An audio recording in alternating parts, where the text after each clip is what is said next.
Alright, back again, already. And it's only been a day, but I have some spare time today. So I can put in a few hours of Elden Ring. So I've decided to create a new character, just quickly, and see what happens if you choose those swords as a starting item and use them on the statue. Because on my other character I chose an Estus Reinforce item instead.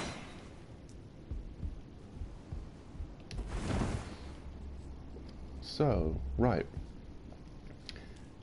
if you're wondering where I've been all this time, I should elaborate. I didn't manage to finish my fort last stream. It's one of those things. I'm a bit scatterbrained. So, I got bored of my job, decided to quit and go back to school. And now I'm back at school, learning some advanced kind of computer science. And I'm living the meme and the dream of hello my fellow kids. That's what I can tell everyone when I go to school.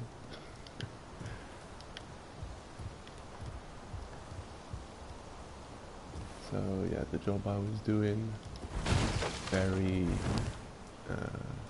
dead-end kind of job. No prospects of any kind of improvement or advancement. So after 10 years, I decided to quit and do something else, anything else. And considering our current global predicament, I figured, well, school, going back to school might be something to do.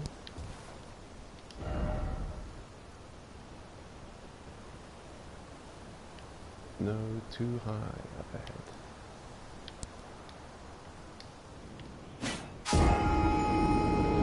There we go. Got that done. Now some breakfast, and meanwhile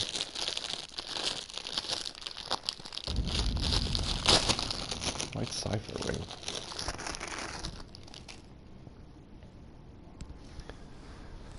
ring. Oh, I'm back here. What?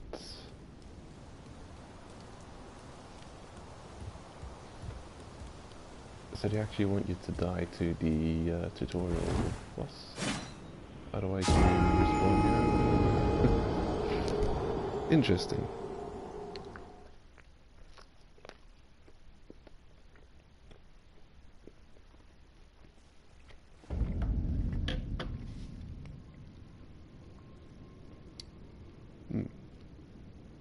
Right. Normally it's one of those survive as long as you can type things. And then when you die, you're teleported to here the actual game begins.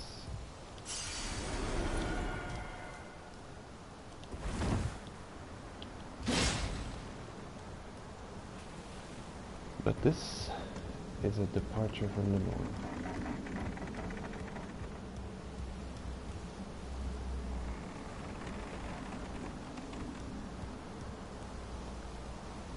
Okay, guess we'll go to the guy who will make us die. Everybody?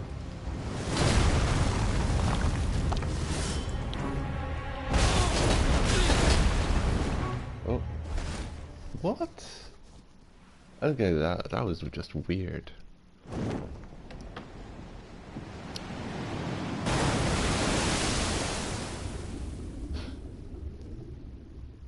That's weird. So it's the moment your health reaches 0, there's a hard transition it just cuts off, starts going to this scene. I don't even know if we were proper dead. I was mid-roll. I was actually rolling away when when this scene popped up.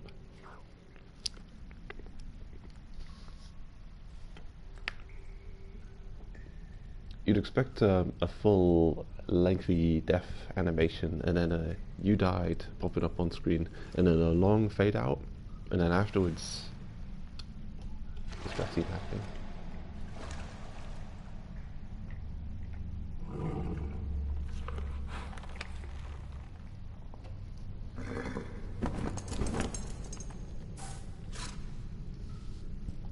Don't worry, Torrent.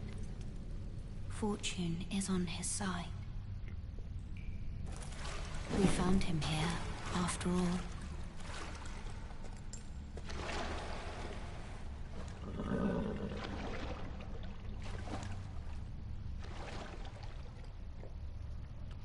One of his kind is sure to seek the Elden Ring.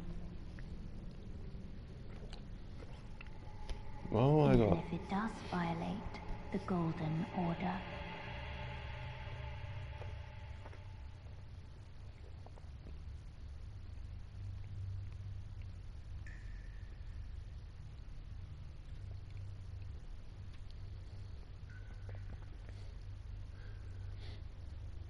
I swear I can recognize that voice actress from a previous Souls game. But they've got a lot of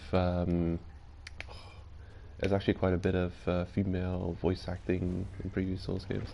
Could this be this land is peaceful, its inhabitants kind? Could this be her? Or is it maybe Dusk of Ulasil voicing this? Or is it yeah, it could be anyone. I don't know, but I think I recognize the voice. Backstab.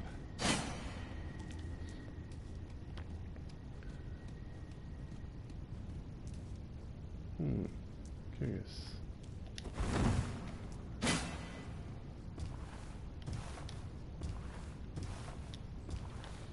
Anyway, I do remember something of my Dark Souls 1 playthrough.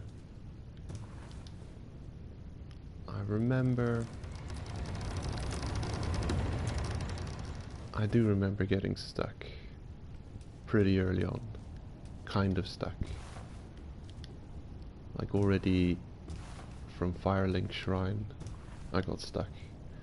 Like I didn't see the path you could take up into Undead Burg. Like if you look at it at a straight angle, the path actually just blends in perfectly to the rock behind it, and you just can't see it against the rock. It's just camouflaged. And I'm pretty sure I went down and fought the skeletons for a while. I don't think excuse me, I don't think I went far down though. I don't think I went all the way into the caverns under the graveyard, but I definitely spent some time fighting the skeletons.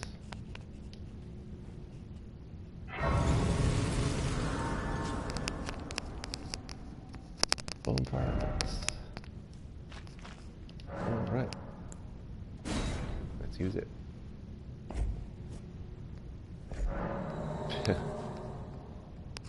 That's a very peaceful animation. Actually, a lot of our characters just holding your hand out peacefully. It's like almost a gesture of,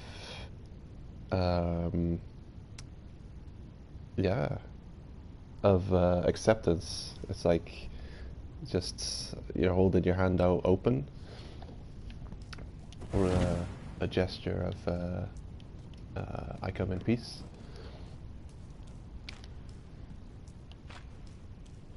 Isn't that some kind of origin of putting your hands up to greet someone? Because you're showing them that you have no hidden weapons in your hand. So you're putting your hands out and they're seeing that you've got nothing, you're no immediate threat. How you light bonfires is also just you just hold your hand out like that, and now you just put your hand on top of these statues, but also meanwhile you're stabbing a knife into the statues, so maybe a wrong choice of animation for that one. I wouldn't have minded seeing the character stab two statues in the head. Actually, what is this note telling us? Suffering. Oh. We've unlocked the hard mode path. Oh no. Poison buildup. Brief respite. Poison buildup's dropping reasonably fast, actually, compared to some Souls games. Isn't it a Dark Souls 1 that the build-up drops so slowly that you'd rather waste the time, bite the bullet, and actually just get poisoned, and waste a few Estus flasks, than spending actually minutes waiting for the build-up to fade every time? Whoops, there goes my safe zone.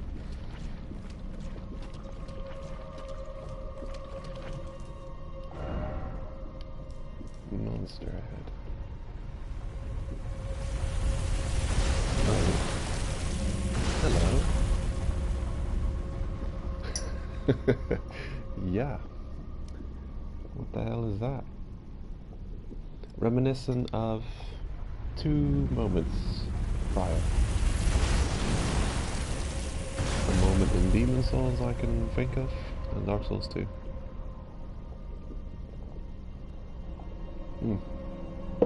Just having a drink.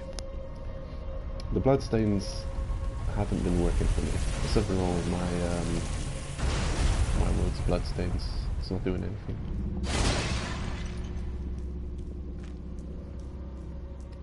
So I'm guessing, like Chariot, you kind of stand here, although I don't really trust too much. Okay. I should have taken the myriad bloodstains as hints of this is probably the worst place to stand.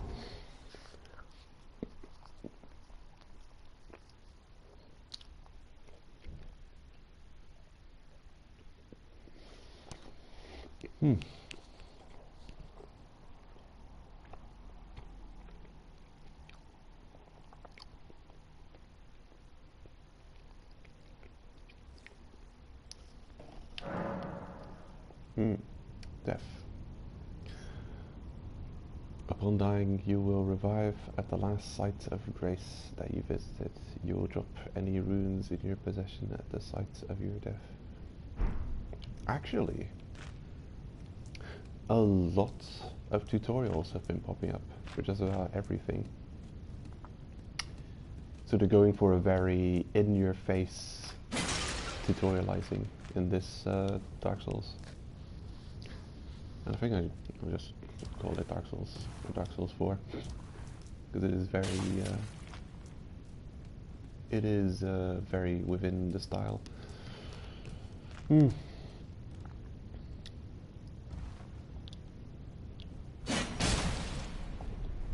Stab the poison. Kill the poison.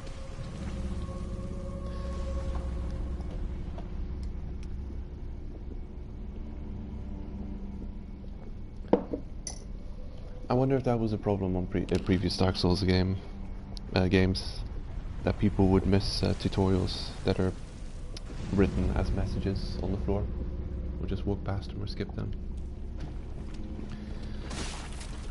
Maybe it was seen as a problem because they've now opted for this strategy. I find it mildly annoying to have to click them away every time. Oh, poisoned? Oh no.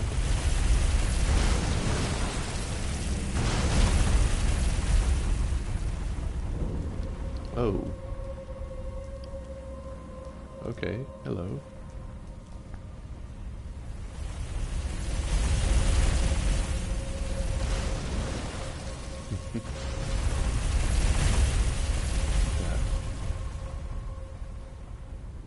Oh. Ooh.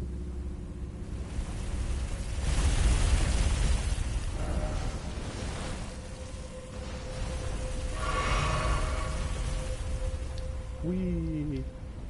Oh, yes. There's probably a kill box.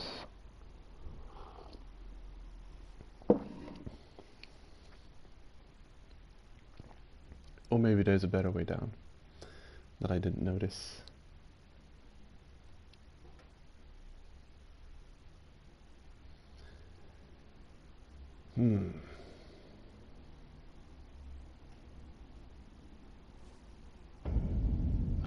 Supports objects. How weird. Speaking of multiplayer, I haven't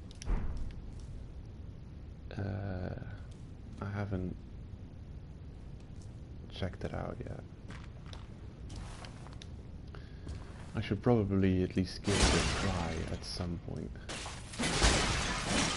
I don't like the idea of jumping straight into multiplayer from the very off, because I think, well, in many cases it trivializes challenges and gives you kind of a cheating playthrough.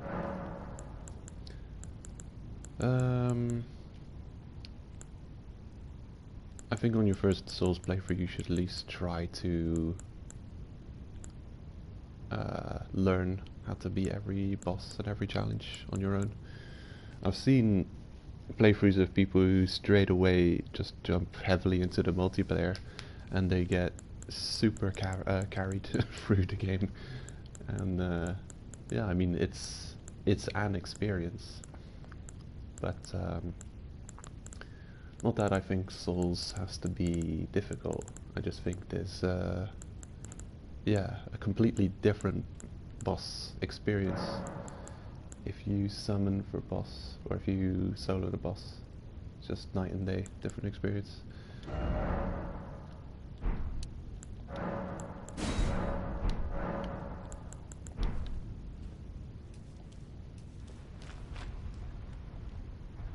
Right. I have to get used to triangle is now the interact button instead of X, because X is jump.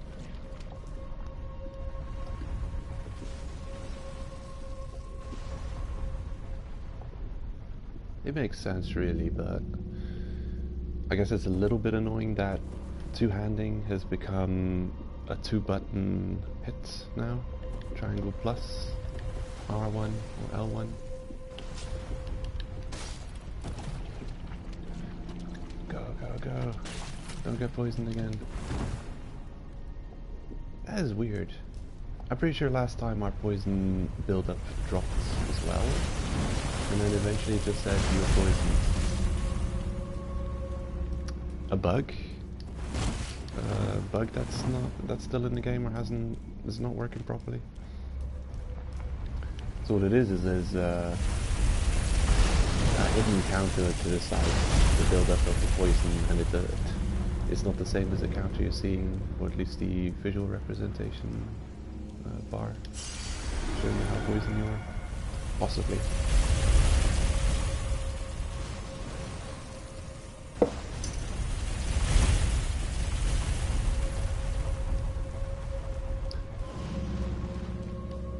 So when I got stuck in our first one, hello. How dare you? Oh, oh, you have really good kicks. Oh, that's not fair. I don't have kicks. Or at least I haven't figured out how to kick yet. Oh, how dare you? Backstabby.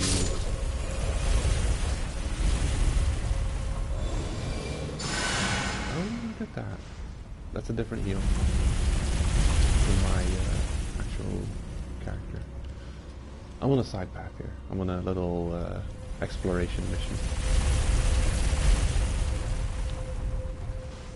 Nope, nope. Wrong decision.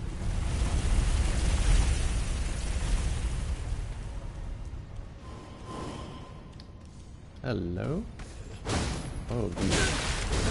Oh, there's two of you. Haha.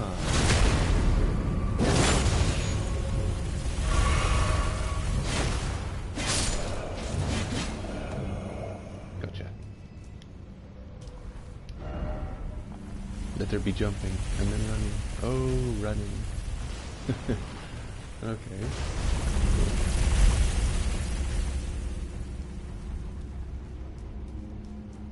A bit Sense Fortressy, I'd say.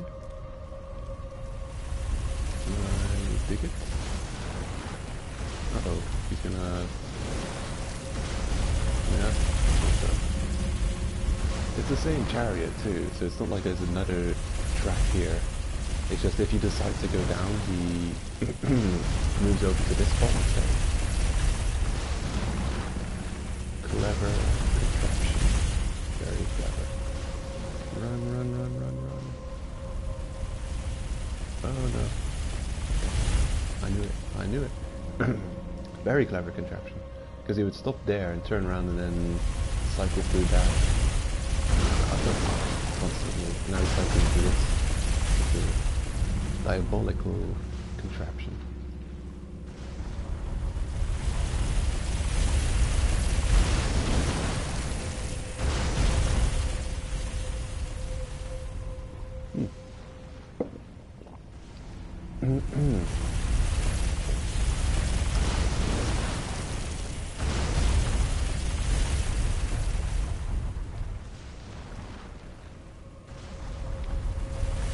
I think this game has more Roman or Greek, I don't know the difference between the two, influence in terms of armor style. You see it in the intro. A small character who's going up against the giants seems to be the helmets they wear with these chariots.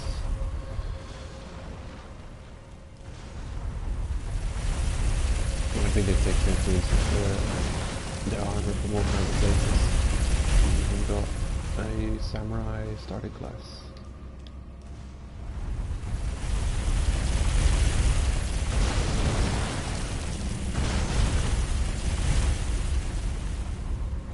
How do you even begin at this point?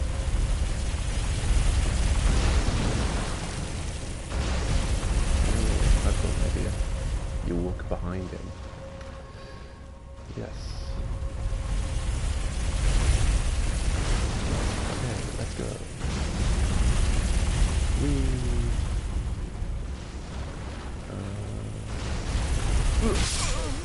Oh, man. There's probably a reasonable, logical trick to it.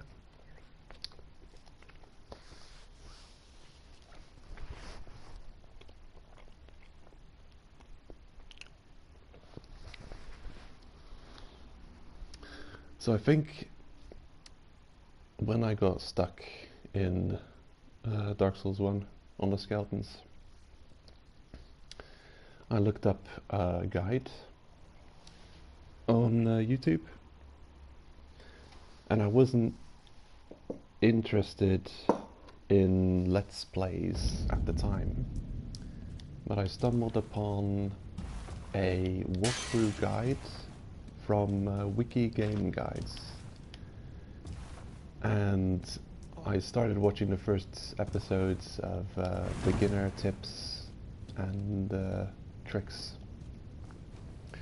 and just the early game stuff, but it was so entertaining to watch. It was a duo of commentators, and they had some very hilarious plays of each other. and they were by no means an expert at the game, but they knew enough to help people with tips to get through places. And it got me into watching Let's Plays of games, because I wasn't into that before. I wasn't interested. And of course, Epic Name Bro. He's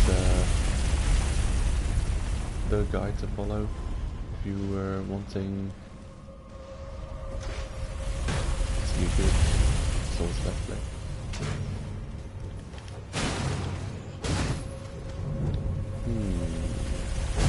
Oh shit.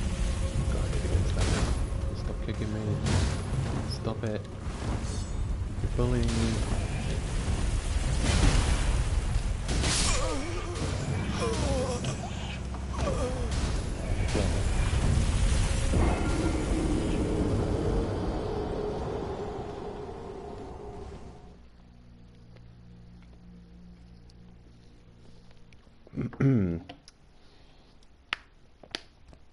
Before Vati came along, Epic Name Bro was the lore guy for the Souls series.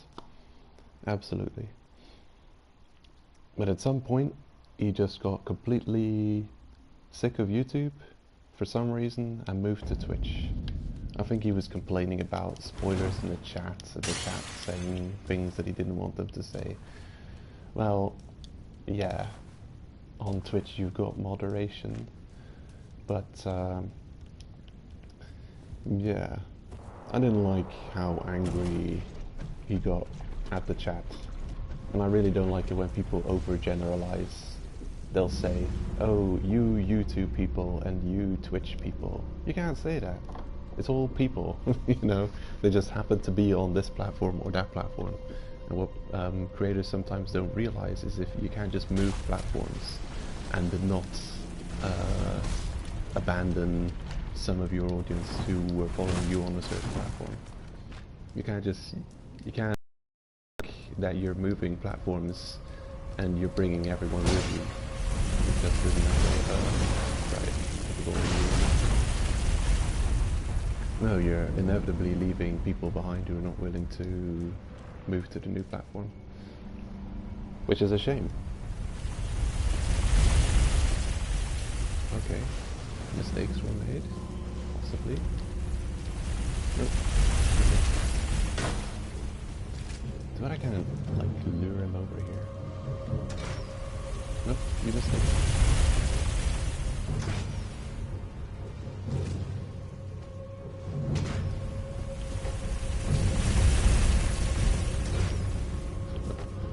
I wonder how this standoff would look like in real life.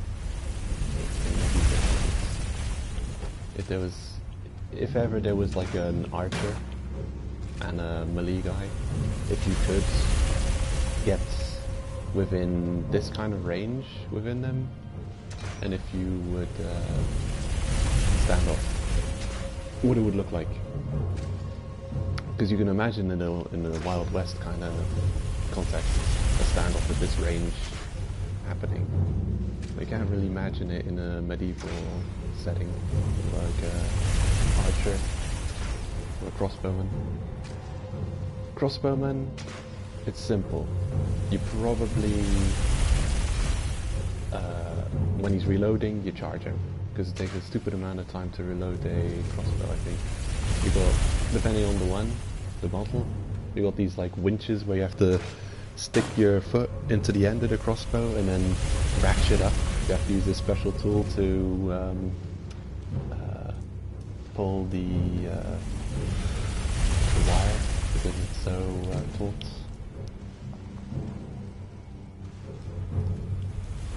So in the fact that a lot of time to go in for the attack.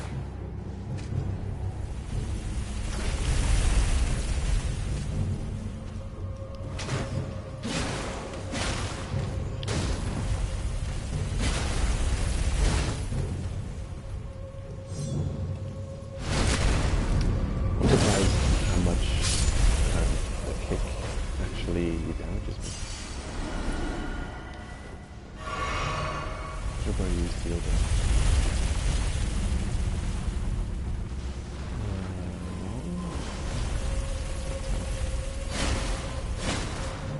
Good.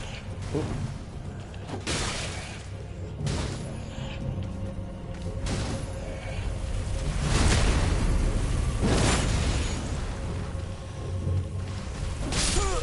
Wow.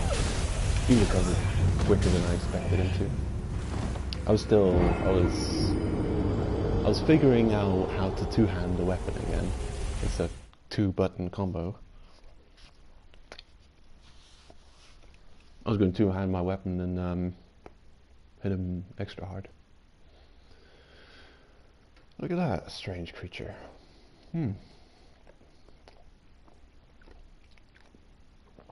Looks like one of the horsemen of the apocalypse.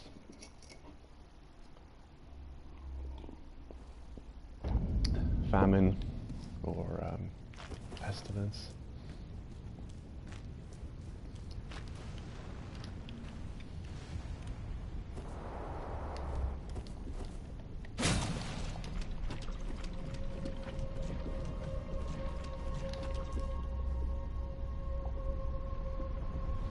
Okay, I'm gonna do a few more attempts, and if I don't get anywhere with this, I'll go back to my main character.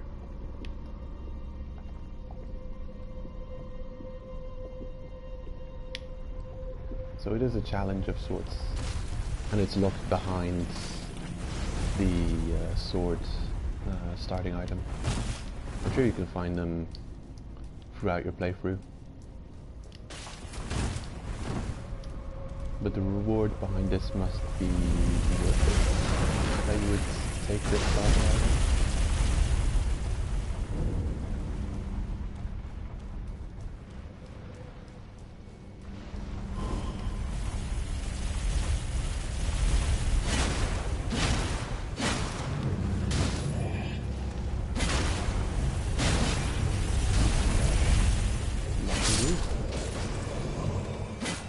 Okay, so there is behind the shield stacking.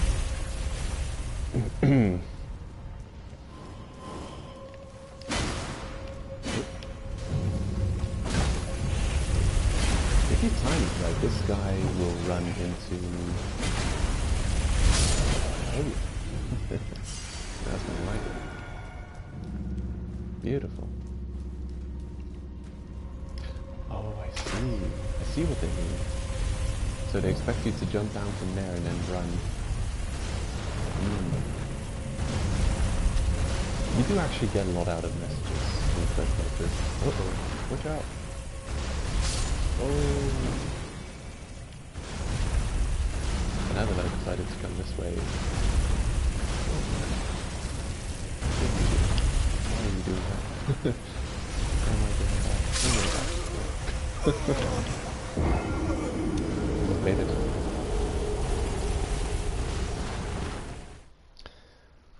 I figured it out now. Oh, that thing. Damn. That crazy thing. Looks like a God of War boss. Or a Darksiders boss. Or a Shadow of the Colossus boss. It's a bit too fancy for a Shadow of the Colossus boss.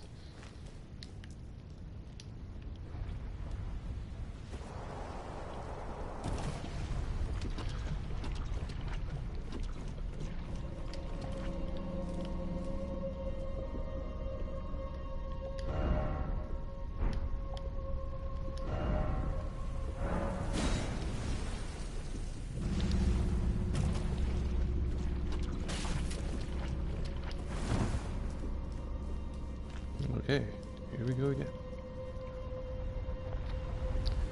This time, I'm ready. Kind of ready. I still have to figure out which alcove to jump from.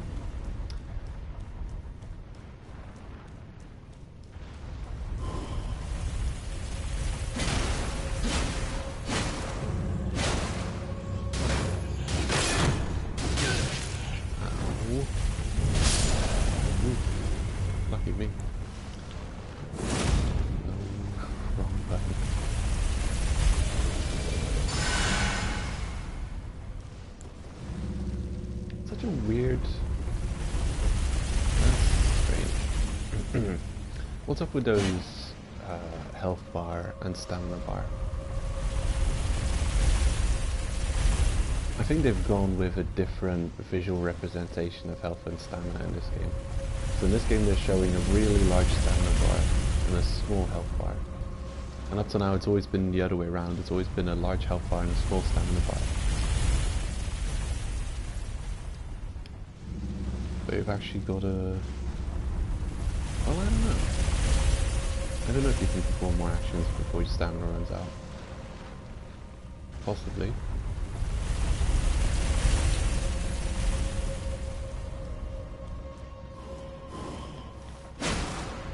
Yep, that's definitely the way to go. Come on. Look. Lovely. Oh yeah. It's a long run. There'd be jumping and then running. Oh, running. But yeah, I just like the message.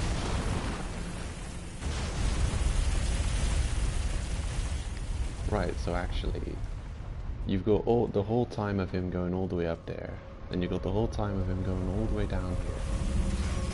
Then he has to transition to turning that way, and then he has to be going this way, transitioning to going down here, and then he has to be going down there. So I think it's a reasonable amount of time. I just think you can also mess it up by leaving him too soon. Like if you wait for him to just pass you and start running, I think if he hasn't turned to face backwards yet, and you start running, he's already going to be transitioning to go that way, and not go back up. And then you've got a problem. Okay, let's go. Oh jeez, that's a full stagger. Okay, we can do this. Oh, I thought you were an enemy. You're an enemy.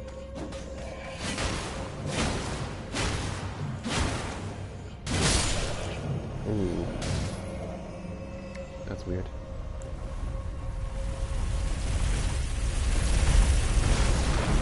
That last hit of the combo was slower than... oh, I don't have enough mana to... well...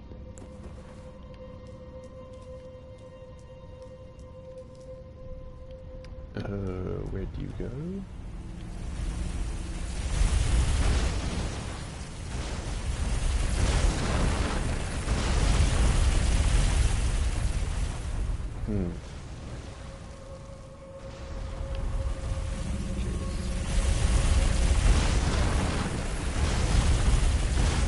Bye. No!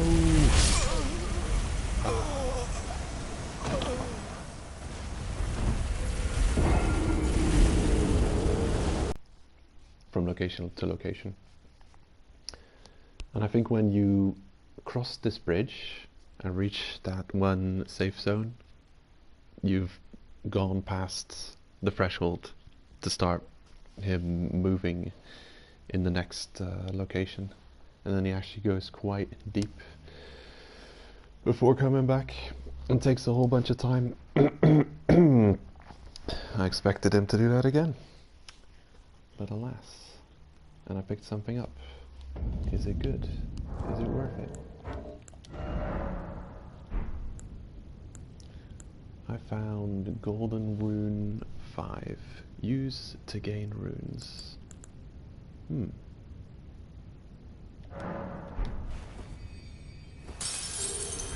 1,600. That's a decent amount of runes.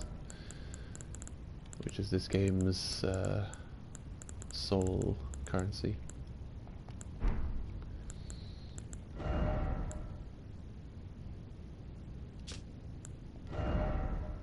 No, what did I do?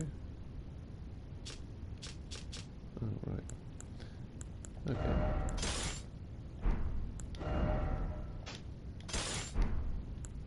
Hold on. Okay. Cool. Makes sense. So if you swap two already equipped items, they just change place.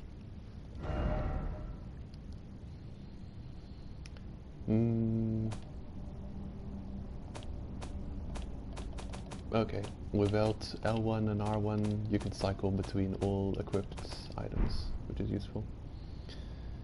Is there a fashion view? Nope. No fashion view. That's something they did. Yeah, that's well, that's one of the interesting improvements in Dark Souls 3.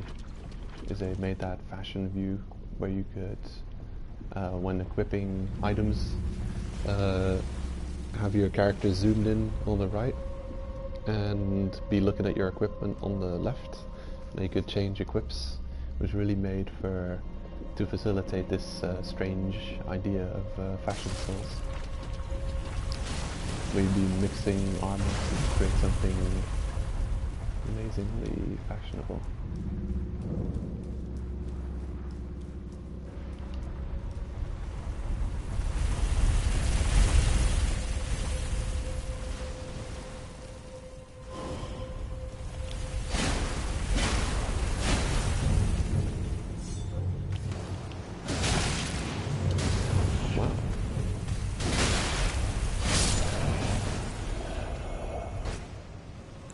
Those are really cool effects on his weapon.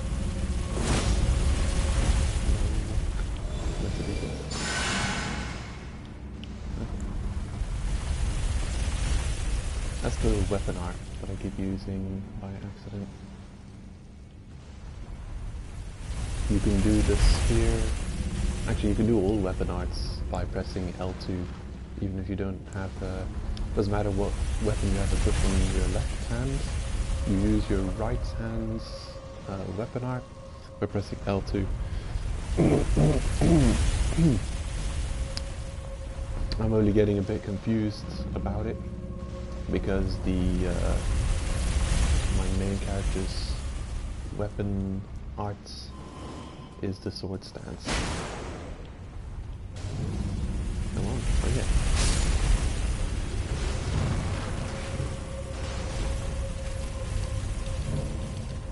Damn it. Either the timing's different for the roll after you fall on the ground, or there just is no full Okay.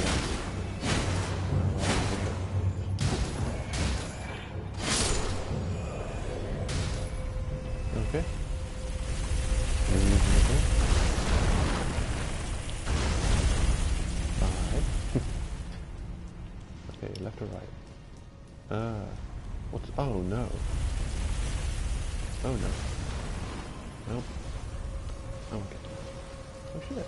What's this? Oh. I wonder if enemies can jump. They've taken into account that you can jump to solve certain problems, or to do certain traversals. But now I'm wondering if they've... nope, nope, no.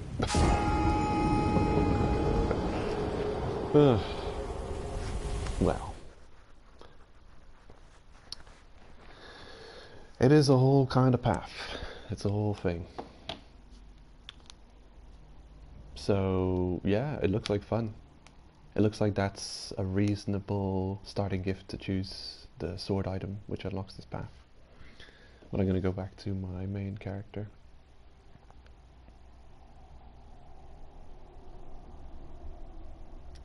Really just testing this out, and it seems like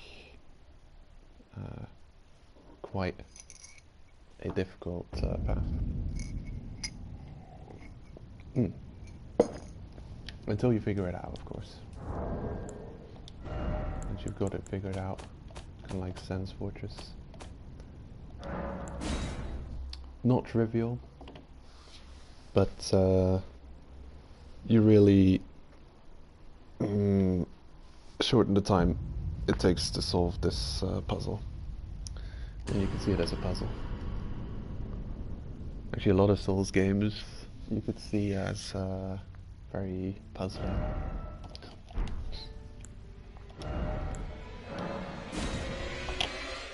Like there's a specific trick to getting past certain places. There's like methods of dealing with situations, and once you'd figured out an efficient method. What is this? Curious character, an NPC.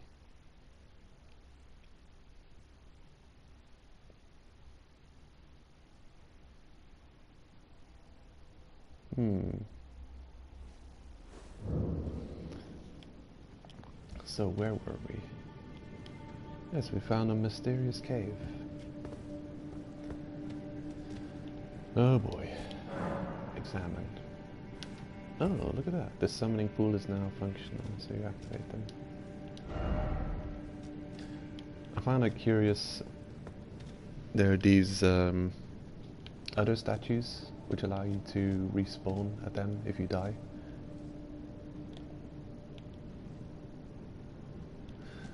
And you don't have to activate them or anything, you just go near them and they work. Which is actually counterintuitive in Souls games. Because there's nothing in the world that just... there's no hidden fields and hidden barriers and you know, static checkpoints and zones and areas and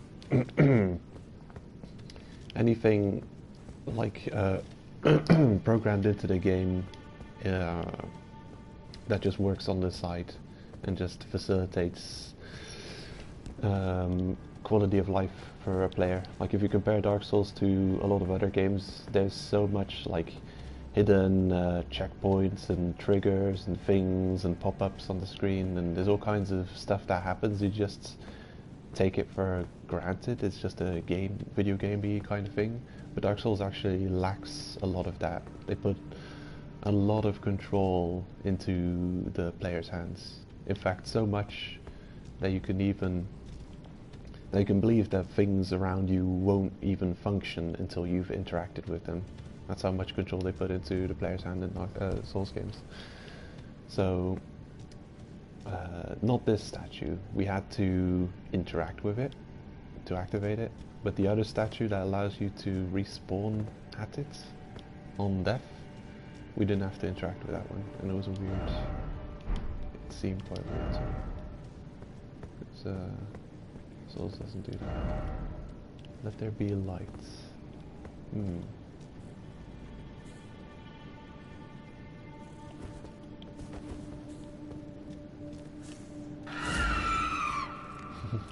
Hello.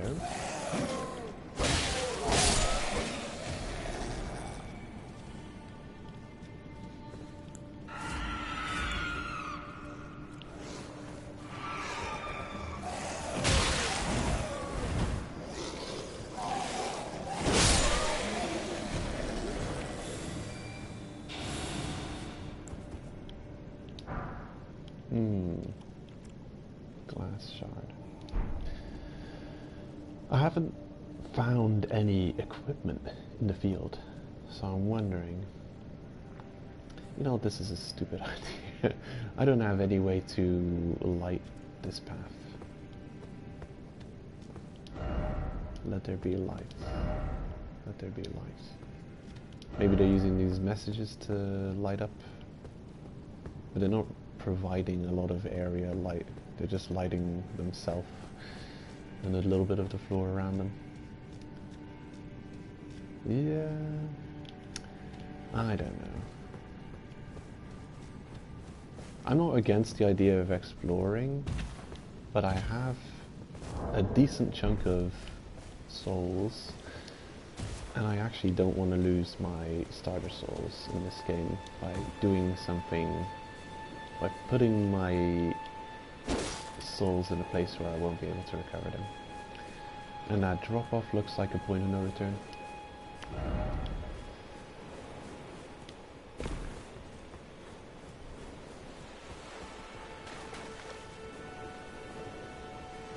So that's something that I'm finding to be the first real hurdle in this game, is figuring out how and where to level up and use these swords, because I haven't found that yet. Maybe it's in the menu. Maybe it's super simple.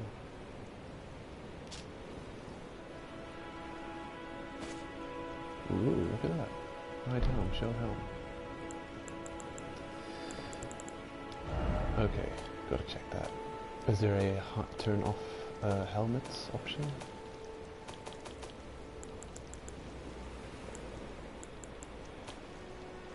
Game. Oh, damn. Who do you think you are? What are you? Oh, you're some kind of slime.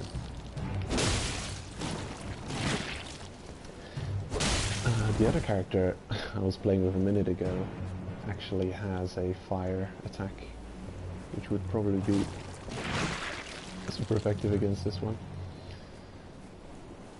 Not worth fighting, actually, if you don't have elemental damage, because they're extremely resistant to physical damage.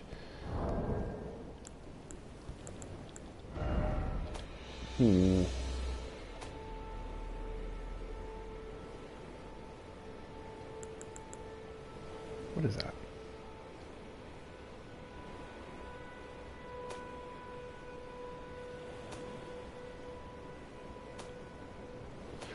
Nope.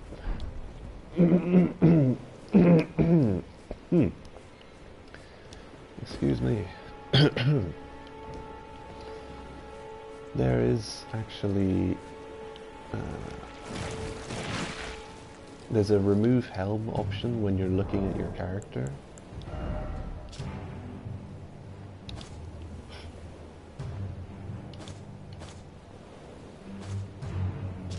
I wonder if there's not just an option to keep it hidden. That's so silly. Why would you only have a remove helm option in your character screen?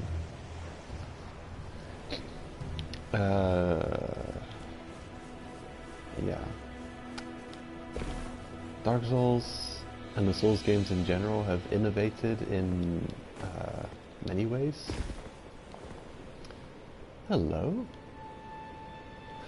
But in some ways, there's certain games have been doing some good things for a really long time, and it's gone under the radar of the FromSoft team, unfortunately. I'm thinking of World of Warcraft, where you can choose to show or hide your helmets visually, but not actually remove it physically. So you're actually still wearing a helmet, you're just hiding the visual. And in these games, especially with the level of customization and character creation there is, where you can completely craft the face you want, and then to just put a helm over it, yeah, it's true, it's kind of silly. It's kind of silly. And if you choose to see your character's face, you're always knowing you're sacrificing the optimal amount of defense you could have, because you're foregoing your helmet to do so. While it's so easy to just realize there's the option of turning off the helmet visual only, which still having a helmet on. I don't know. If the feature's in this game, I didn't find it. But you, I know you from the loading screen. Acquire materials.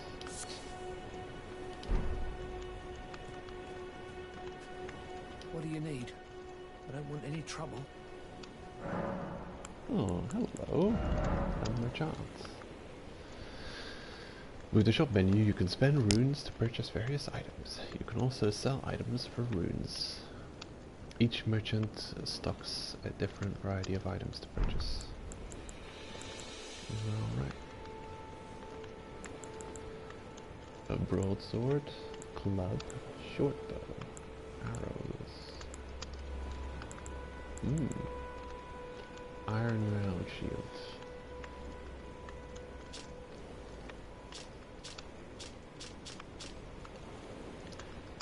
Hmm.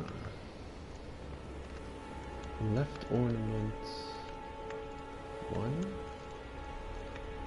Armament 81 74.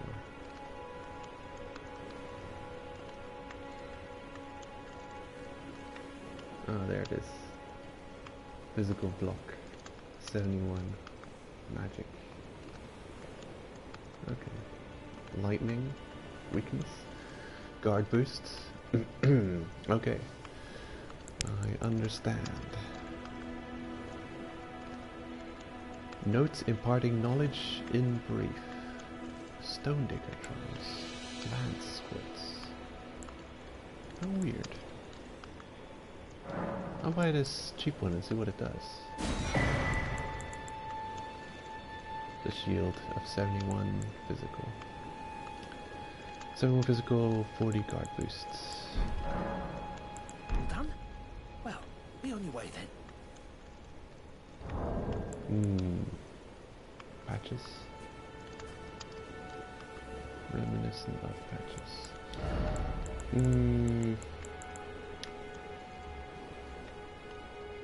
Oh, yes. Strong shield. That's probably one of the bonuses to starting with this character. 100 physical block. Strong everything else as well. Even more guard boost than the shield this guy's selling. Good to know you're here. He sells some useful things. Some different weapons. You again. I don't want any trouble. Is that Patch's voice actor? Short bow.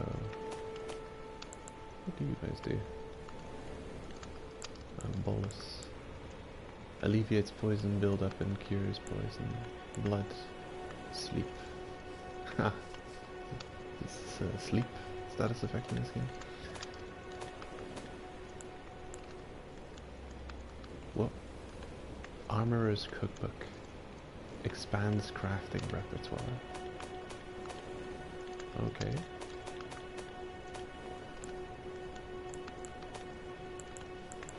Oh, there it is, yeah. I just overlooked it. Huh. Armorer's Cookbook. How much souls have I got? Oh, there. 2,000. I'll use it. Might just end up losing them anyway. Can I wield this bow?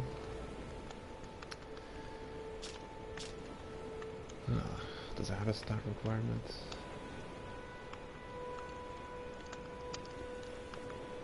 Are there stat requirements in the game?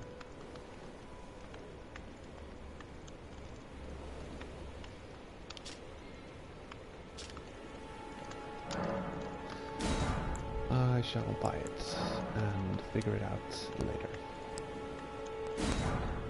Yeah, I'll spend all my runes, why not? Done? Well, I haven't figured out how to level up anyway. What a curious design.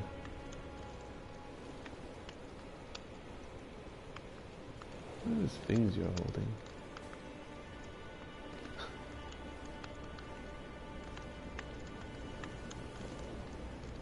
It looks like a combination of some kind of musical instrument and a fishing rod or a bow.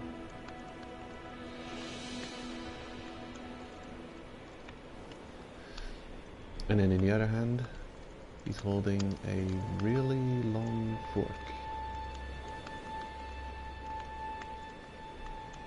Or a hand. And it's got some kind of mechanism. It seems like it does. And a donkey. Which you can, I'm assuming, kill. Rats. Alrighty then. Seek underground tomb in that direction. Isn't that where we just came from and decided not to go yet? Well, now that I've found the use for all these souls, I might actually venture further in that place and figure it out. Or I can go in this direction.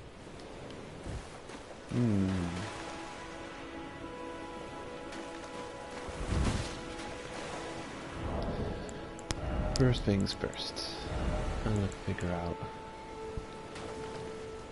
Oh yeah, it does have required minimum stats.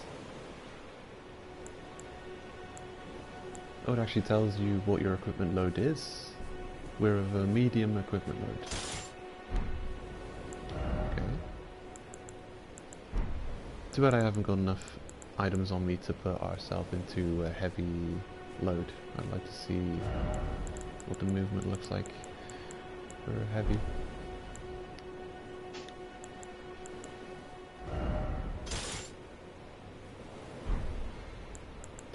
Okay, automatically equipped arrows.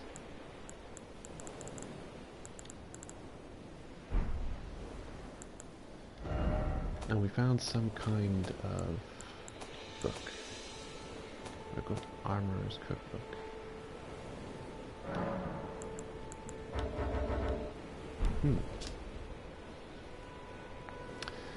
Okay.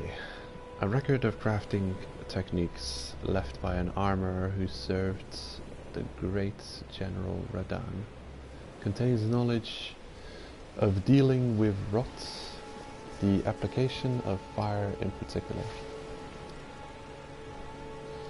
Acquire the knowledge to craft the following: firebone arrow fletched, firebone bolts, and neutralizing boluses. Okay, so you can craft items against status effects. That is interesting. Well, it seems you might end up putting a lot of time into collecting items for crafting.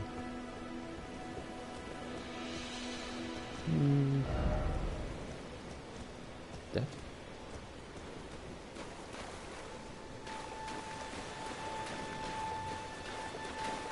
Well, yeah, we haven't found a way to cross the river yet.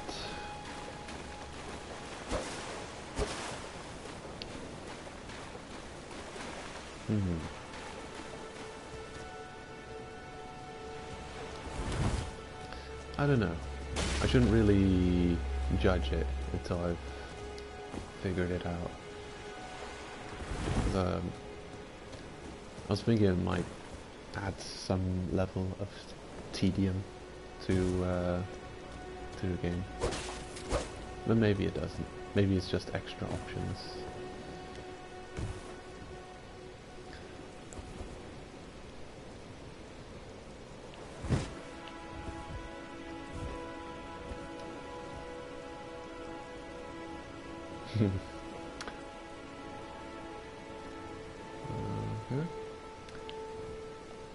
There we go.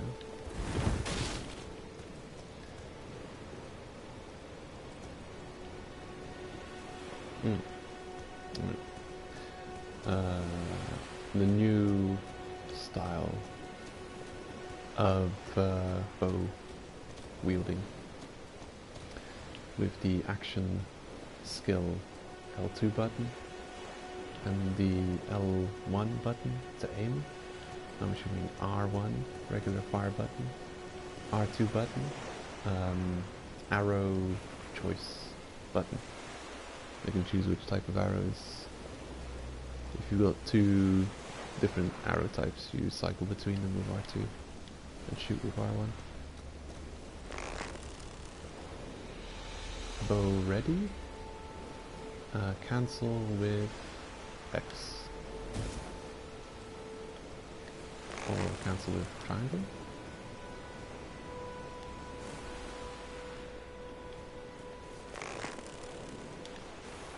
Well, it seems like there's a couple of ways you can cancel out of firing an arrow.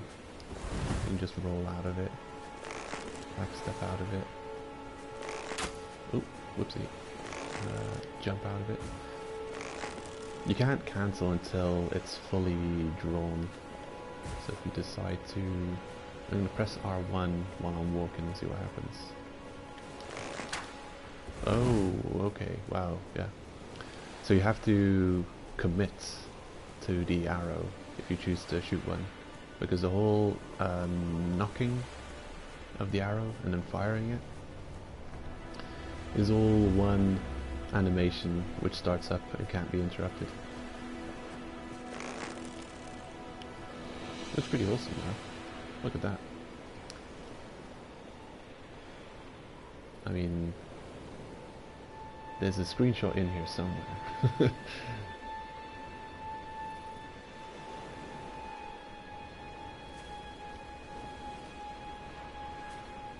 Mm.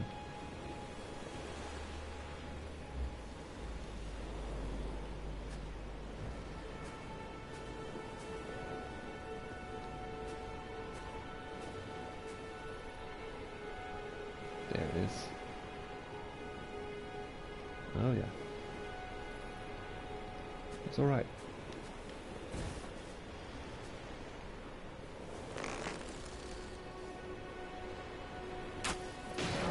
Oof. Bows. By the way, equip a bow to fire arrows. This game can be paused, I guess, if you get a tutorial.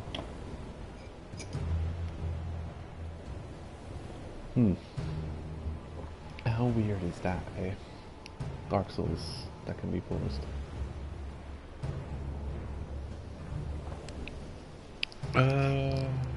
Has it ever happened before?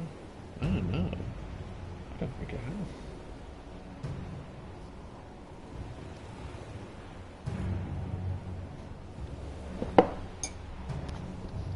Equip a bow to fire arrows.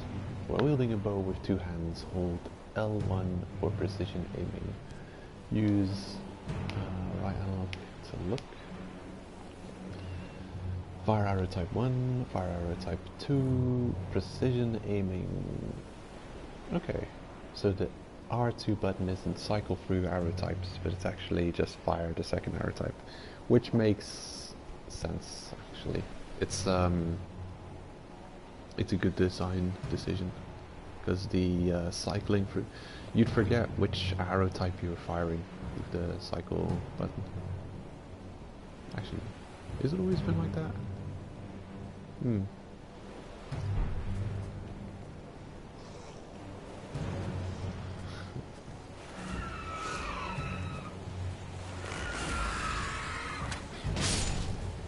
Rip.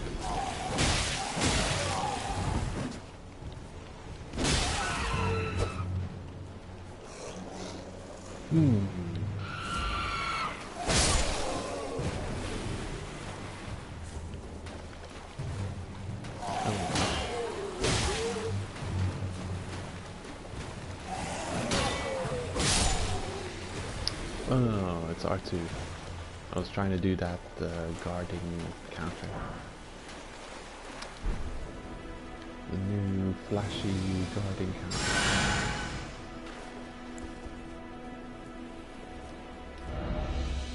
This seems like a reasonable starting class, actually. I like it. You got 100% shield, probably decent armor, good weapon.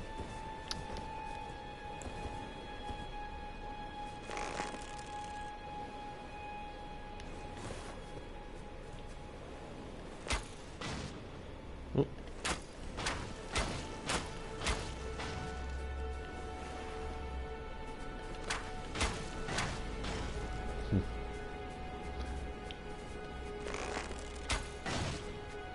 So that's the look at that tumbleweed. Hey, football. My god, this game is amazing. And the invisible sun is setting. That's awesome. So yeah, rapid fire. I'm not a fan of the short bow focus move, rapid fire. Not a huge fan of that. Gold rune. I think I know what those do now.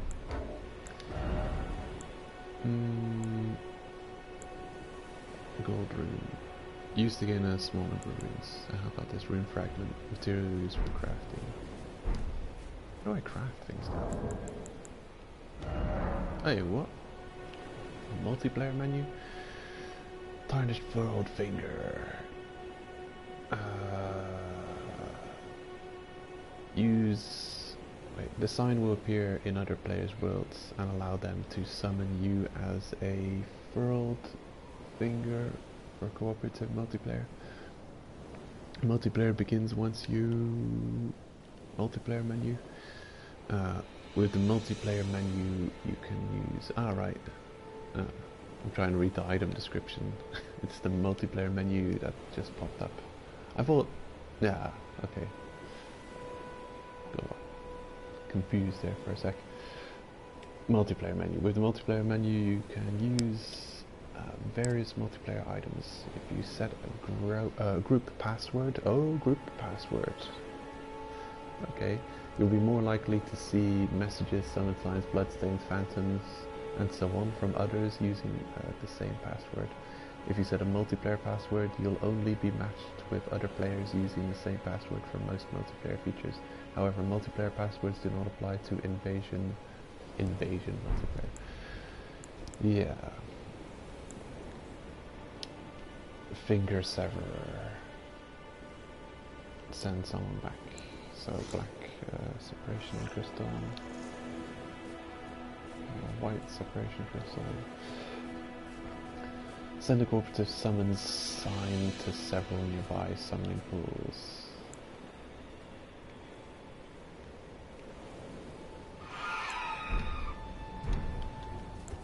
What do you want?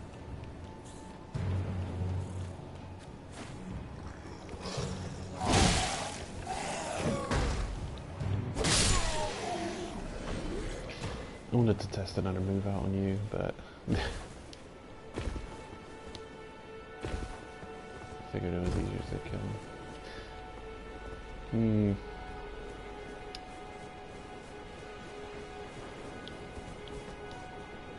Which souls have we got?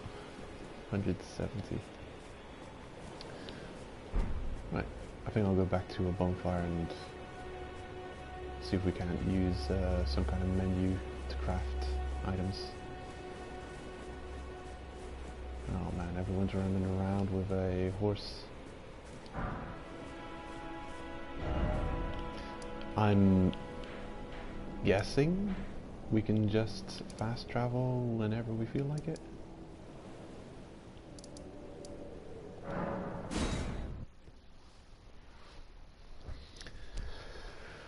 Useful feature, very useful.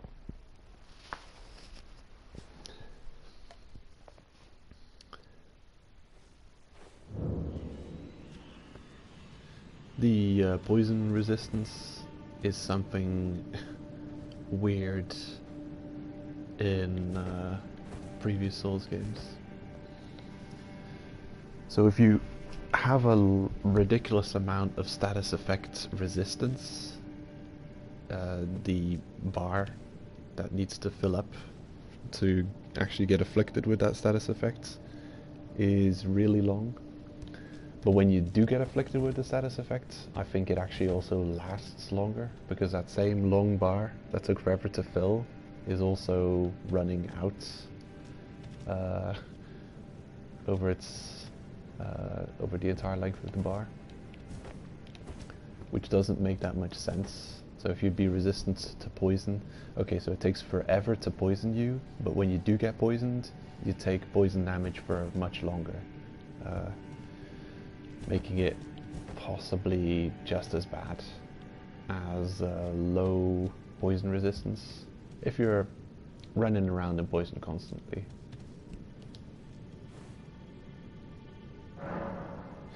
If you are going into poison over short bursts, then the large poison resistance of course will be useful, because the bar possibly will never get filled in time, because you'll be out of the poison before the bar can get full. But that's the only advantage to it, is the not getting afflicted by the status effect. But when you do get afflicted by it, it's just as bad as low resistance.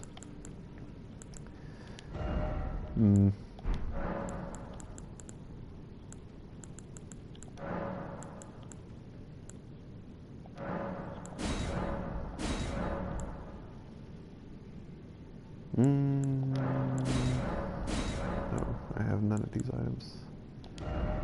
Allocation is fine.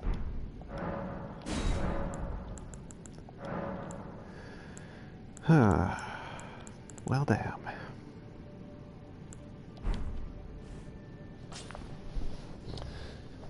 Yeah, I don't know how to craft. Is there a crafting mat? Oh, there it is. Oh, silly me. I've been just looking at this menu the whole time and not realizing there's an item crafting option here that's been grayed out this whole time. There was something grayed out, but I was just not reading it. I was just looking over it and choosing the options that I had available.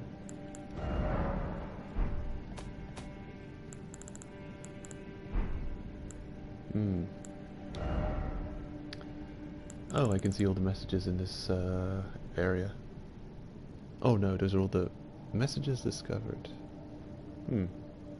See recently viewed messages. Okay, well now that we've got no souls, might as well explore here. If we ever get stuck, we can just teleport to a bonfire. Which I am forgetting. It's not a typical Souls thing that you can do that. They can jump into points of no return and still manage to return.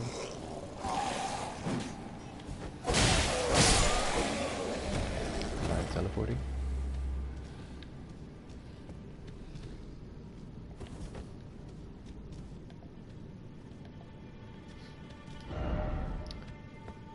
I can always check. Oh, what's this? Cave moss. I can always check if there's enemies nearby by pressing the lock on button. So I'm not too worried about that. Be wary of group, therefore try defeating one by one. 500 upvotes. Oh.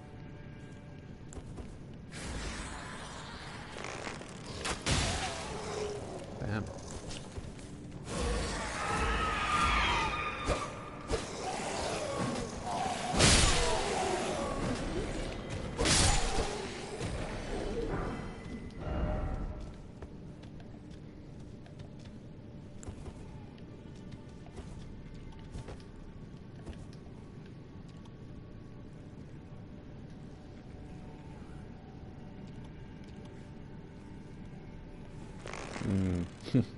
Surrounded by bloodstains.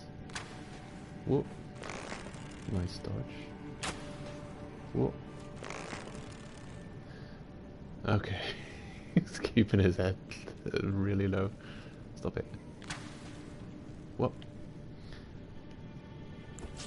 Okay, that's not working. Ranged battle. Yeah. Oh, hello.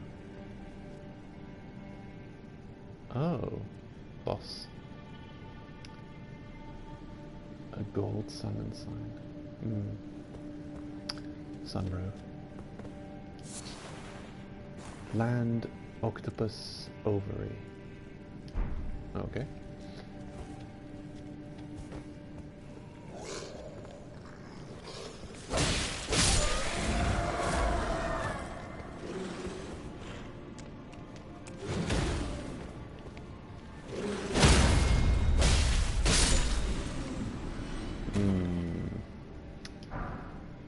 Glass shard. Yeah, we have yet to find any just armor or weapons lying around. We're always just finding materials, so maybe just everything in the game has to be crafted. Wouldn't that be weird? I don't see why we shouldn't try this challenge. Probably boss.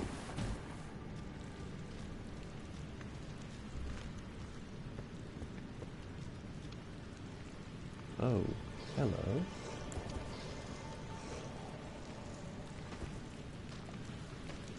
Uh-oh.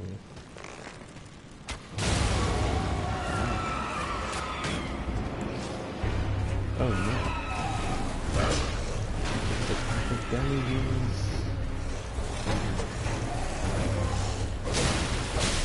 I think he fell down because we hit him in the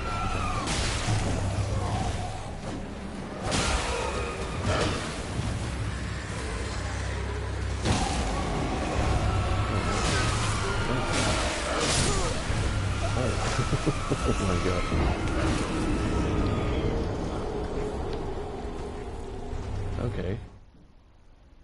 That's definitely something. Oh no! Royal Rat Emissary flashbacks. What a pack of enemies. Wow, how do you deal with this? Gotta be very aggressive. It's a lot of different moves to figure out. What about this run back too? Can you avoid combat in the run back? Possibly. Go, go, go, go. Yep.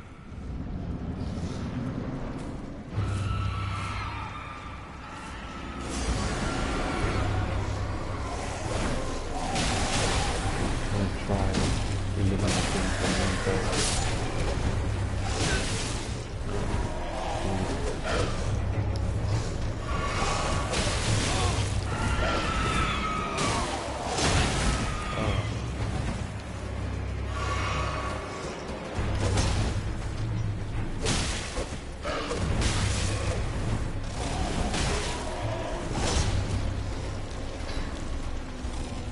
The moves on the bosses can be different.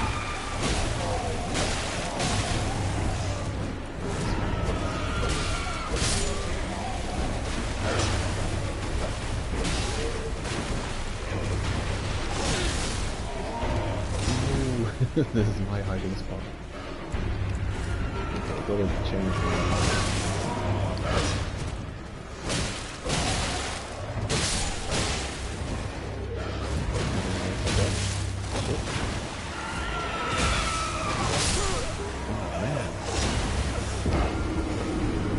There's some really swift movement on the enemies.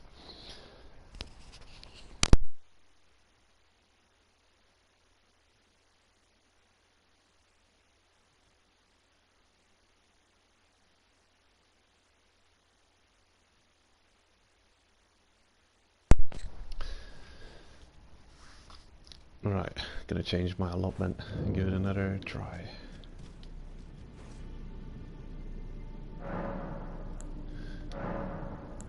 Yep. There we go.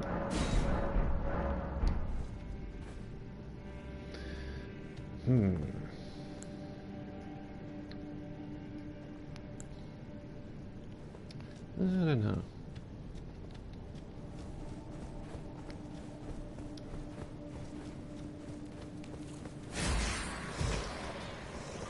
We don't have really useful spells for boss fights yet. The heal is more like a long, you know, it's something to be able to heal when you're on a long expedition. Like an extra heal before the battle.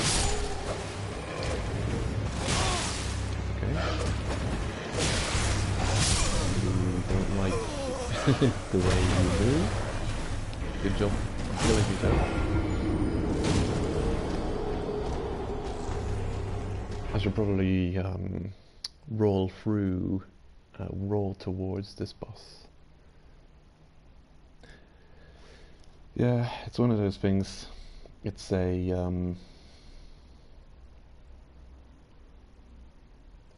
in the early Souls games, you could actually defeat a lot of opponents by outranging them and rolling away from them. But I think FromSoft eventually figured out how people would defeat the challenges they put forth, and then they started designing things with that in mind. Knowing the player would roll away from enemies, they started making a lot of follow-up and chasing moves designed to, if you rolled away from, to punish.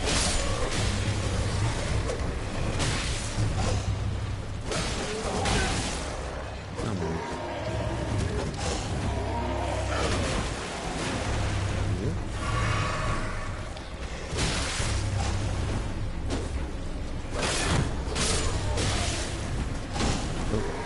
potions.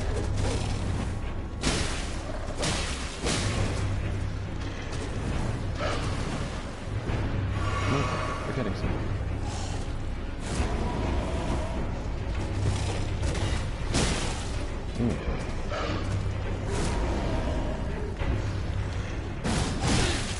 Oh, how did you work?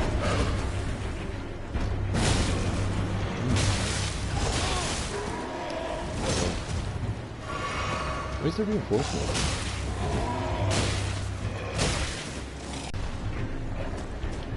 Is it possible they just haven't noticed me? You can stealth in boss fights. Okay. Oh no.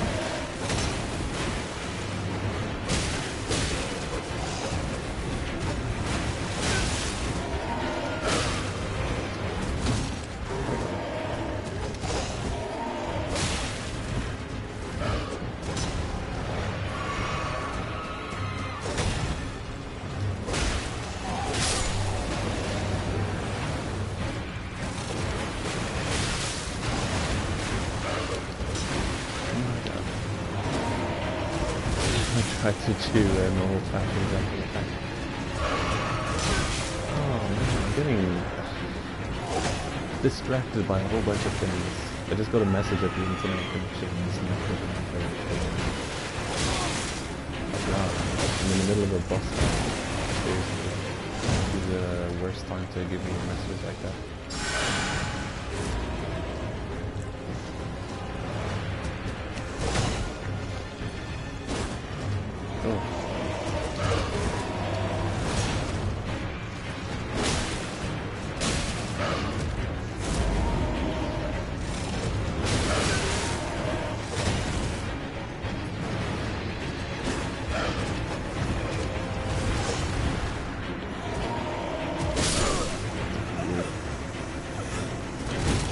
Oh man.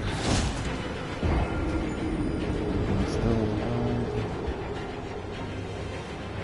Not alive. But maybe live. Yeah, I think I'm still alive. Okay. I think the minions are a very heavy distraction in this fight. I'm not sure if killing the minions first and then dealing with the chief is a good idea. It's possible that they're able to summon new minions. It's almost pointless to kill them. Only as you get swarmed though.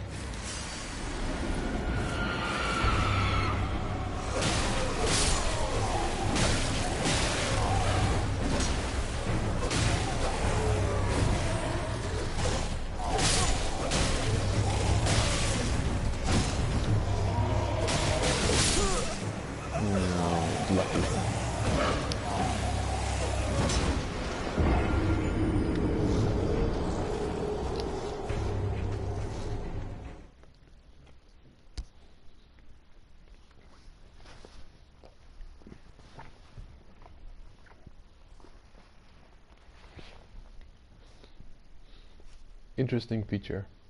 Group passwords.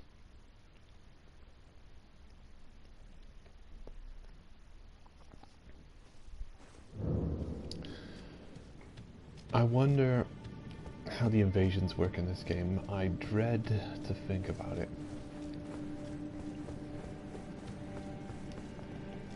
That's probably the only thing that I don't like about Souls games is the getting invaded and the PvP element. I really like that. I like the co-op, but I don't like the change in, well, maybe it's not a change in philosophy, maybe it's just the philosophy of the, my god, why must we have such efficient attacks?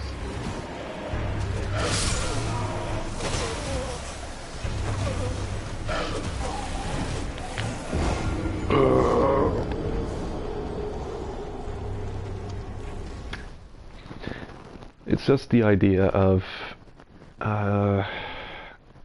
you can summon people to make your game easier, but you can be invaded to make your game more difficult. And that's been part of the philosophy from the beginning. And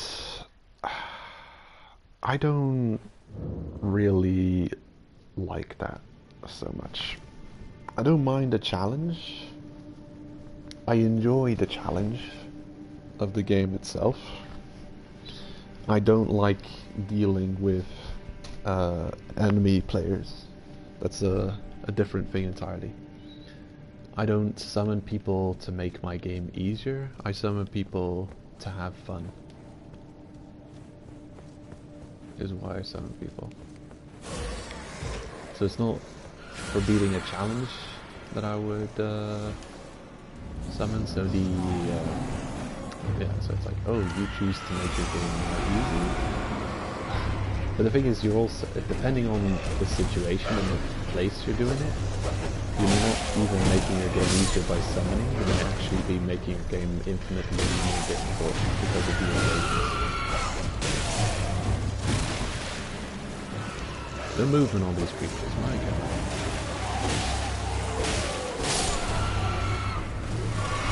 And I'm doing just not enough damage with my weapon to properly two-shot them every time.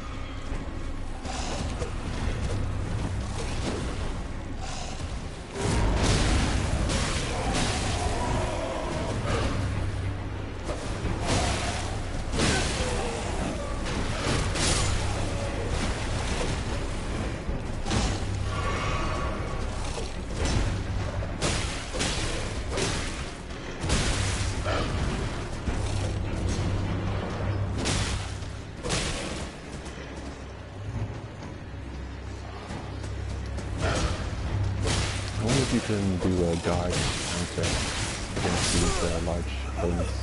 I could probably try it. But we've got such a flurry of moves. Guard counter might not be a good idea.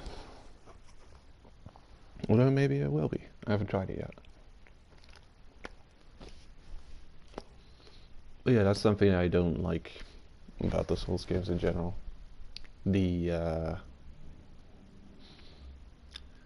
Because yeah, I don't see it as a difficulty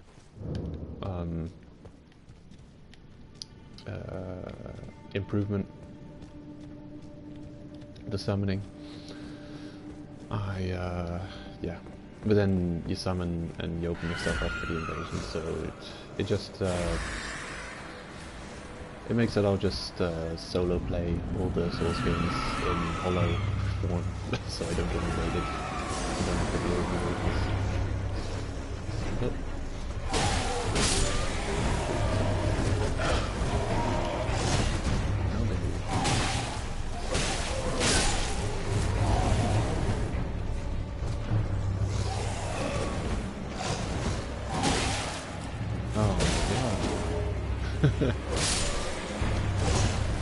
okay, backstab.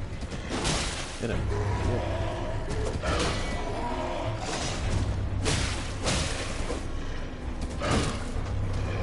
He doesn't attack too often, and because of his moves, really only one move,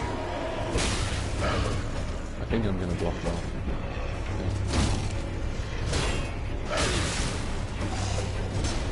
Get past him.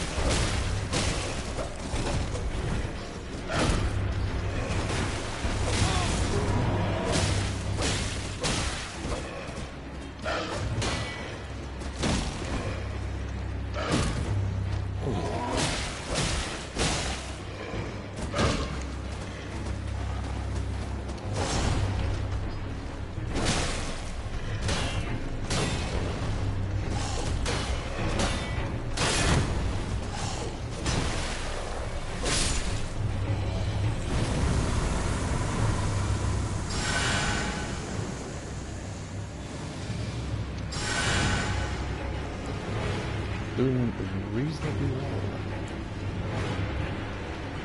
See if I can cheese.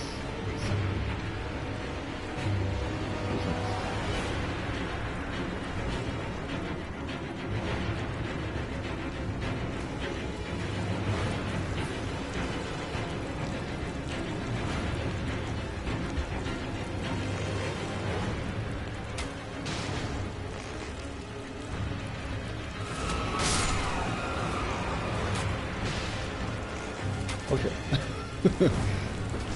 No.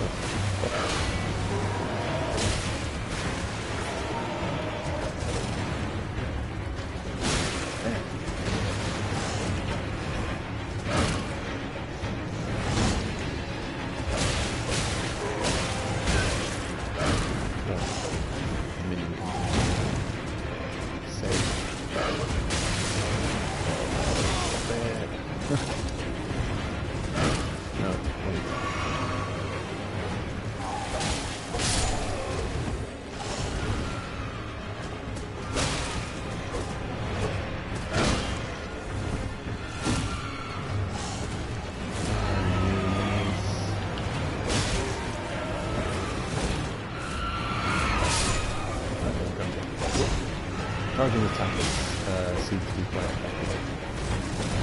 Like, I mean, running.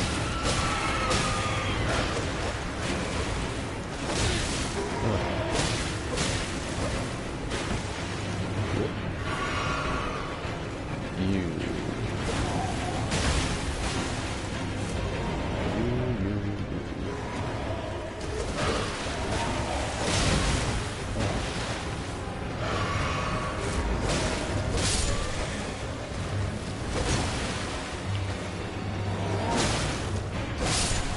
Got it. Ooh. That was difficult. What's this? Tailoring tools. Sewing needle. Wow. We have obtained the seamstress job. Beautiful. Ooh. That was a tough battle.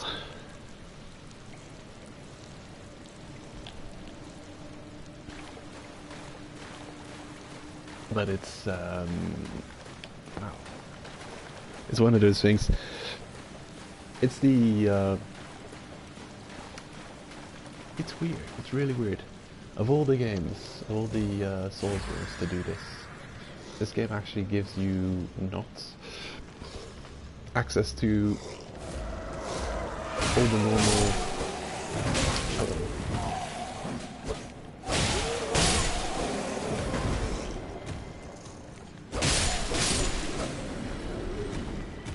Yeah, it actually doesn't give you access to all the normal Soulsy things. Like Dark Souls 3 you start, and what you have access to.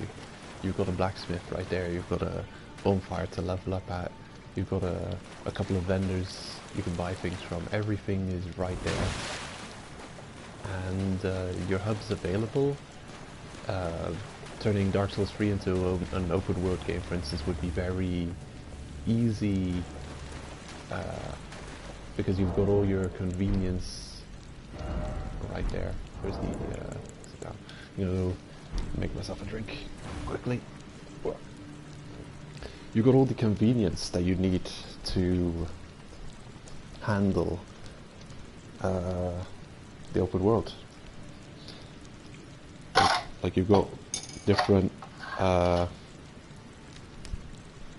you can upgrade your gear. You can level up, do anything you want to do.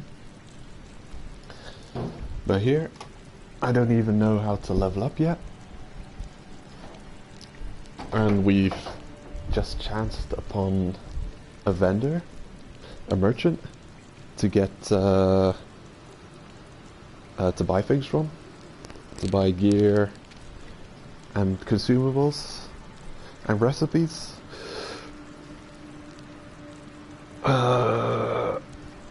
But it's one of those things, because it's open worldy. Yeah, if they're hiding key gameplay elements behind certain parts of the world, you could end up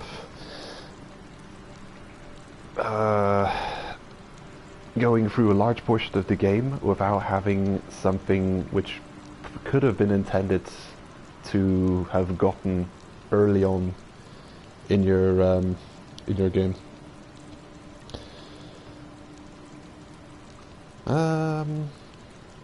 I'm thinking of the same problem, the same issue kind of happens in a couple of games that I've seen before.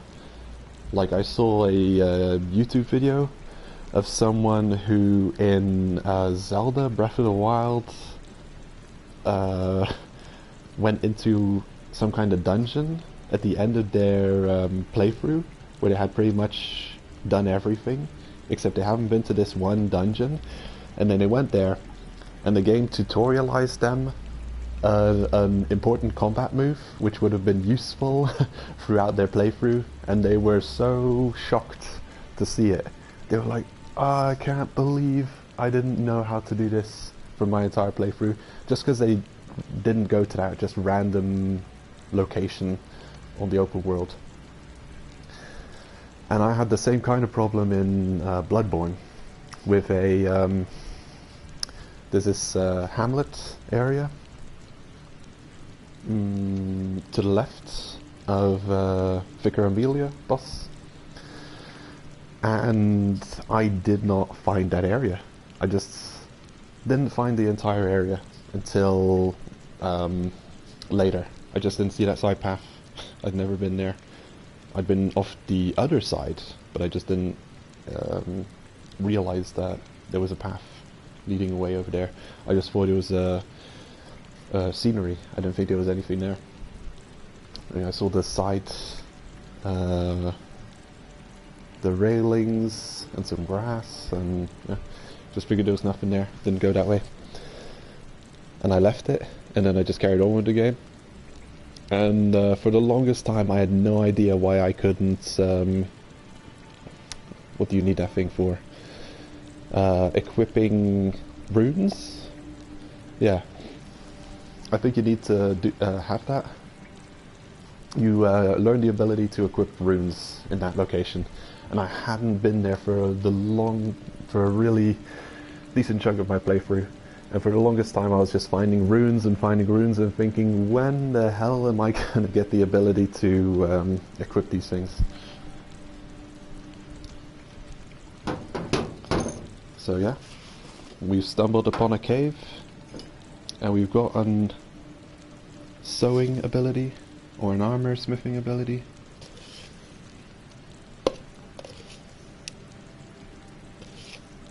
So maybe we just haven't stumbled into the location where you learn how to level up.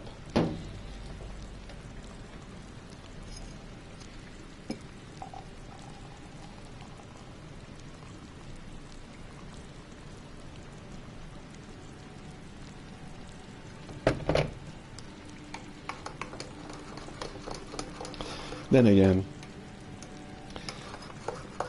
I expect some core abilities to be learned on the intended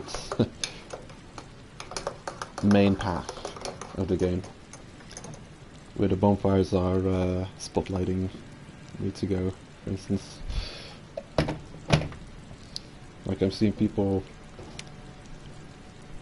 galloping around on horseback, so I'm expecting that it doesn't take too long before you get this ability to or summon a horse, have a horse.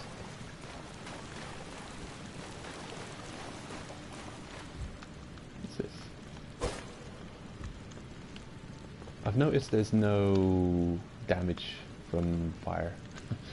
During the boss fight, I've stood on that fire over there for a couple of times.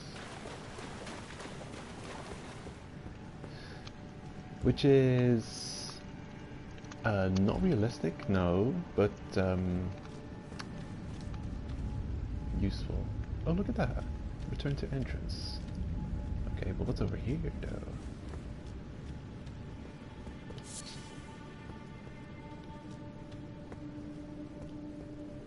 Ooh, there's something over here, a pathway.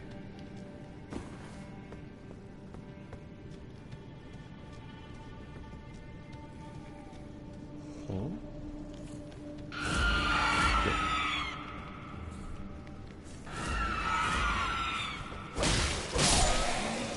Oh. Oh, get back here. No circling around, no pincer attacks for you.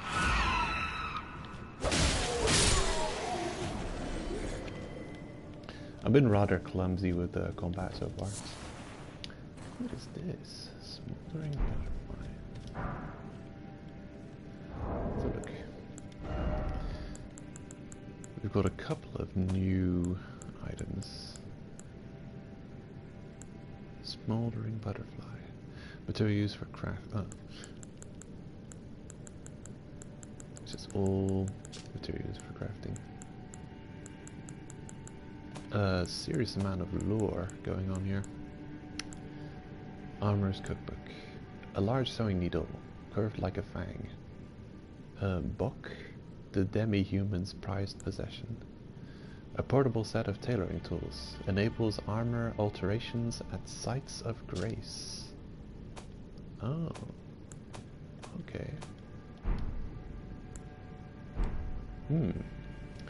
I'll have to look into that when we get back to the site of grace. Bonfire.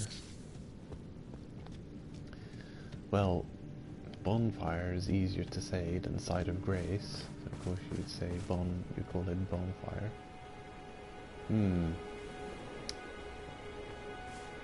Is this? No, of course not. This isn't the way we came in from. This is another entrance. Oh, look at that. Huh. So that's the entrance over there, the coastal cave. And then we're on this island. And I figured, how the hell do you get to this island? Well, through the cave. Interesting. Area of sentry. Why is it always hidden path? Well, no.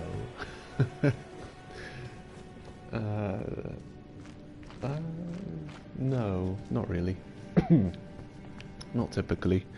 I'd say Dark Souls is more known for its opening shortcuts through areas that you're traversing, and cannot be opened from this side. String. Just crafting it. Strong foe. Oh no. Well, we've dealt with the boss, and we can easily just run through the boss area. So I'm not too worried about that. I'd like to discover a bonfire on this side of the path, on the island. Ah, there's the exit again. I think I'll take a peek at that difficult foe.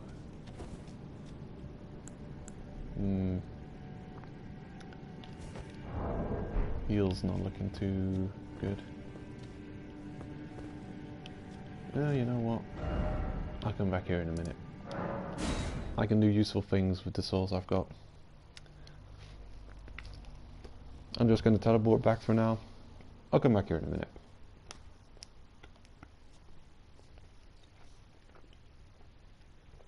I'll buy some arrows with the souls.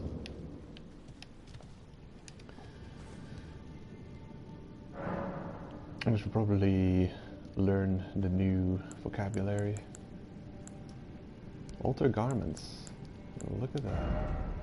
It just gives us a new menu option by picking up the item. Curious. And what does it require? Altered.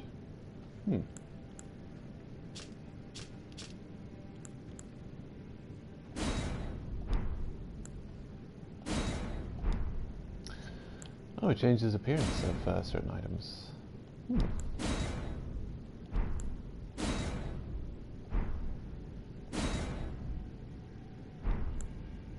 Right.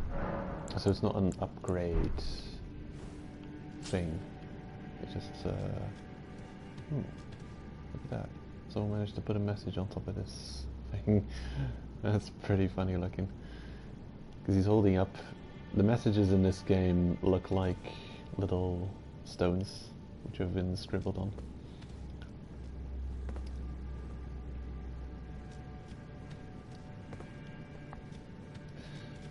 So, what's the way out? This way? Just gonna go back and use these souls before I lose them. I don't think I've lost many runes. Start calling them runes. I don't think I've lost many runes so far. Haven't had too many unfortunate deaths or unexpected deaths. Oh, You again? I don't want any trouble. really? That's badges. I shall purchase from you the Stone Digger Trolls. I've already got the broadsword, but I shall request 80 arrows. Yes. Do you have anything else useful?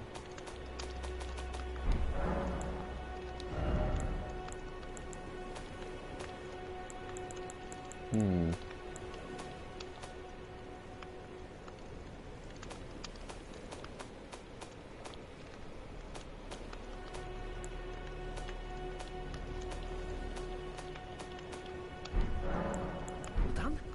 Well, Alrighty.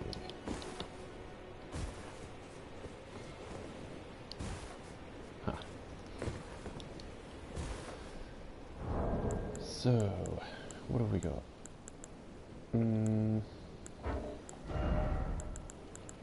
Decent amount of arrows.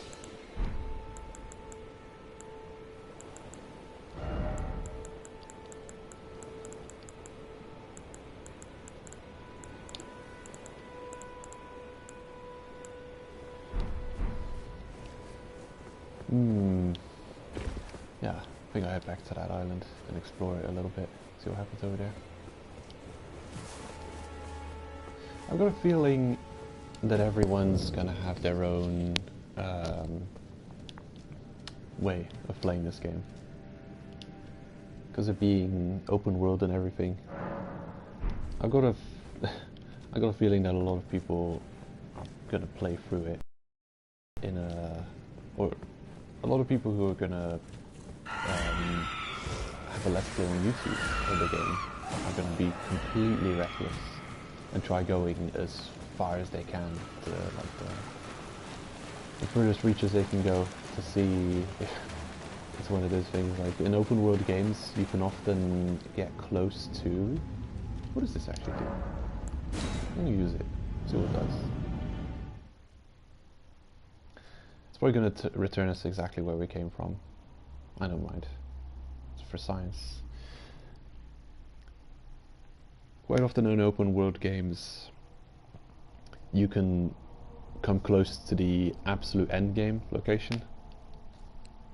I think in Skyrim, for instance, you can go visit the entrance or the some entrance of the end game location or a late game location. All right. No, that makes sense.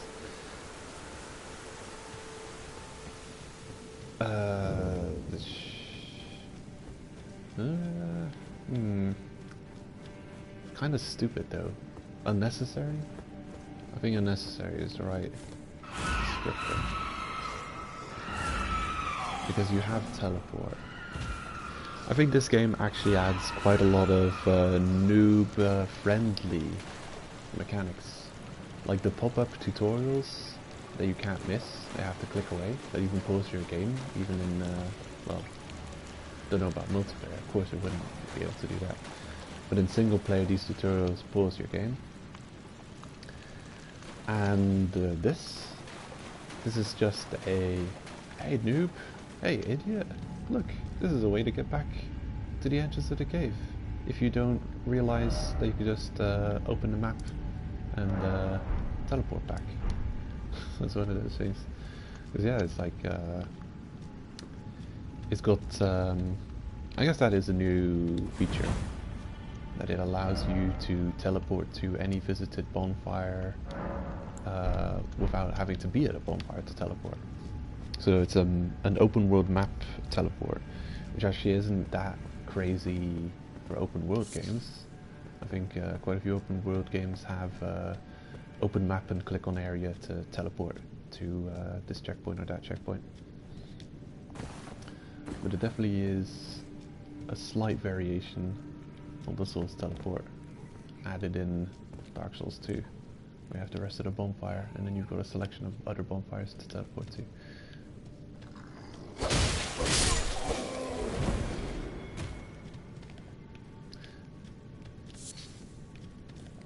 This is quite a challenging location. Like, or at least it's spooky and creepy with darkness. Oh, look at that. I'll take a screenshot of this. It's proof that you can actually get equipment off of enemies. That's not just all crafting materials.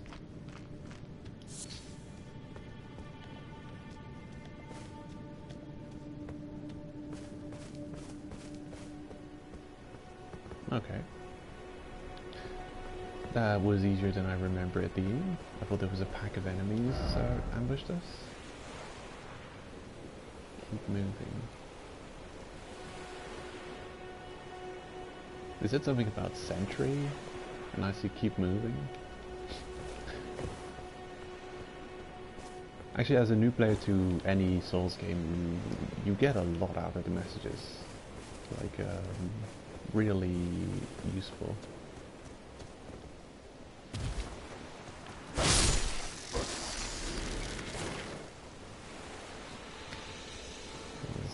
Please.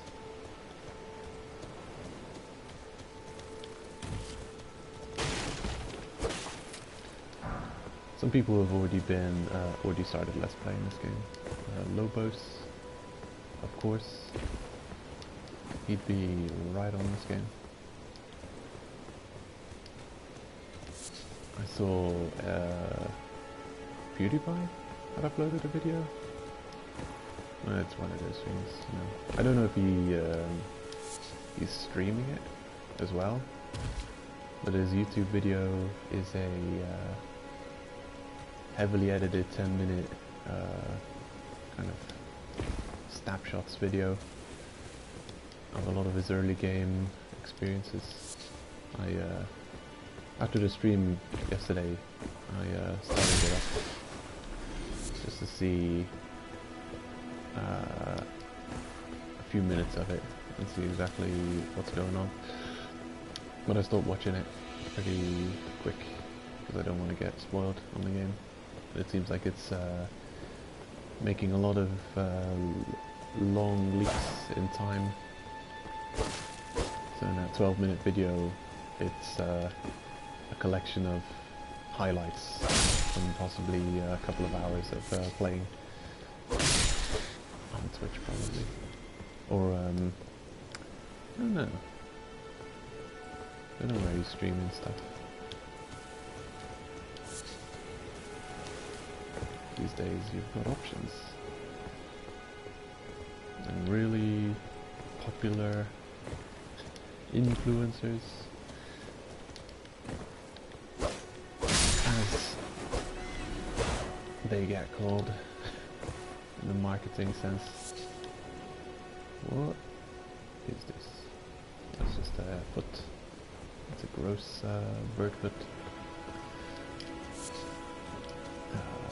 Wasn't it Ninja who moved to a very specific platform mixer, I think? But they bought Ninja to stream for them, and they kind of did wonders for their platform, having a well-known character join their streaming service. Yeah, people are starting to recognize internet famous people as what they are, actually just famous people. So it's like you've got Hollywood stars who have got a lot of clout, you could say. I've got a lot of influence and a lot of, you know, entertainment power. I kind of bring, get asses in seats, you could say. Starting to realize that internet famous is also a thing, and it can have the same marketing power. They can actually get people that are well known on the internet, and if you bring them to your platform, you can actually have people follow them to your platform and make you some money. Amazing new concept. Now it's more like the established order realizing things that we've all already known. What the hell are you doing? What? What are you? You're a goat. Why are you rolling? I'll make you run off the cliff. Go, you lemming, go! Go! Do it! Jump off! Do it! I dare you. Run up.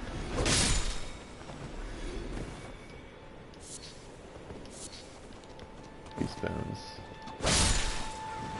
Oh, you attacking? Thanks. A sliver of meat.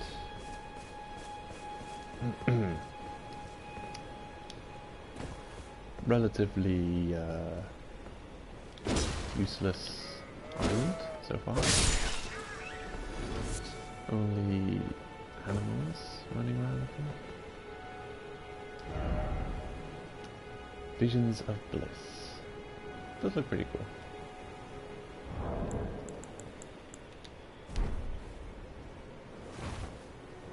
There we go. Nice little screenshot. Beautiful. Whoa. I want that compass off my HUD. Where is it?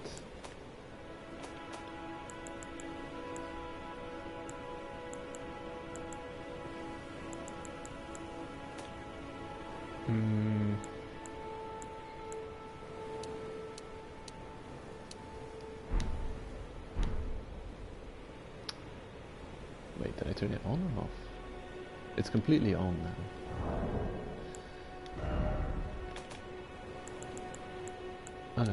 Off. Okay. Okay, so you have to... No.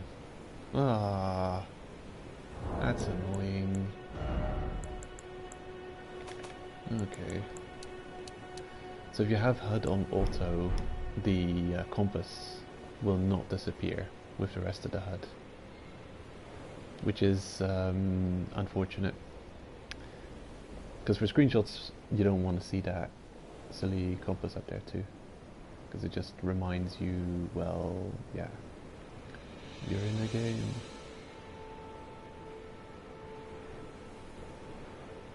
I appreciate that you can turn it completely off, but I don't know. I guess they figured turning your HUD on every time you want to see the compass would be annoying, but I don't know. I don't think I would mind it. How often are you really working with the compass anyway? I don't think you're using it that much. A great dragonfly head.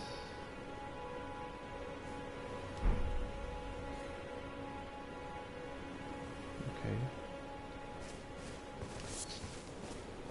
Just stole this person's head. And they're not a person, they're a dragonfly. Material used for crafting.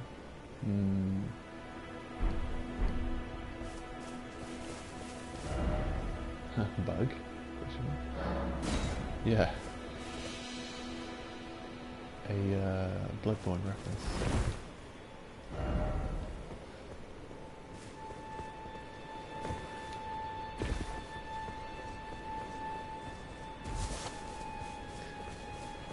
So now that we've slaughtered the local wildlife and almost pacified the island, still a bit of work to do, it seems. There's some ruins that I'd like to explore.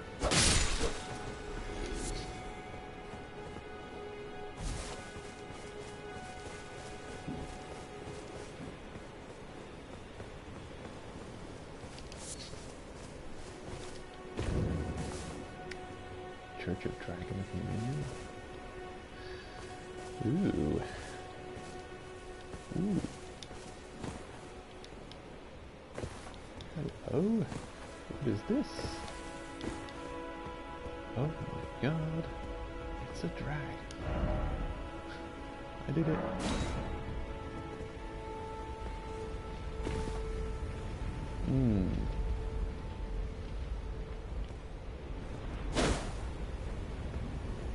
Nope.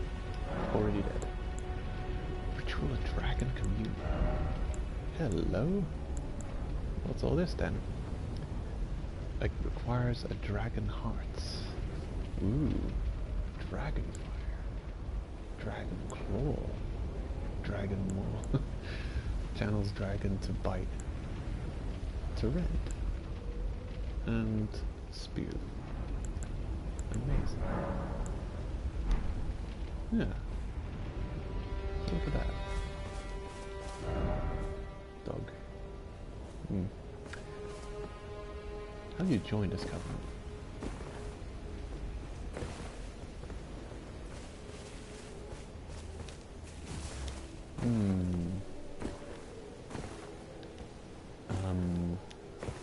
Hello? What are you?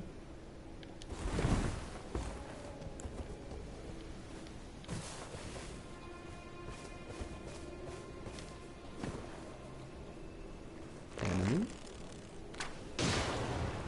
Yes.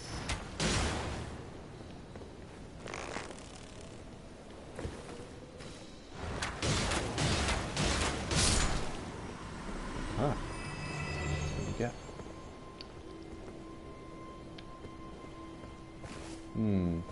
Didn't drop anything now. Weird.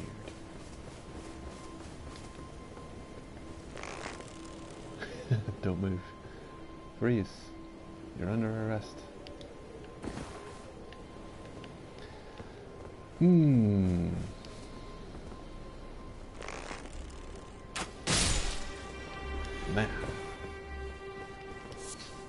The Tarnished in this game is kind of an asshole, isn't he? He's been running around killing all these innocent creatures. Not my fault. Oh, what's this? Hello? A bonfire.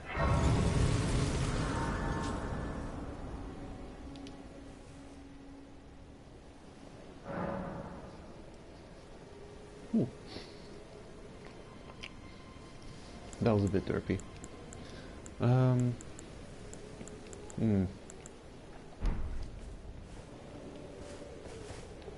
Surprisingly little you can do at bonfires in this game, or at least at the moment.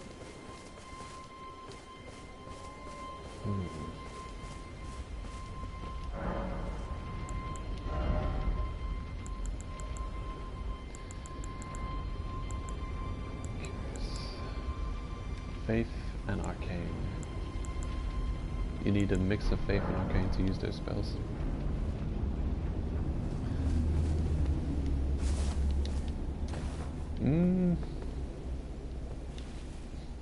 I think I want to have a Strength of Faith build for my first playthrough.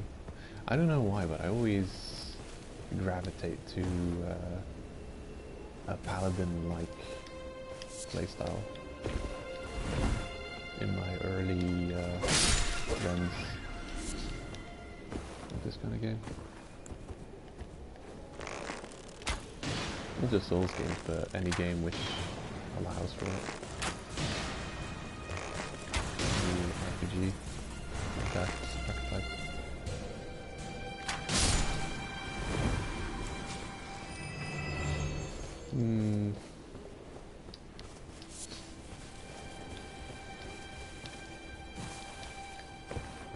Hello?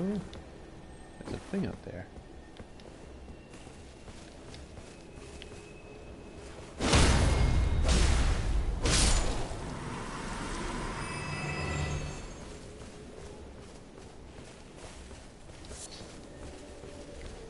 Get up there.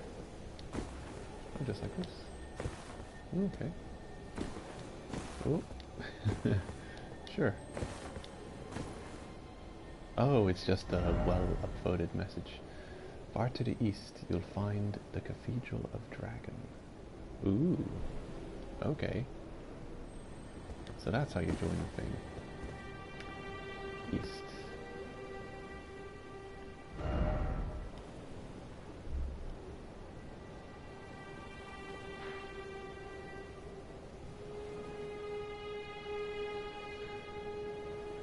From this exact point, I guess I'll look completely to the east.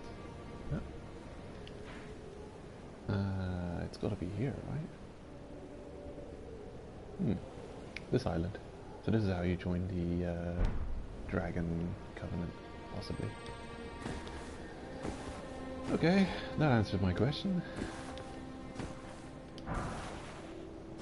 Exalted Flesh.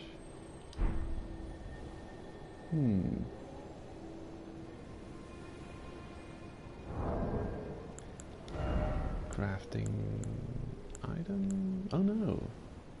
Temporary boost physical attack.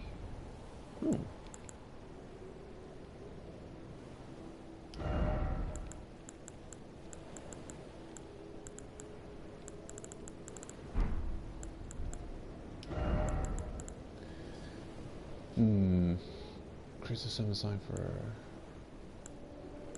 sends a co-op signal to summoning pools.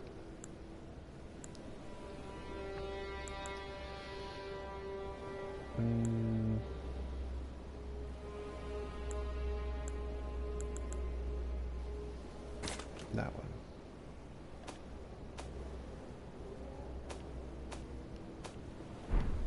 Patch 6.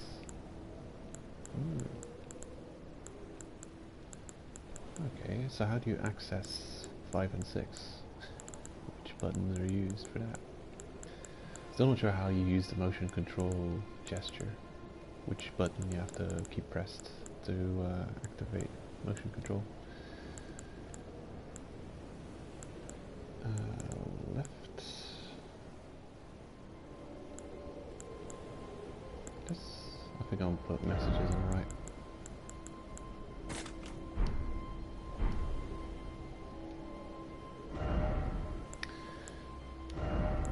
Okay. If only I had a constant.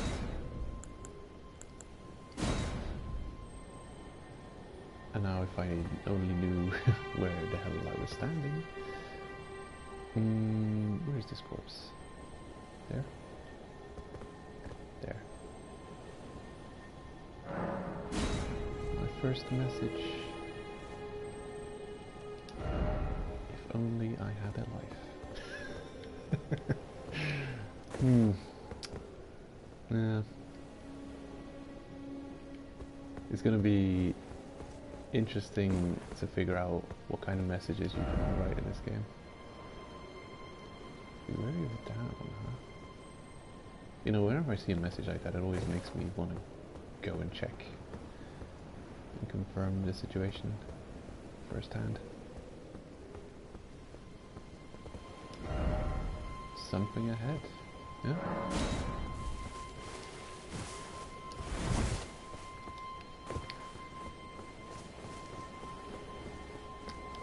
So besides the dragon and all those spells you can learn, is there anything else in this island?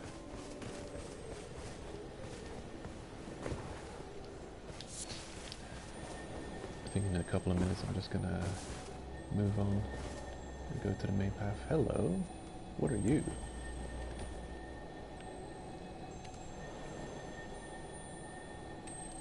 That's quite something. Take a screenshot.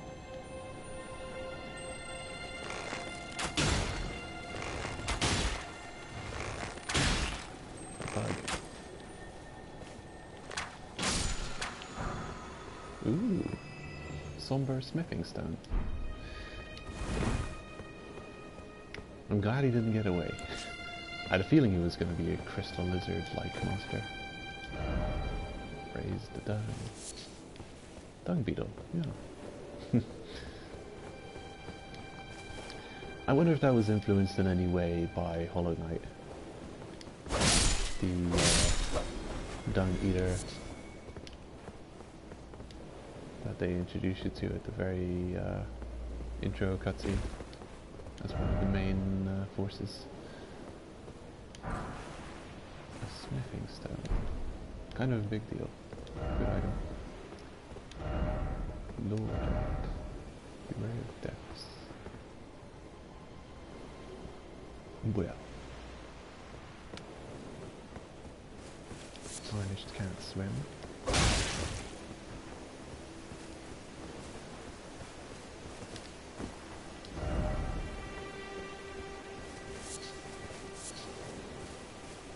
Herba. Herba. Yep. Nothing to do here.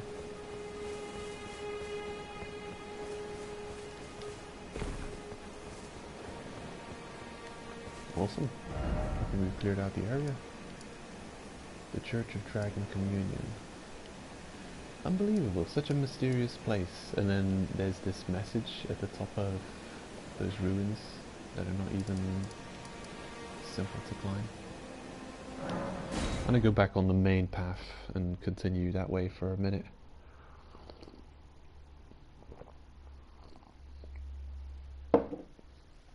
Weird. We haven't got the ability to level up yet. When is that gonna happen? Ooh.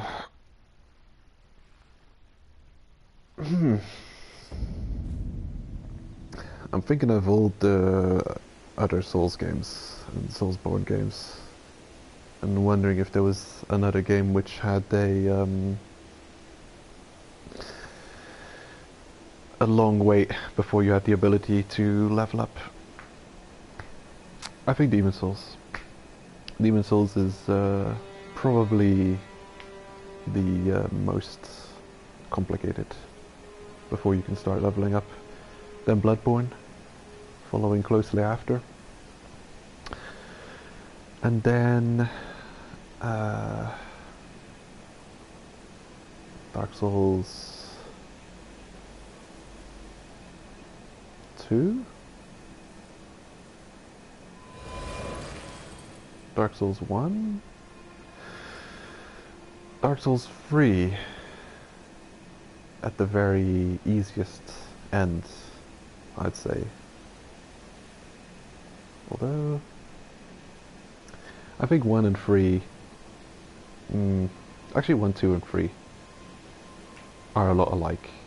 You have a tutorial-ish kind of area, boss you have to get past, possibly. I don't think 2 had one, but yeah, 2 had a very weird intro. Yeah, so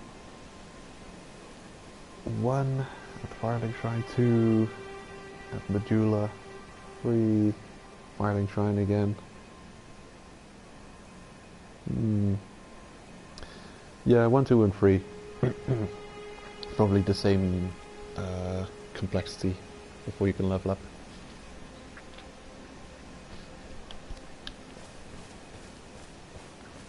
It's time you set off, I should think, to Castle Stormvale on the cliff, where grace would guide you, if you seek the Elden Ring, maidenless as you are. Ah. Is that an insult? Seek Lord. Lord, oh Lord. Interesting. Maidenless as you are. Tarnished. Does never go up, man. Wow. It's like an almost meta dig, potentially at the player too. So it's kind of it's one of those things.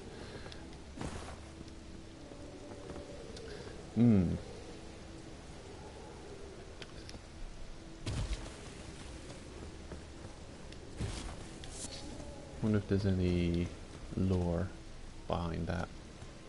It has always been the case that the Ashen One, or the Hollowed, the Chosen Undead, has had someone to guide them. Or it has happened a couple of times. I'm thinking of the doll in Bloodborne, and the Maiden in Black, and then the Shrine Maiden in actually it's only really in Dark Souls 1 that the Chosen Undead doesn't really have although yeah, in Dark Souls 1's the only game where you don't have some kind of lady who's guiding you, or yeah. Dark Souls 2, the lady in green, I forget her name, Emerald Herald, yeah, that's her name. The Herald,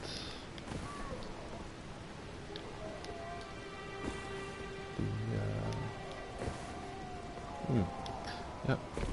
So it is a trend that the Chosen Undead is supported by a female.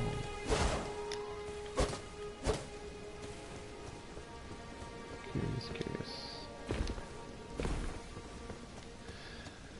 And we were helped by a lady on a horse. Gave us our flask of Crimson Tears at the yeah, after we died for the first time officially against the I'm gonna kill you guy. If you die to anything but the I'm gonna kill you guy, then it's not an official death. Doesn't count.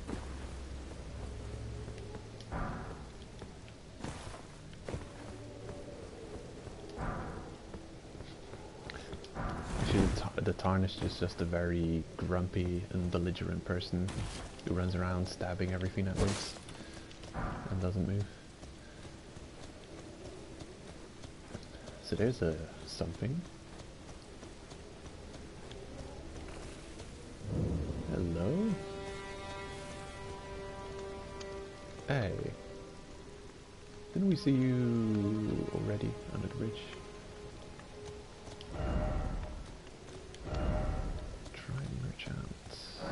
Oh, hello. Strengthening armaments. At a smithing table you can spend runes and smithing stones to strengthen your armaments. Somewhere in the lands between you may meet a blacksmith who can make your armaments even stronger.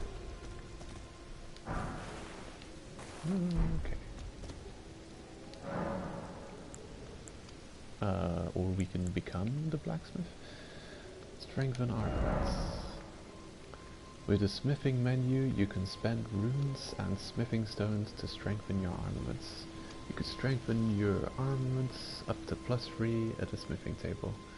Somewhere in the lands between, you may meet a blacksmith who can make your armaments even stronger. Okay.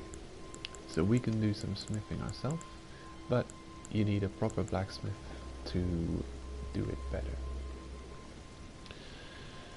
How much does this cost? It costs 2 smithing stone ones. You know what I'm not going to do? Is upgrade my weapons. I'm not struggling with lack of damage in combat yet. I'd rather save them until I found a more awesome weapon. Dog. They keep calling the donkey names. You're a Tarnished. I can see it. But I can also see that you're not after my throat. Then why not purchase a little something? I am Kale, purveyor of fine goods. That's weird. Looks like they've all got the same kind of look about them. And they're holding that... I was holding both of those weird sticks in one hand. But they're definitely different people. The other guy had Patch's voice actor. And this guy's a different voice actor. You can ask about him. What do you got? Oh, there it is. The binoculars.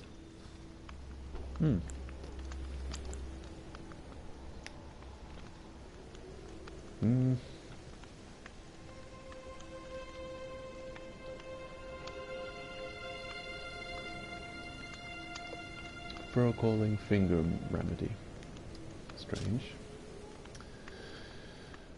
Can also be used from the multiplayer menu. Craftable item. Reveals signs.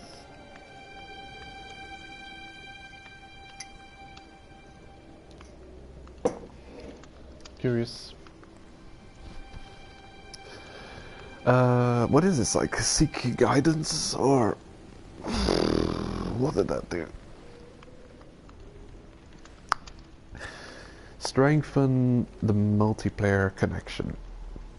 Because that's just it. I think a lot of people are playing with multiplayer on. They're just moving around in the world but don't really have much intention of engaging in multiplayer.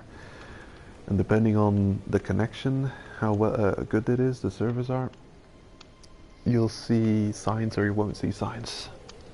And there, I guess, could be items to improve the amount of signs you see if you really are planning to engage in Jolly Cooperation.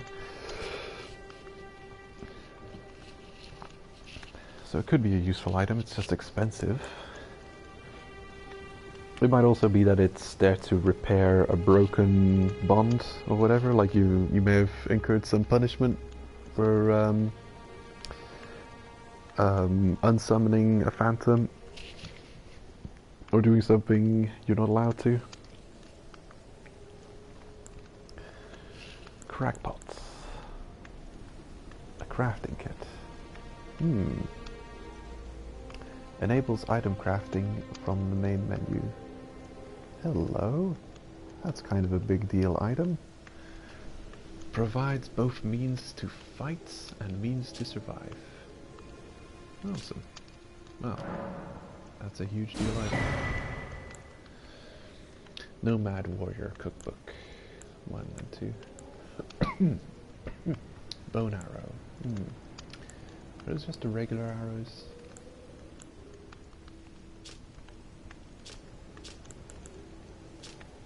Bone arrows. What's up with that? Bet you they're just regular arrows, but they're calling them bone arrows because it costs bone to craft them. Like beast bones. The chain set. Okay. I wonder if it looks good in this game. I've liked the concept of the chain armor in general. But in previous games it's always just looked silly, you know, it looked plasticky or too shiny or just, you know, off. So if it looks good, I might wear some of it. Don't know about this playthrough though. We've got a pretty decent armor to start off with. I want this telescope. Goodbye. Nice to do business. Oh. You'll need cracked pots or other containers to craft certain items. You will not be able to make more of those items than you have containers. You mean bombs, specifically. We found information items. I haven't really taken a look at them yet.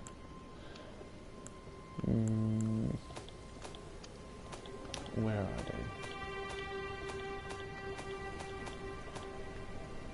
they? Yeah, there it is.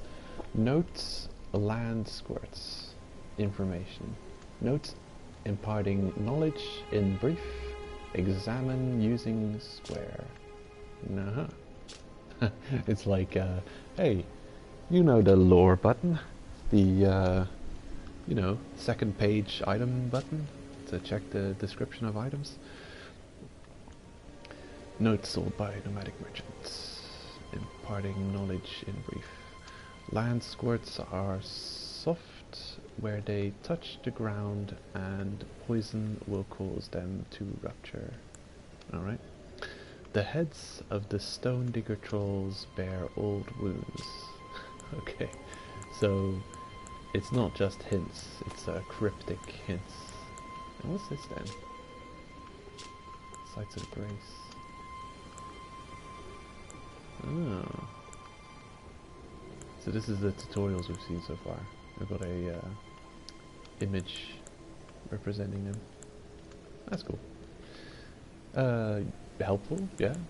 Easy to navigate. You can just kind of remember what the image is, and then you can figure out this is what this is. Explaining. Stakes of Marika. That's what I was talking about earlier. This weird checkpoint that doesn't require player interaction.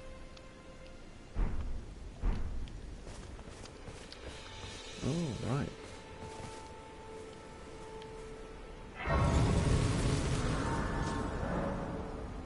Fast travel to Sites of Grace. Through your map, you can instantly travel to any Sites of Grace that you've discovered. However, there are some dungeons and other areas where this cannot be done. Oh yeah, I've noticed this game doesn't have a trophy set. It's crazy. I can't believe this game doesn't have trophies. I wonder if it has, it should be out on PS5 too, I think. I wonder if it has a PS5 trophy set.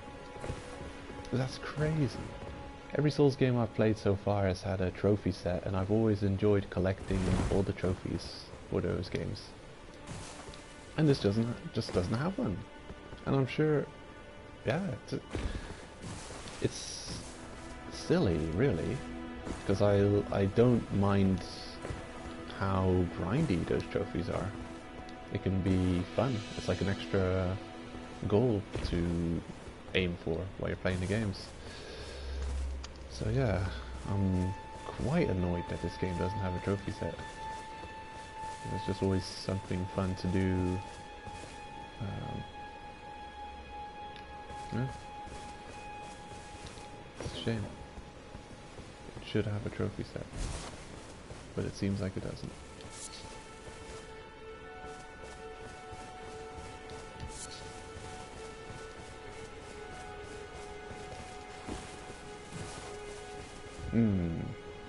Go that away.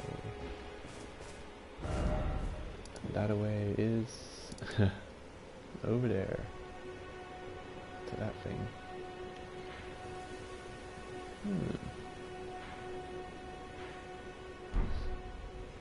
Okay.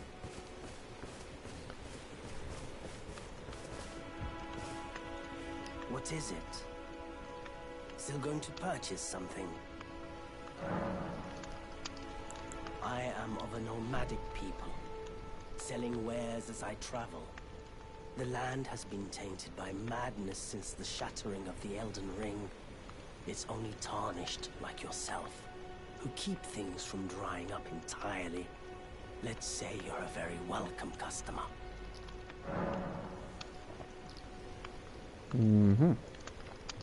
Interesting.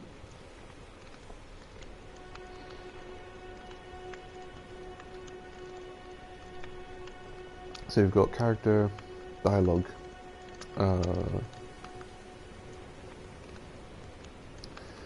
option, and it disappears after you've heard it. Goodbye for now. What is it? Still going to purchase something?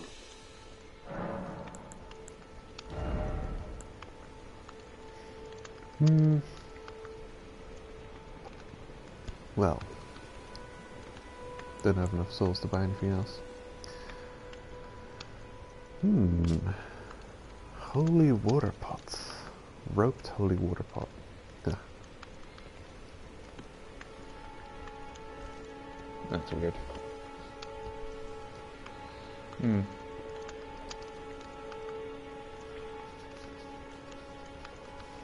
I wonder if anyone uses that. Goodbye. It started in Bloodborne with this idea of roped Molotov, where as you're running you could throw a Molotov behind you. And then it just kind of kept it. And Dark Souls 3 has the same thing, and now this. But of all the things to keep, who really uses that?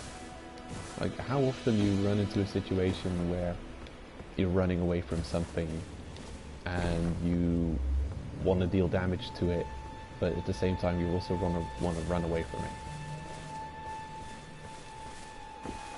And it's not like your camera's zoomed out enough to see, to get a good view of exactly where whoever's chasing you is. So you're just assuming that they're right on your heels and you're throwing a Molotov.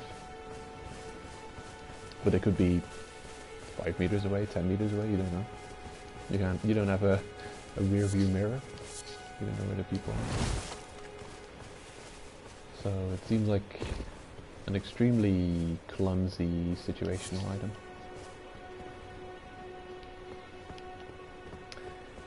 And also one of those items you can brag about using successfully in PvP, like you were running away from someone who was chasing you down and you managed to hit them with a rope firebomb or Molotov. It's like, hey, I managed to get a kill on something like that. Uh-huh. Welcome, friend. This is how we say hello where I'm from.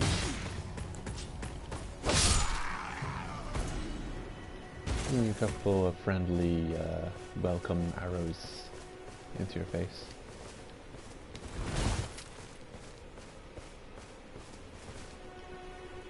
I might actually pursue a I don't know. I don't know what to do with my first playthrough here. I like the idea of using bows though, in an open world setting, you know, in a more linear setting. I like to be more hands-on. Just have a giant weapon and charge in for the attack. And in an open world setting, where there might also be a lot of hunting. Whoop! Amazing dodge. It's too good for me. It's Ultra Instinct. Stop it. Gotcha. Starcraft just sneaking past me.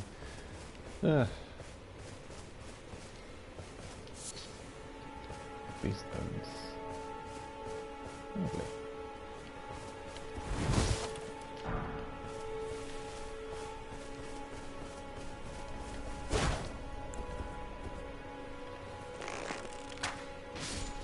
Oh yeah.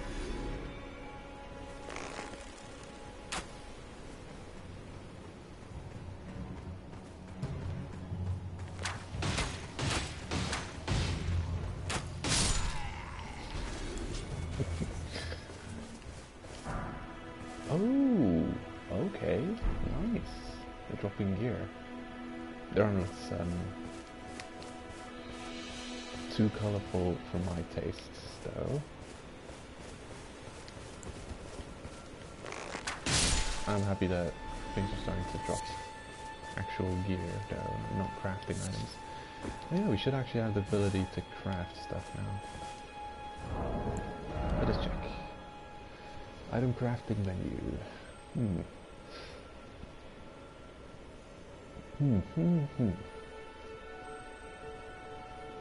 Okay, you can craft more items by finding cookbooks. Cookbooks for crafting. Rainbow stone, prism stone.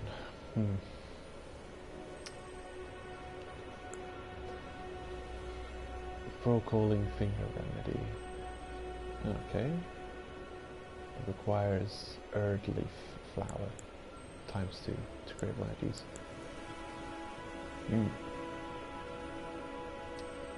Smoldering butterflies.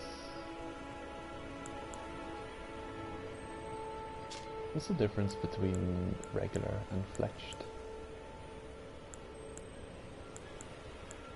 Is it just a aesthetic thing? Oh, right. The fletching adds distance to an arrow's flight. Makes sense. Wow, yeah, actually, you just assume that normal arrows have that.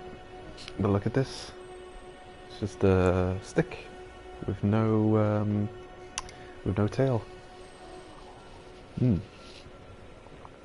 Yeah, those can't fly well.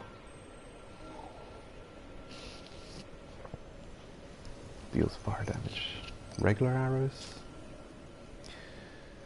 Fire bone arrow. Right, I don't have the recipe to craft regular arrows. Fin beast bone and a smoldering butterfly. So I'm guessing you can craft regular arrows with just a couple of fin beast bone. And it takes 3 fin beast bone to craft 10 arrows. That's very reasonable. And then you can use some of those arrows to kill some more beasts and then get a bunch more beast bone.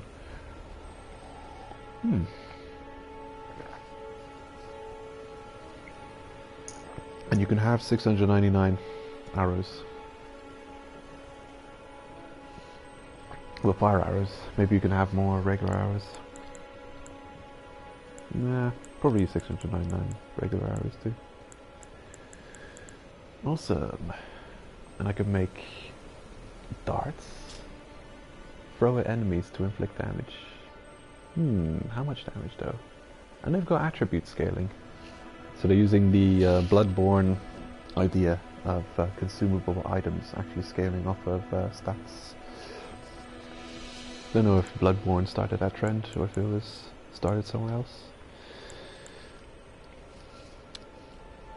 This is definitely interesting as well. Being able to craft an item that cures poison.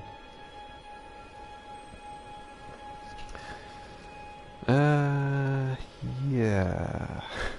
Depending on how rare the items are to craft, the question is, isn't it easier to just farm souls from something that gives a lot of souls and then buy the item? I'm not going to craft it.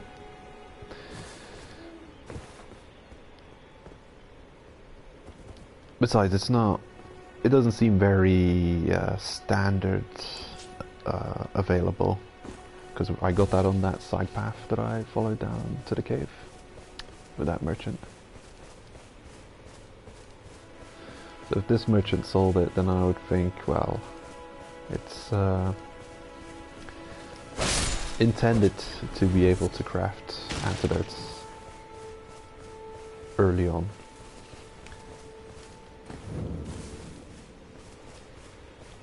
What do you sell? The other merchant sold antidotes. What is it? This guy does not sell antidotes. Throwing dagger, huh? Okay. Goodbye. I shall craft bone dart times 1. What does it cost?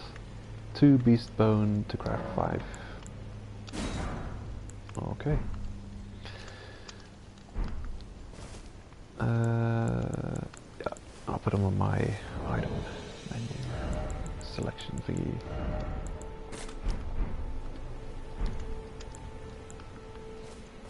I want to compare the damage. What is it? Of the throwing dagger versus... Goodbye.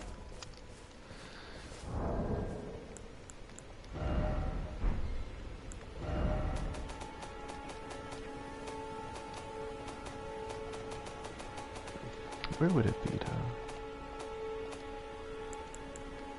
Tools, okay.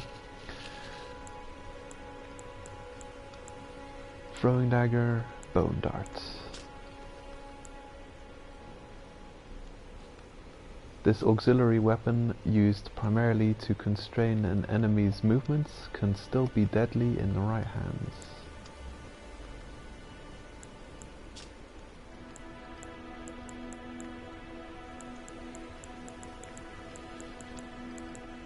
idea what kind of damage it does.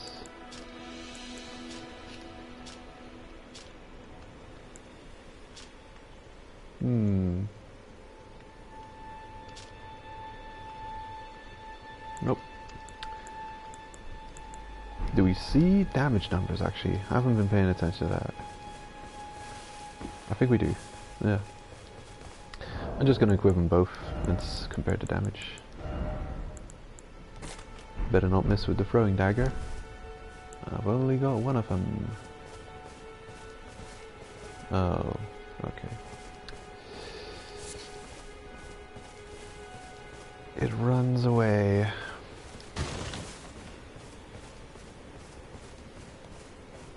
I'll chase it down, but I don't want to miss with my attack.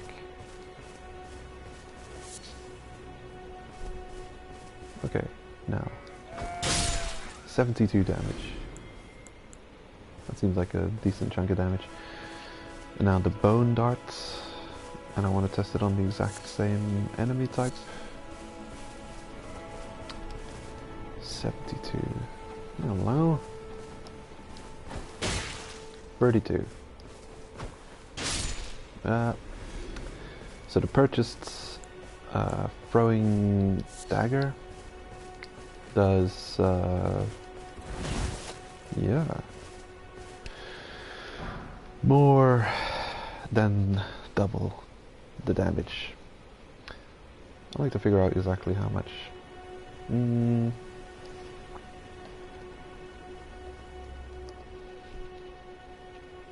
Alright. 72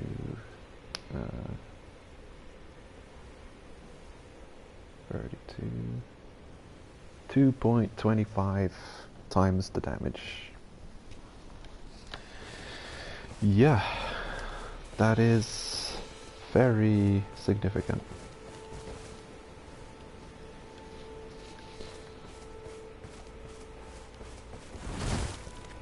It took a bit of work to get a decent chunk of souls. Though there is that respawning giant that you can kill, if you can, if you can kill him.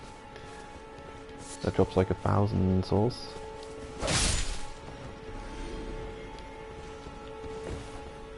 Oh, hello. No! No. Don't do it. You missed me. Leave me alone.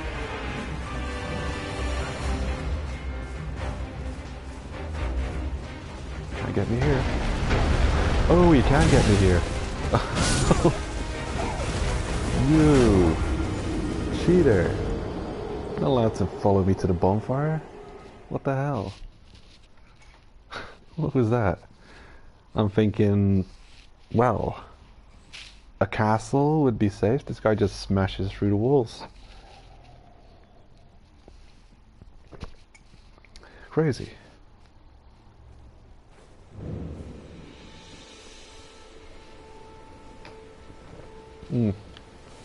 Right. I guess there is an entrance on the side, an open way for him to get in there. And he smashed one of these pillars. Whoa. The destructible environments is pretty awesome. Where's my souls? My amazing 128 pool of souls.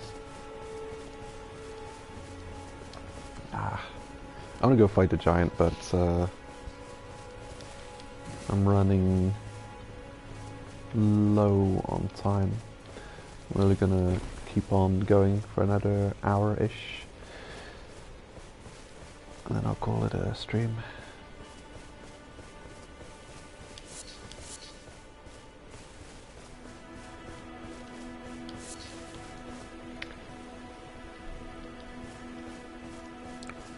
So, what was the path again?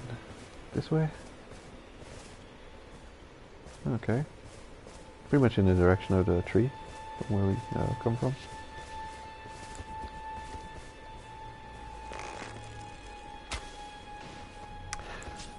Yeah, I'm not sure what to do with this, ow.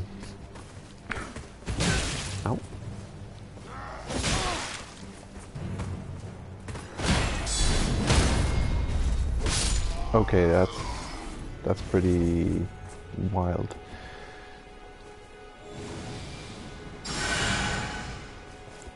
Apparently you can just hold the guard button down as long as you want. There's no timing, or at least there's no timing involved with guarding for the block counter, where after you get hits, when you take a hit in the shield, you press R2 to counter. You don't actually have to time your block to do that. You could just keep blocking, and then just after an impact on your shield, you press R2. That's actually very easy to do.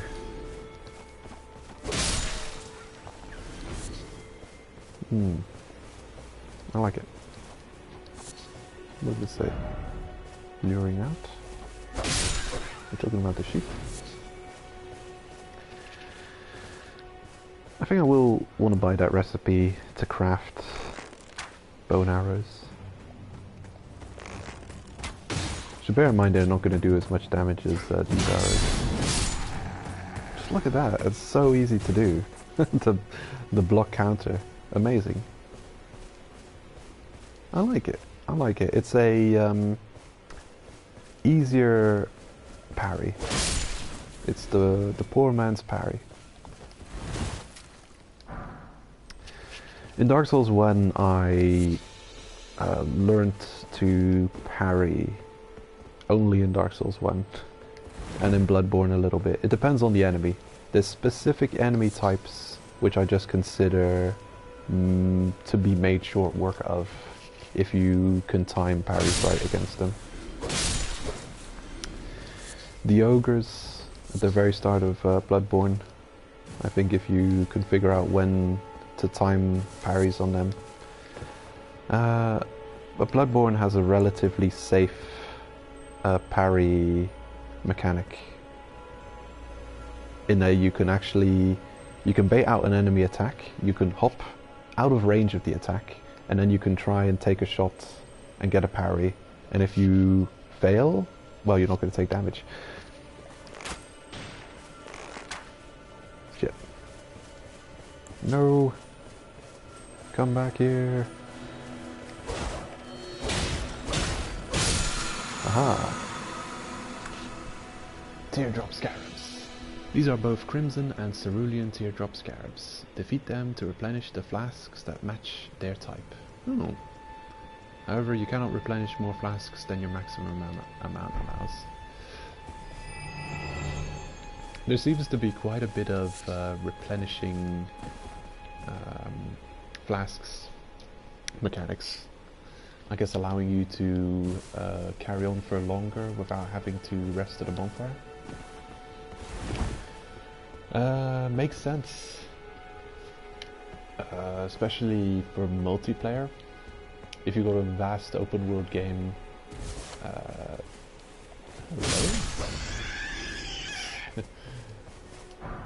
If you've got a vast open world game, then the hosts will not be resting at bonfires constantly, because you don't have a specific chunk of level that is expected to be played through. Yeah, really a refreshing change from the norm in terms of co-op Dark Souls play, because now it's really just a giant question mark what the host will want you to do. You could just be running around and fighting for ages, I guess. Which will also require some kind of a balance to account for the time that the summons will be following the hosts. Because imagine if you're in party with friends and you're in party chat, then you can just discuss what the plan is. It's like, hey, what do you plan on doing? Where are we going? What's the idea?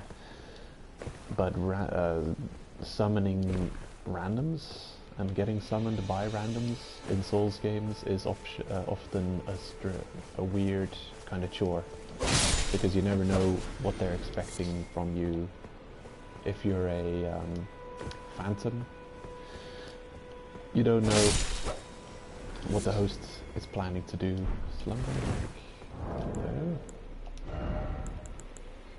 And you do you. No, just crafting. Like I've been summoned in the past for a very slow-moving host who seems to just want to get through the level, and they want help to get through the level. Yeah, it's one of those things. It doesn't. Not everyone is considerate of the summon's time.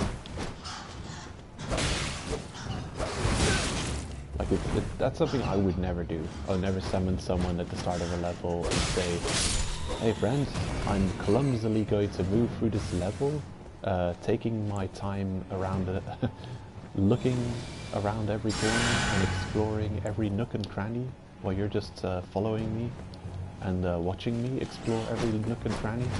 No, I do not do this.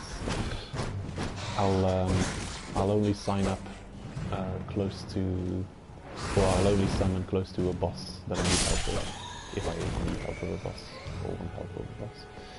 But I'm not gonna drag a summon through an area. And if I do, then I'm gonna take their time into account and move with purpose and actually go only the path that needs taking. I'm not going to do too much side exploring and wasting their time. Dark Souls 2 accommodated for that with the small summon sign, which actually allowed you to get rewards for time spent with the host. So it was based on, well, if the host didn't die, if you got a, I think it was either based on time, I think it was based on time and amount of kills, and either of them would count down the duration of the summon. So if you were just summoned for a given amount of time, it would say, yep, task complete, you're going back home now. Or if you got X amount of kills, and I remember specifically in No Man's Wharf summoning up with a small sign to help people and collect the rewards from that. And indeed, you follow them around for a given amount of kills, and after you're done,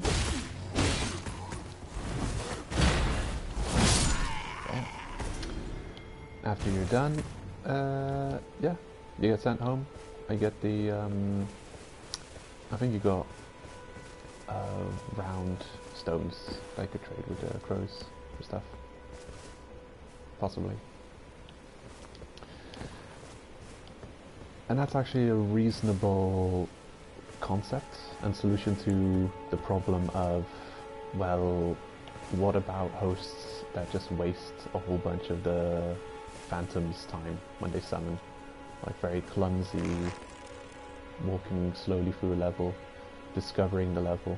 It's like your first run through the game, summoning someone to help you get through a level. It's like all good and well, but yeah. It feels a bit time wasty. Oh, look at that. Lord Sworn's straight sword. Sweet. Cooler looking weapon. Hello. Okay. More critical, less damage. Guarding a little bit less strong in the guard. Weight? Better. Roughly the same. Yes, I'll take it. I appreciate it. I wonder what this moveset is. Ooh, it's the pokey moveset.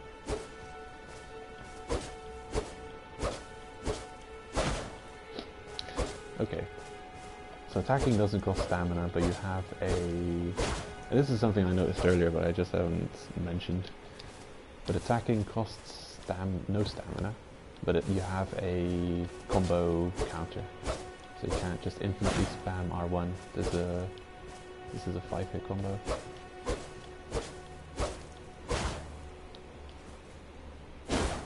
with the spear, the combo actually started getting slower the more times you would attack, which, yeah, that's a weird one. Usually, the longer you perform a combo, the more powerful it gets. But in the case of the spear, it just got slower the more times you spammed R1. So I think that's to balance the weapon. So anyone on the receiving end of the spear has a time to counter when the spear's moveset is starting to get slower. Kukri. Well done. Why? Why 8,000 upvotes? I'm gonna look at my said messages. Yeah. If only I had a life. It had one upvote already, which is amazing.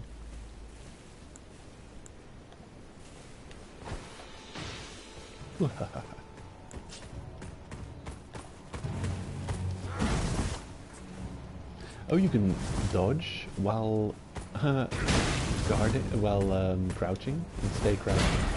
That's weird. Can I uncrouch? It's not very helpful. Oh, that's some damage. Or some guard damage. Bam!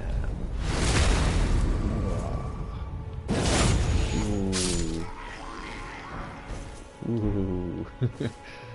That is satisfying to do.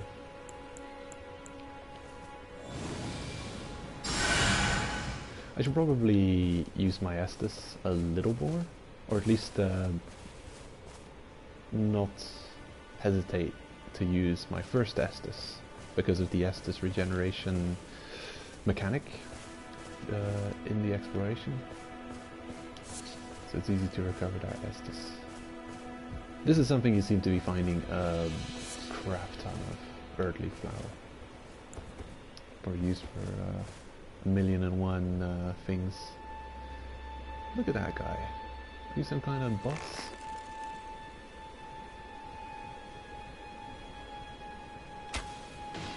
Ooh.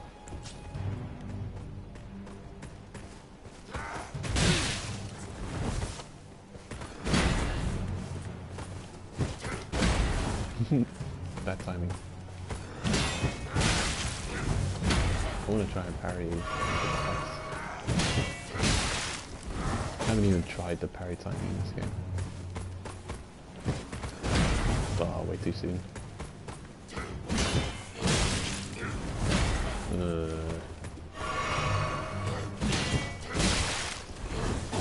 Very early parry timing. Or slightly early parry timing.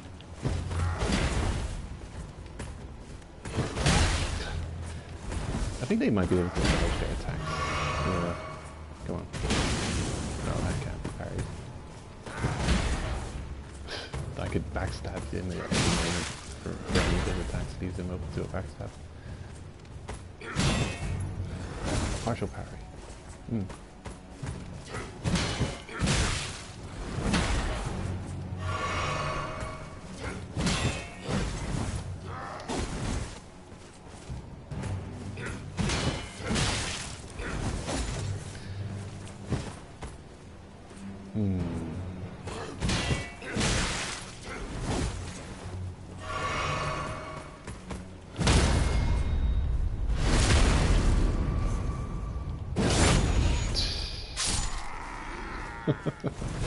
Oh man.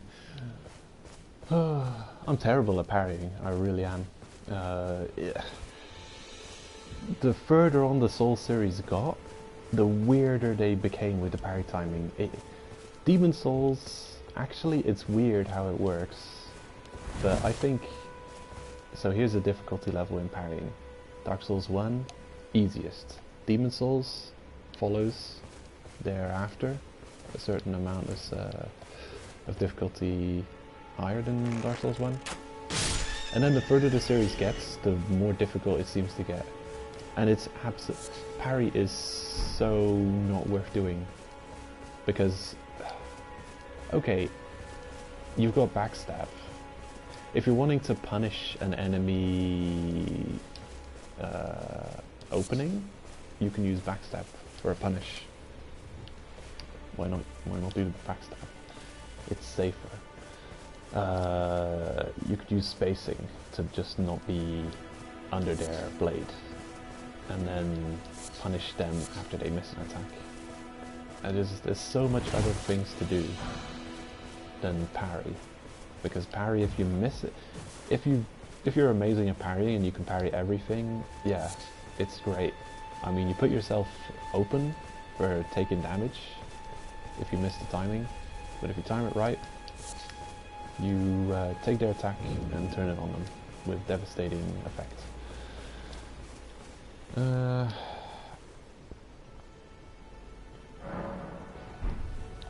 But I really can't get used to the timing in the Souls games these days. Dark Souls 1, reasonable. It was pretty much, it was on reaction. Like the moment you could time, I think your parry was pretty much a split second before you were about to get hit. You press the parry button and you've parried. And that was reasonable. It works. Okay, let's give this a try. You should not be able to hear our approach now. Ooh.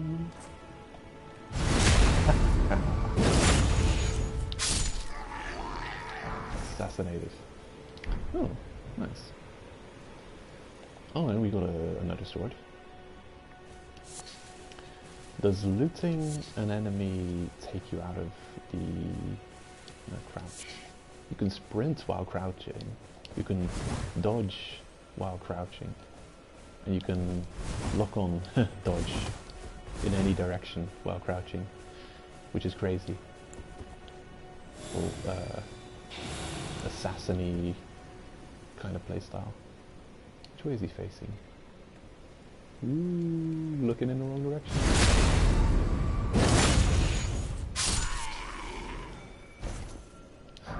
It was the backstab that took me out of crouch.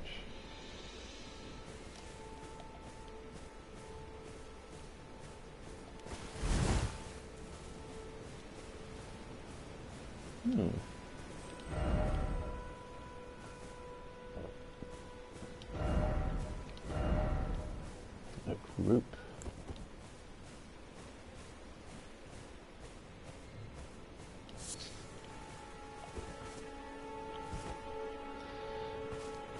Right. So I'm happy with the block counter, actually. It really adds a poor man's parry for me, who is terrible at parrying. I don't know, maybe there's still gonna be enemies in this game, which I'm gonna specifically, for that enemy, learn how to parry.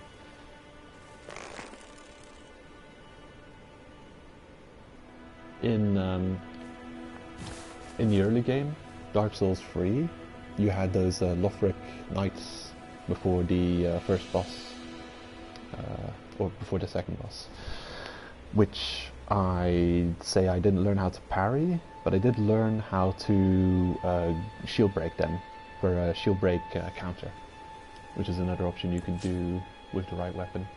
I wonder, what is this weapons? Square off. It also has that. That's cool. I like it.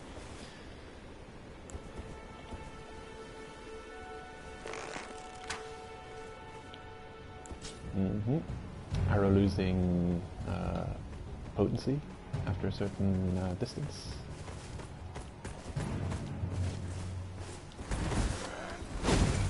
Wow.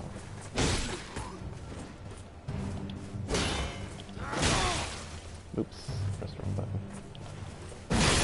Meant to do that.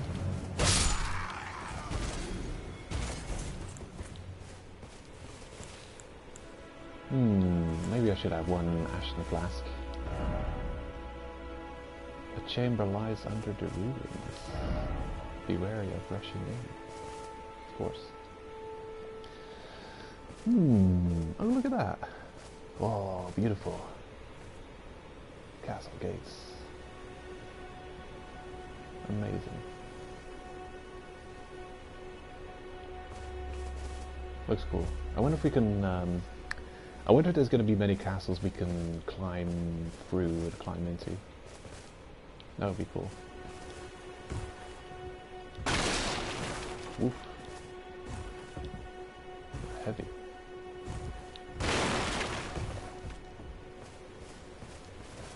Probably flammable.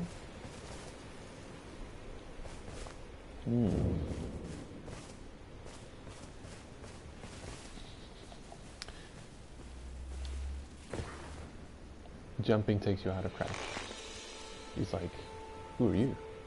What are you doing here? Are you some kind of champion?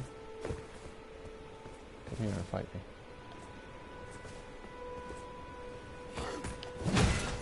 Missed. Aha.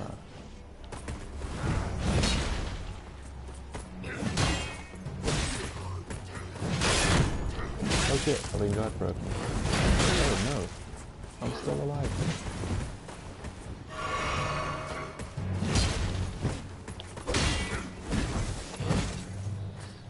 Oh, I'm being clumsy.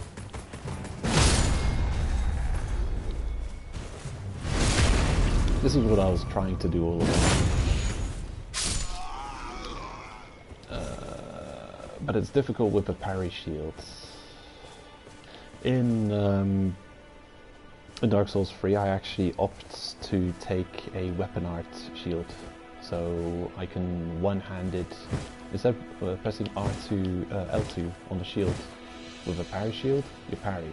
With a weapon art shield, you go right into the weapon art by pressing L2. And I find that more useful. I wonder if this game has a weapon art shields instead of, well, parry shield and weapon art shield. Check.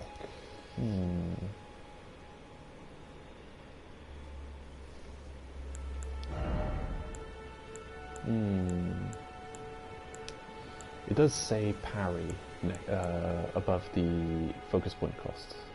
So I'm guessing that this game also has shield arts, which would be ideal if I could find myself a relatively weighted 100% physical block ability shield, which uses the weapon ability and not parry. That's yeah, just a useful thing to have. Pretty sure you could get one of those types of shields in Dark Souls 3 before going to deal with the Lothric Knights. So you could just use, well, what I have to do now is I have to go triangle, hold triangle, press R1, go to two-handed, press L2, and then R1 to do the shield break. So that's a whole bunch of button pressing, while otherwise it would just be a simple L2 plus R1 shield break on the enemies here. Which is a move I was trying to use against them, and clumsily.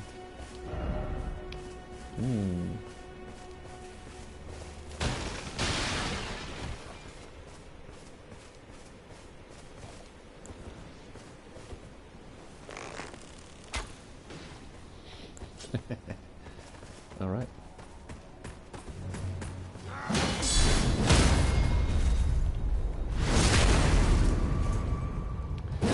I've got a sort of buff under my character. The looks like the statue we just came across. Does that mean that if you have that buff that you're going to respawn at the statue? Or that you can respawn at it?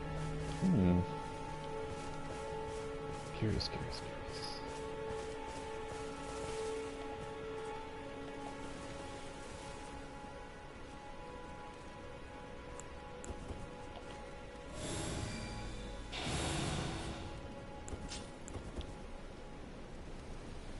Dum-de-dum-de-dum.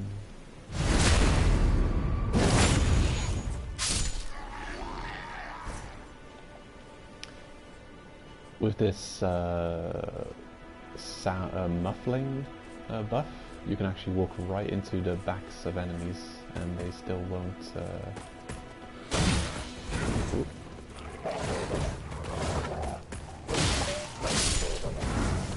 They still won't know you're there.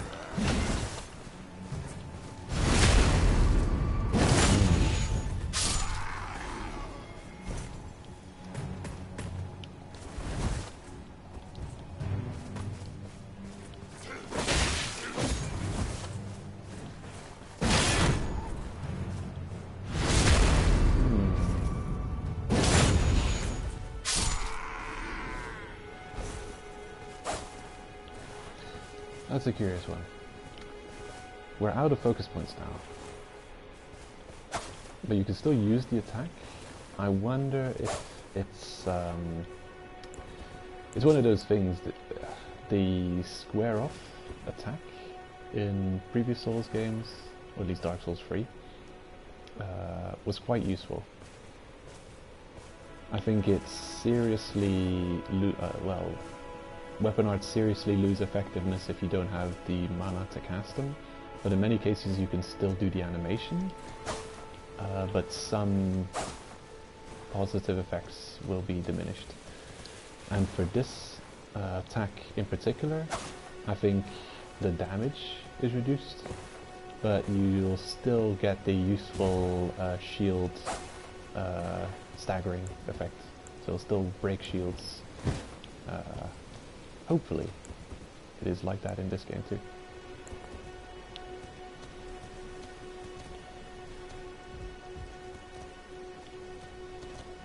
Oh, hello.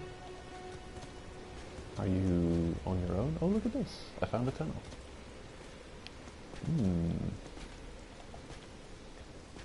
Dum-de-dum-de-dum. Don't turn around. Why did you turn around? I told you not to. Oh,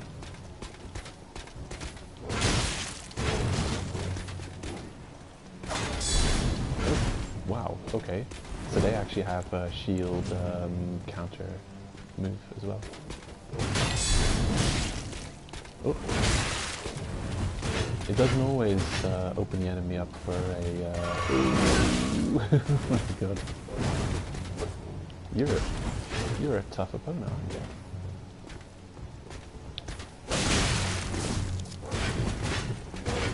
Oh, devastating.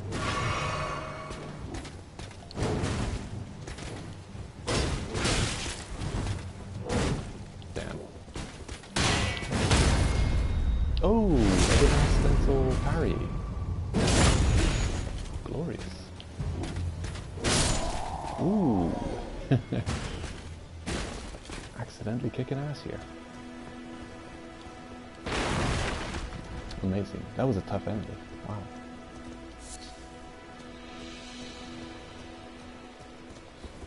That's another, it's kind of useful technique. If you've got an enemy who does follow-up, it's easier to time parry on the follow-up than it is on the move itself. So I kind of blocked his charge, and midway through his charge, I pressed L2 by accident and parried one of the hits in the charge.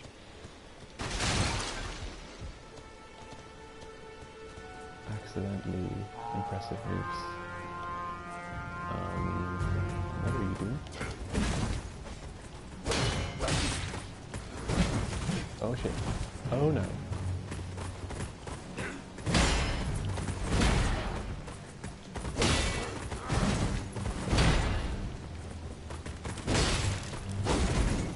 Aha.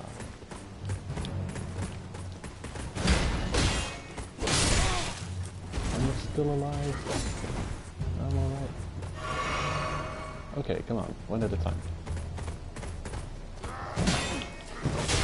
Oh no, I'm doing it. I'm pressing the wrong button. I'm pressing parry instead of attack. That's what I'm looking for.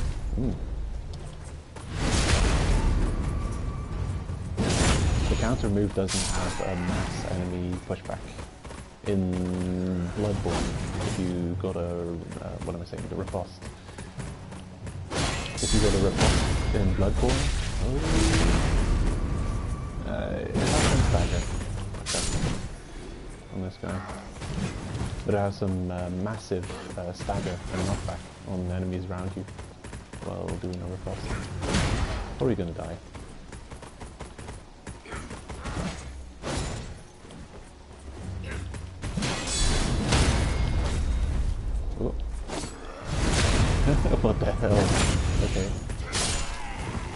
You got a problem now. You're all alone.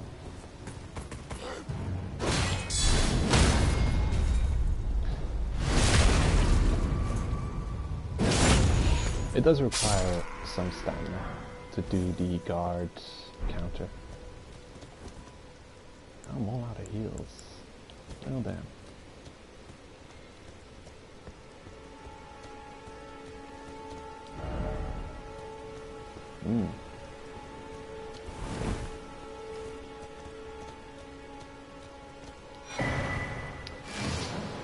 Huh, a map. Limgrave West. Alright. What does that do? Map, huh?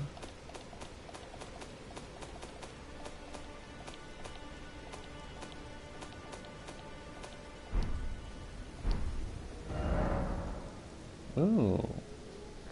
A new map's been found. Limgrave West. Okay, look at that. That's pretty cool.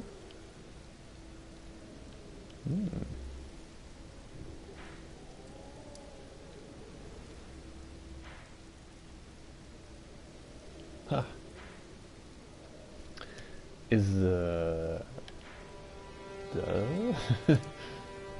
did we just unlock almost the entire map of the game? Just like that? What's this thing? Huh. That's weird. Does that mean there's more to it? Is this like, we're zoomed out now, is there like all the black areas of the screen? Is that going to get filled in by map pitch as well?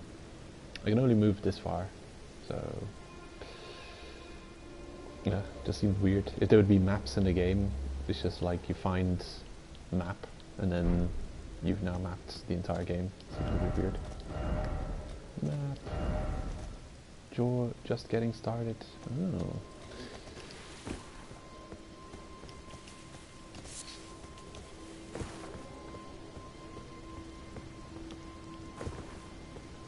Weird.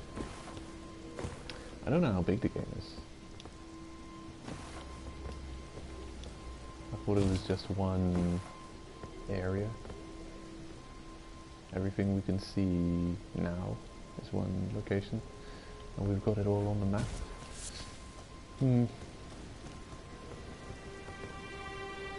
That's not a thing.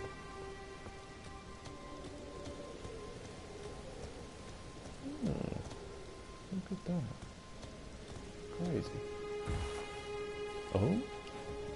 Hey, what? It's a treasure. Okay. Lord Sworn Greatsword. That's pretty awesome. It's just a treasure chest. I was jumping on there just for the hell of it. I didn't think there was a treasure in there, or at least I didn't see it. Woo! Greatsword. Requires 16 strength. Still don't know how to level up our character. Am I overlooking something?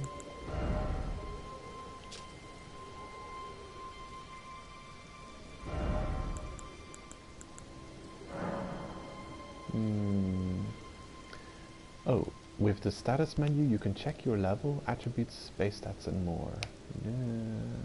Okay, checking.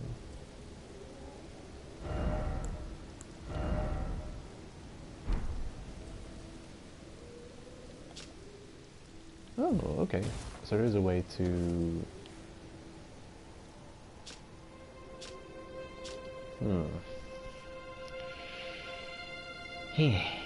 It says how much runes I need to level up. It's just I have no idea where and how to level. Maybe there's a bonfire screen that I've overlooked.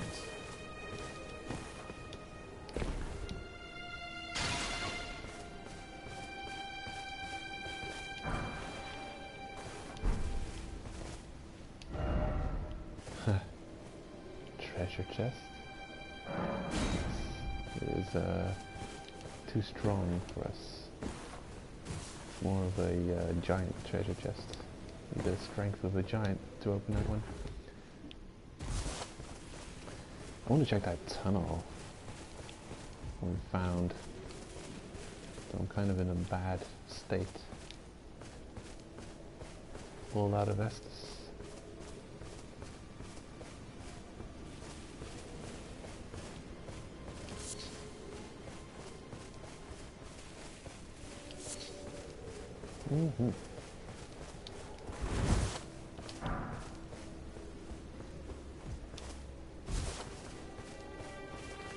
Okay, let's check it out.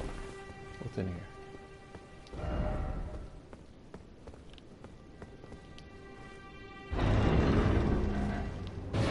Ooh. Just like that, treasure. Oh. Hello. With a whetstone knife, you can use Ashes of War to grant your armaments new skills at sites of grace. An armament can only have one skill. Any skill it previously had will be removed. An armament's type determines what skills it can have. Some special armaments have unique skills and cannot be granted new ones. Okay. Adding affinities. With a whetstone knife you can use Ashes of War to grant affinities to your armaments at sites of grace. This way you can alter an armament's attack affinity, boost attributes, scaling and more. An armament's type determines what affinities it can have. Some special armaments, like those with unique skills, cannot be granted new affinities. Ooh, weapon augmentation. That's going to add a whole lot of depth to the game. Ashes of War, Storm Stomp, Whetstone Knife. Can I equip the Whetstone Knife and stab people with it?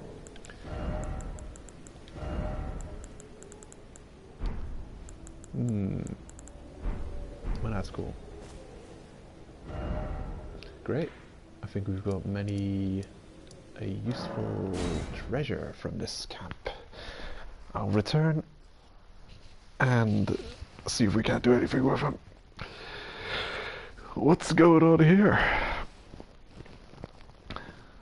A crumbling temple.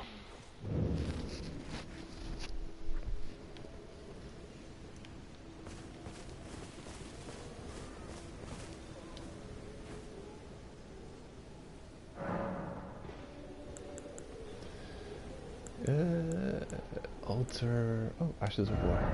There we go. With the Ashes of War menu, you can use Ashes of War to grant skills and affinities to your armaments at sites of grace.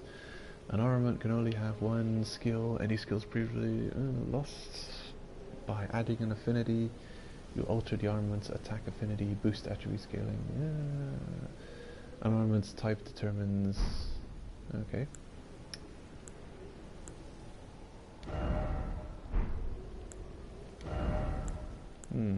Right. So actually find these skills lying around the world. And I guess you unlock this ability to grant skills to your weapons, armaments. Armaments. Ranged weapons and catalysts. Equipped armaments. But the short bow is a ranged weapon or catalyst. A very ambiguous naming with the armaments. Like, what is an armament? I'm armed with a shield. Shields, ranged weapons, catalysts, melee armaments. This is the only thing that actually names armaments. So it's just like melee weapons.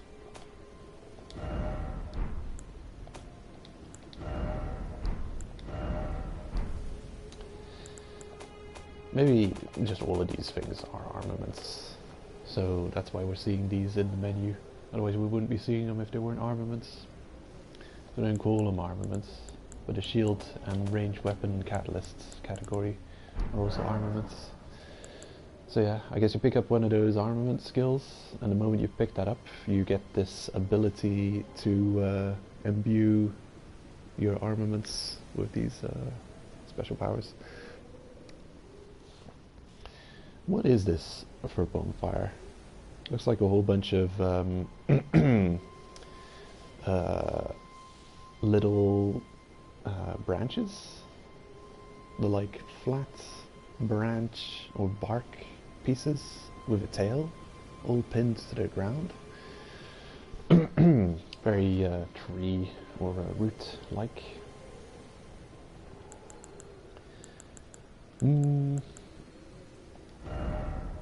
Right, I can do this, but I don't like... Okay, so square off would turn into storm stomp. Yeah.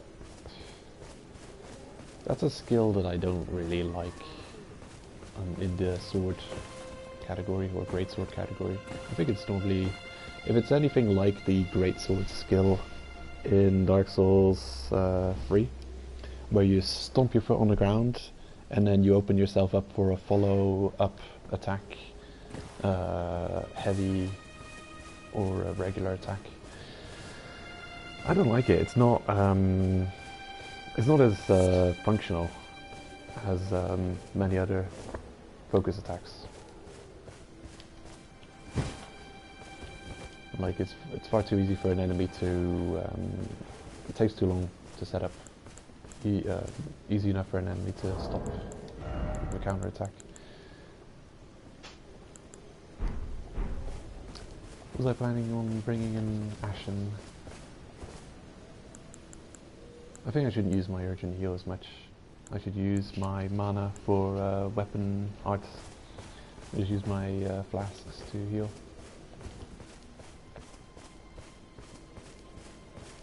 Oh, wait a minute. I still want to check if there's any way to level up that I've missed at the bonfire.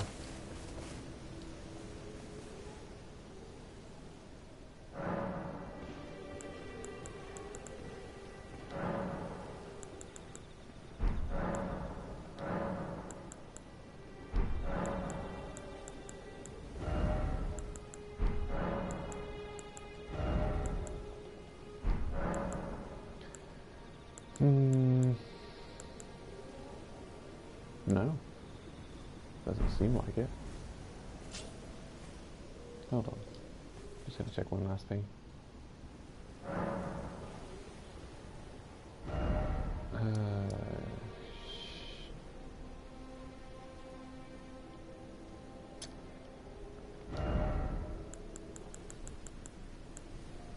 Okay. Huh.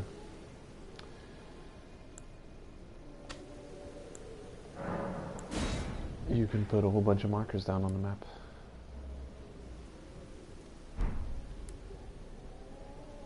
And what is this thing?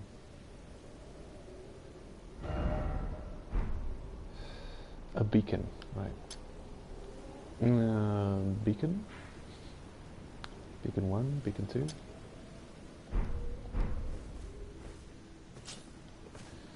Can you see these beacons? Where are they? Fine.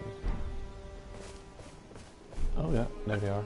They show up on your compass. And they show up visually as giant beacons of light. Interesting. So you can put down a bunch of beacons. I wonder if you can see other people's beacons in multiplayer.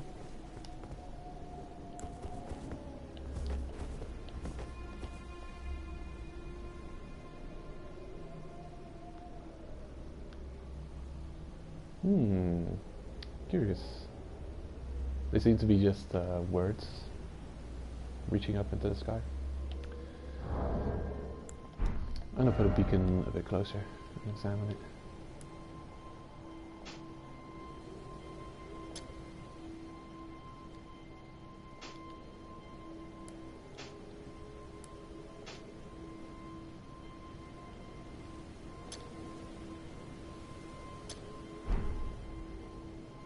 Okay.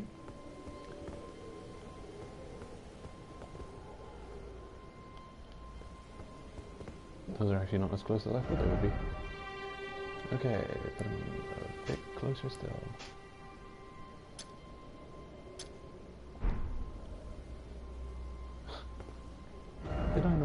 those beacons?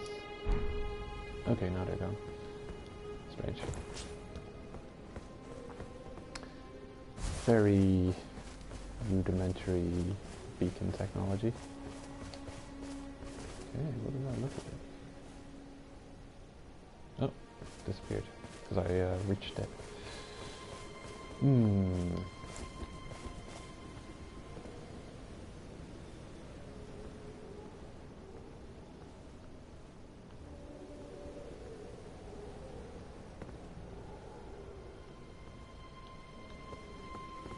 Nah, it's just like it's the marker that they use for all the items in this game, or at least pickups. Like a skinny beam of light.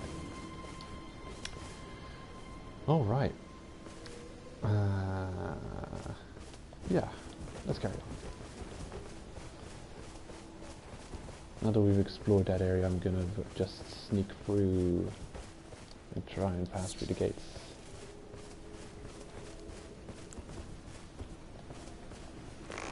Oh, hold up. I got 2,000 souls. At the very least, I'm going to buy some things from this vendor before I leave, so I don't waste these souls. Weren't you? Well, you're back. No, you already forget who I am. Okay, cookbook, glowstone, cured meats. What does cured meat do? Yeah, I definitely want this one. Yeah.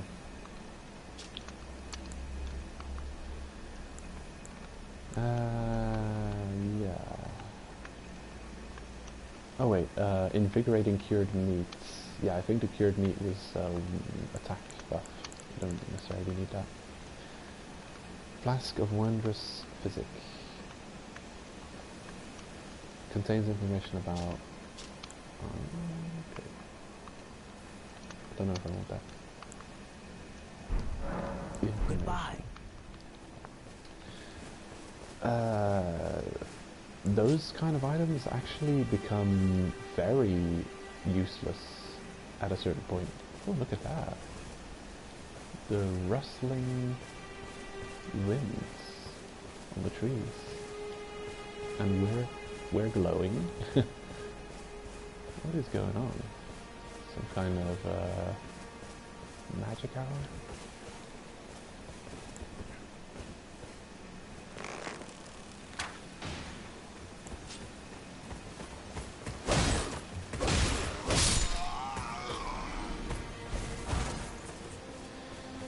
Right, let me see what it takes to craft bone arrows. 3 bones. Okay. Oh, nice. A single pinion for the fletched version of arrows.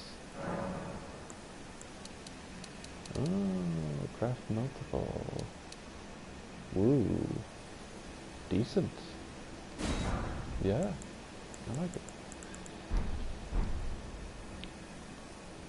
Of course, it is using up all the bones we've picked so far, but it's not like I've been really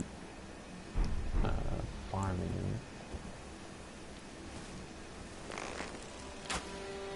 them. So these are the new arrows I just crafted. Look like this. Versus the old arrows. Oh.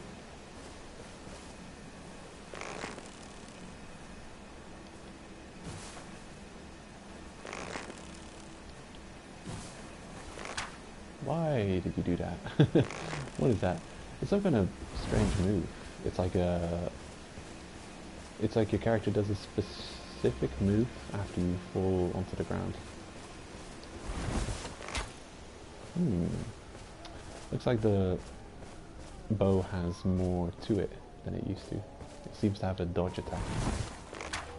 There's a dodge attack. And I guess a jumping shot. Ooh. And there's also a shot when you landed. What was that?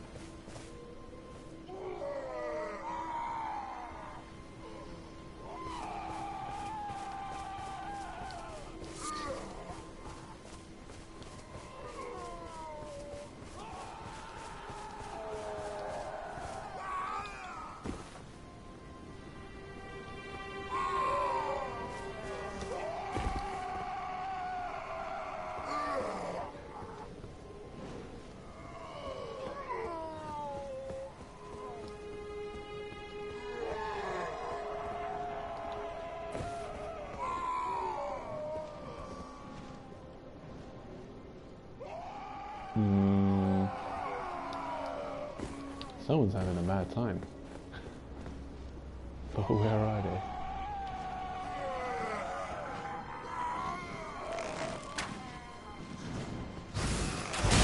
Oh, that's kind of crazy, a jumping bow attack.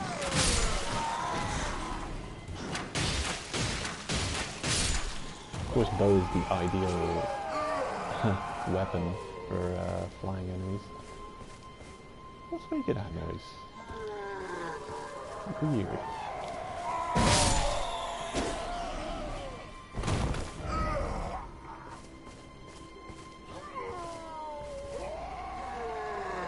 Hold up. Are you guys alive?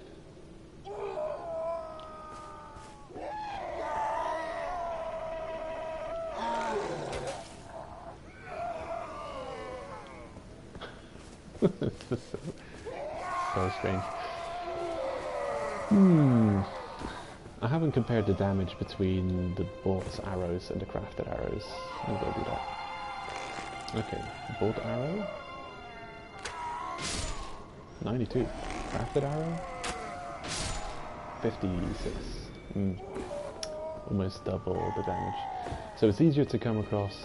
It's easier to get, it seems, a lot of crafted items, but they are inferior to the store versions.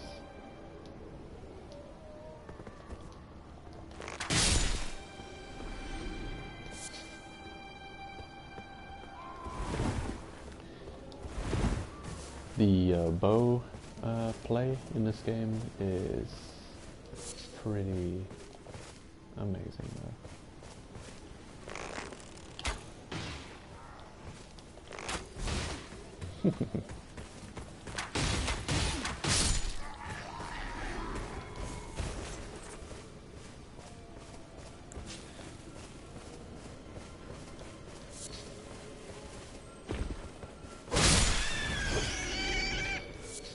Murder everything.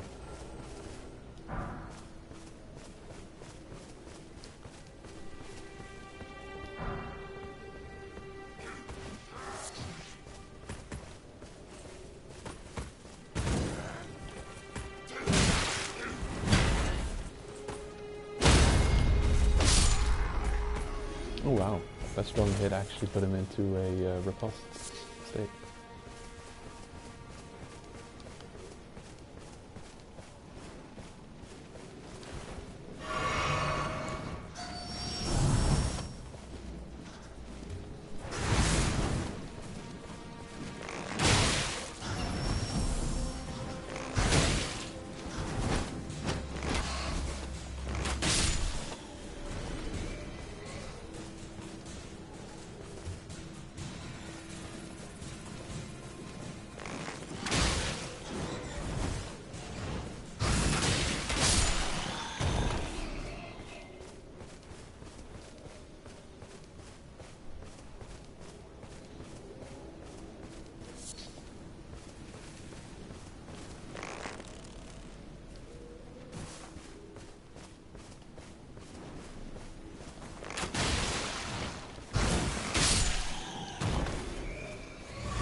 Great. That was actually a flask recovery.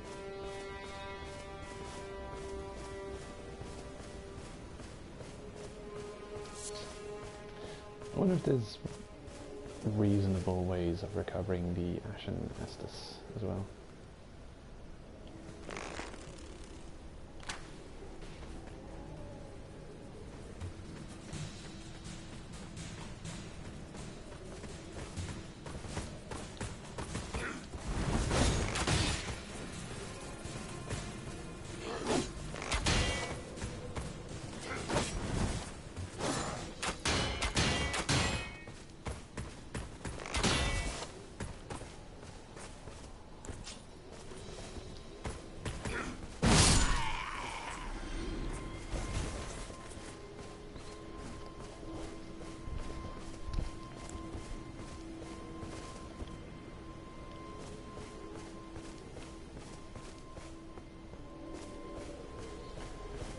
Oh, really? A bonfire this close to enemies?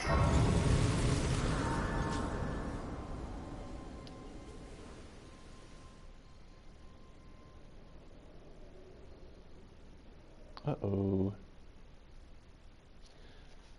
Oh, some kind of event.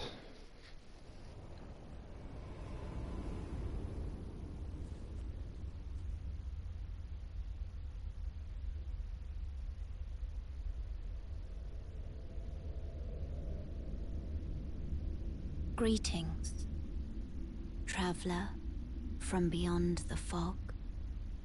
I am Melina.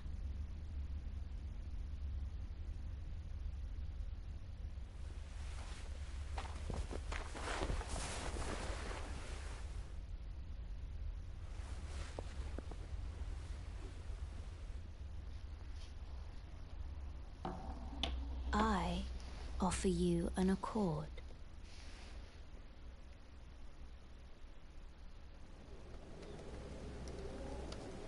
Have you heard of the Finger Maidens? They serve the Two Fingers, offering guidance and aid to the Tarnished. But you, I am afraid, are maidenless. I can play the role of maiden, turning runes into strength to aid you in your search for the Elden Ring. You need only take me with you to the foot of the Erd Tree.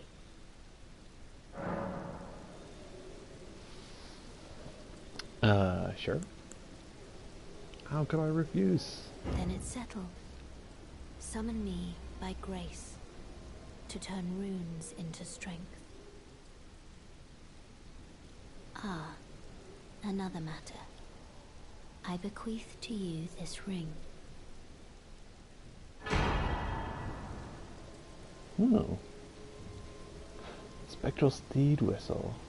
The horse. Use it to traverse great distances. It will summon a spectral steed named Torrent. Torrent has chosen you. Treat him with respect.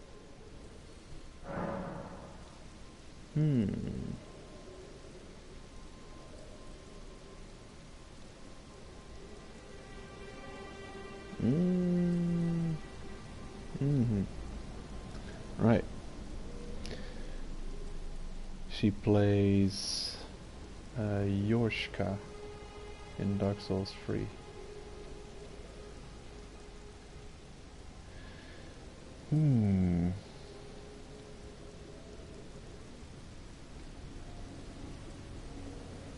And she's got a voice role for Game of Thrones, a Telltale game series.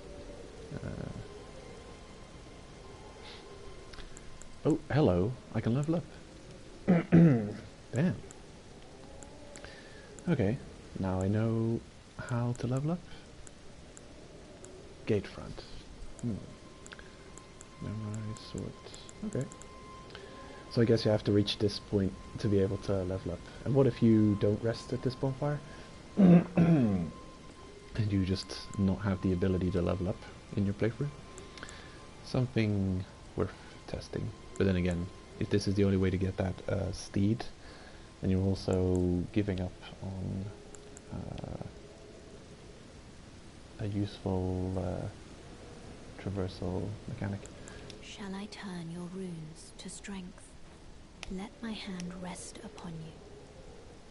For but a moment, share them with me.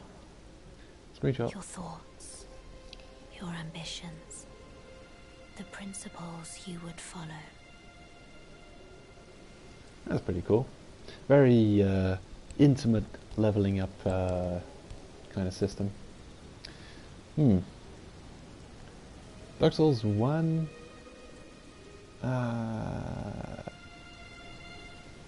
Yeah.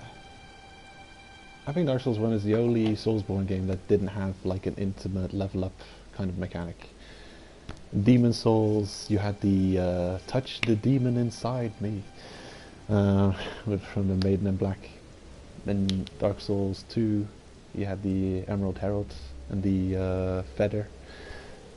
Then Dark Souls 3, you had kind of the Maiden in Black, or at least the Shrine Maiden. Also, I don't know what interaction she had with you. Was she also holding out her hand with some souls in it, and then you were kneeling before her or something? I don't remember exactly. And Bloodborne, of course, the doll. Curious.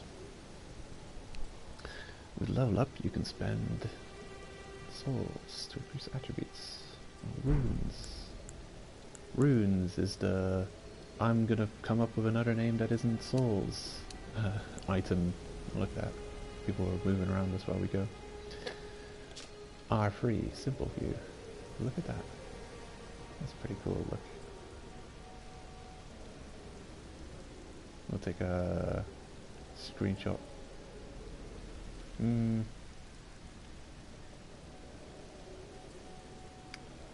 really get any good angles though.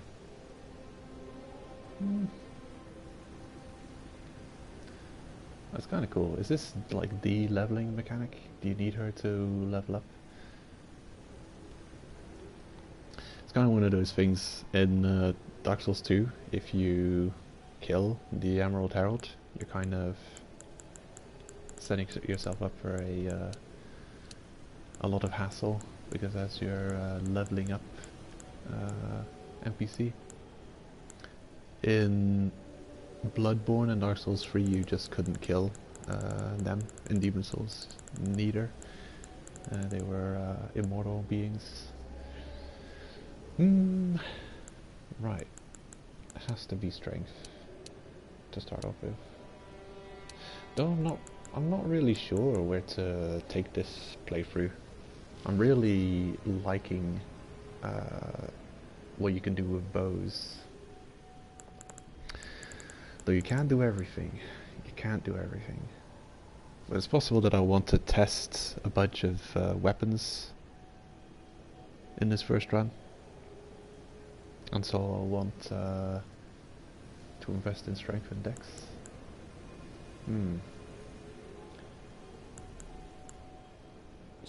Well, more strength than dex. I don't know. Maybe I will just start off with a pure strength build for my first run. I got a decent amount of faith though. Can't decide. Also need to survive, so I'm gonna need some of these skills. Right, so vigor is for HP. Mind, focus points.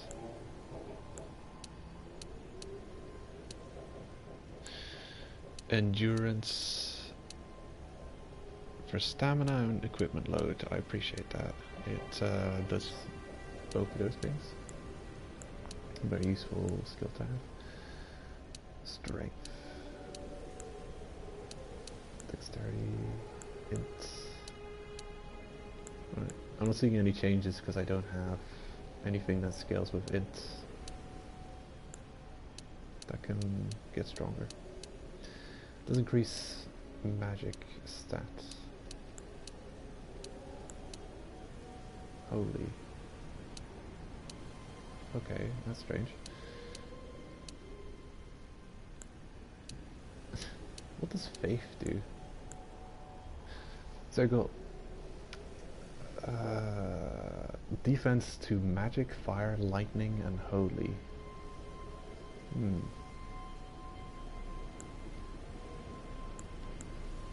Arcane boosts item find. Curious. Well, I think I'm gonna put a point into strength. There we go.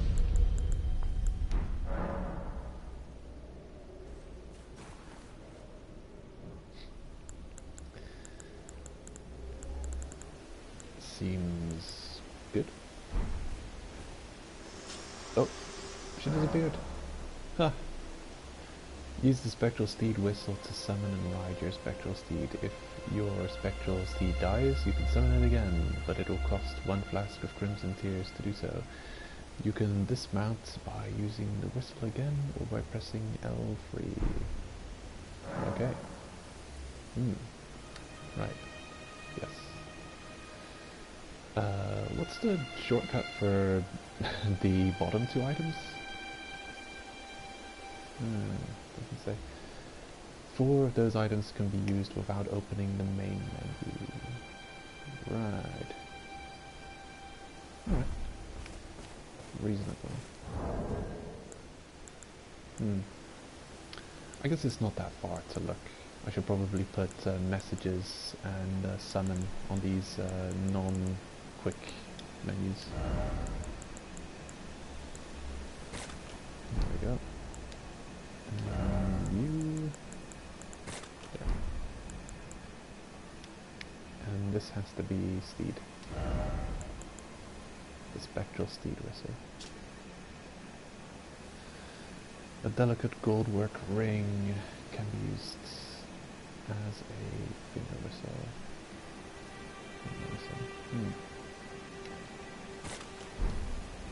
Weird. Never heard of that. Woo! Look at that. And we got a what the hell is this thing? It's like a cross between an ox and a horse. Ooh, awesome. Yeah, I can resist this while on horseback. Throwing knife. Amazing. Oh, horseback archery?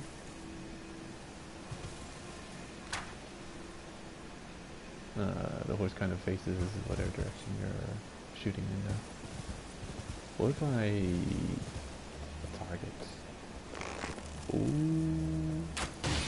Ooh. You can roleplay like nomadic horse people.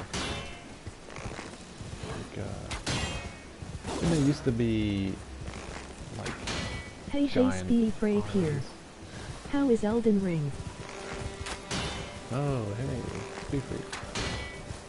Welcome. It's great. How do I dismount this thing? Maybe a plunging attack.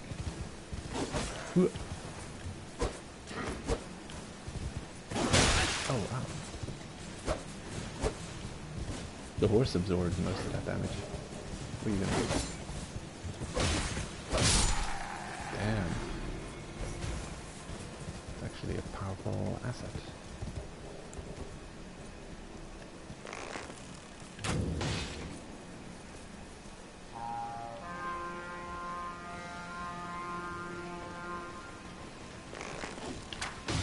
We're calling them buddies. Oh no. Oh shit. Get out of there. Haha. Can I sprint? Ooh. Ooh. Haha. Ooh.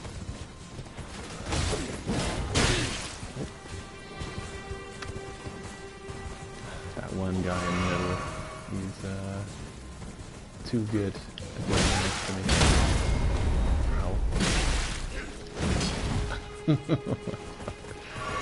Okay.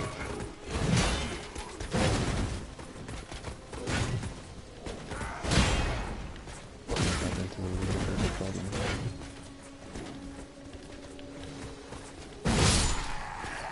Oh, never mind. Problem solved.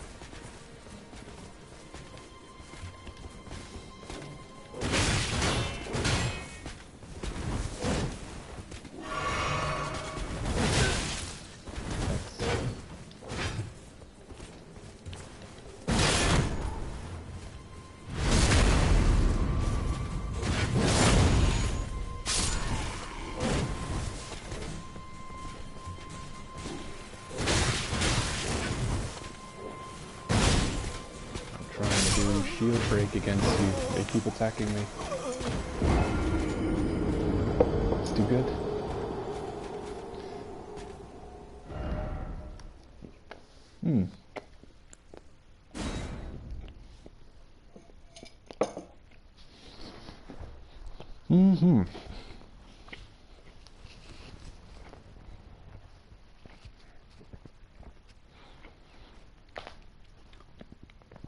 I knew I recognized that voice actor from somewhere.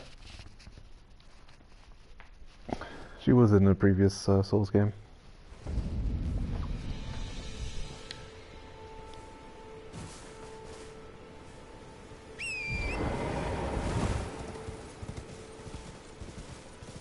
First death? No. My first death was very soon, very early on.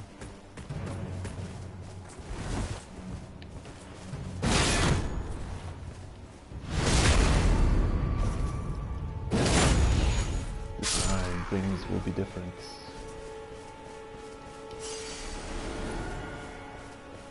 No, my first death was jumping off the first cliff I saw. And my second death was dying to the tutorial boss, who seems to be quite difficult in this game. Check this out.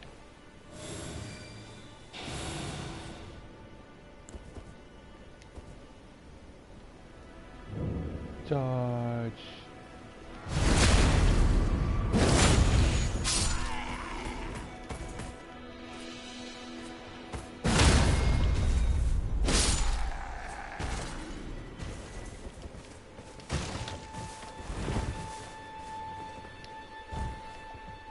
Playing Assassin's Creed. Check it out. Oh.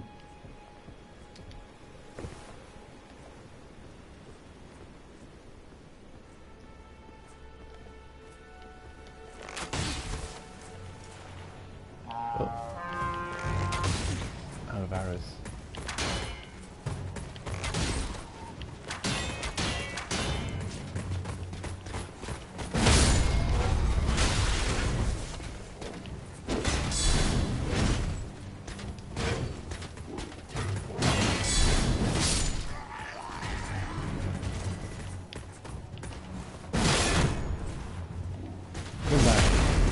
You wouldn't believe it.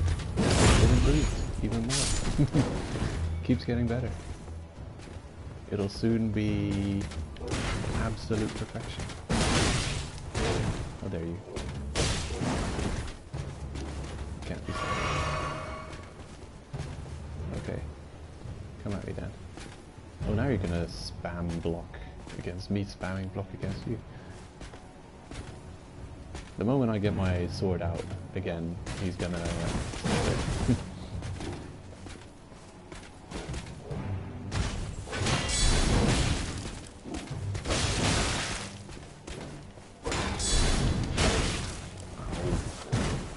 He's too good.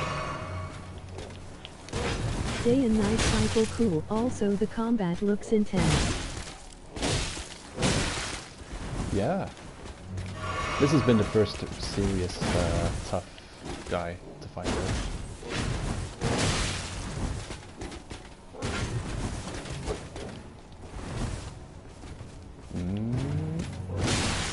Well, serious tough humanoid actually. I've defeated some giant enemies.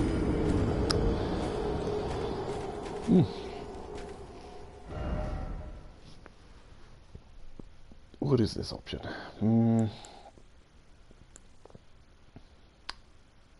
Right. Yeah, I've defeated a roaming giant, which is pretty crazy.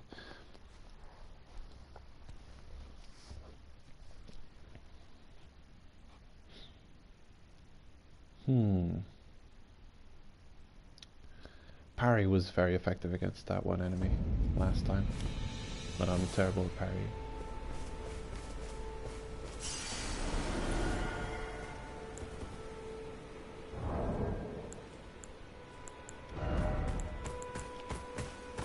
Nope, stop it.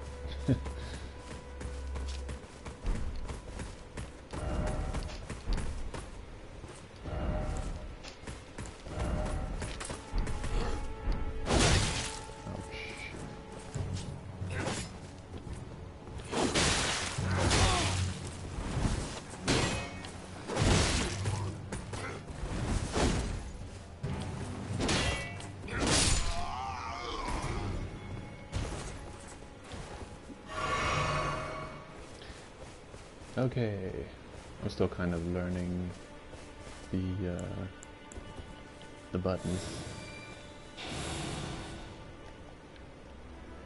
You can sprint while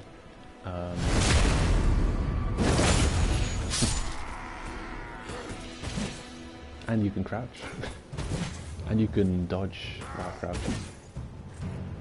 So it's a whole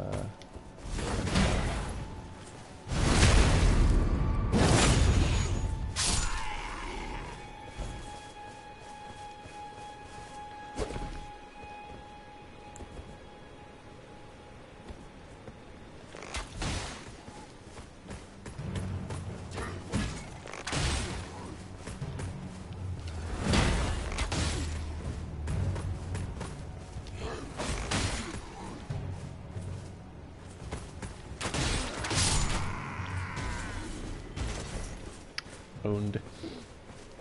That guy. I want to fight him on his own. Oh, close. Vati will be happy with how many rocks there are and trees. Rocks and trees. Ah, yeah.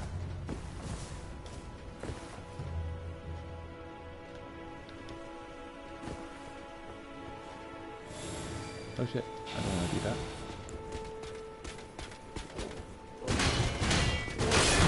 Oh shit. How do I deal with this one?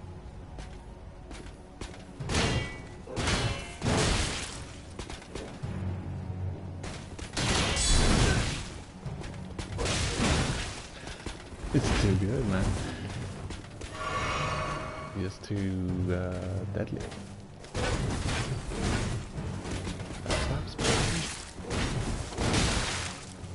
That's such a move designed to deal with soul weapons.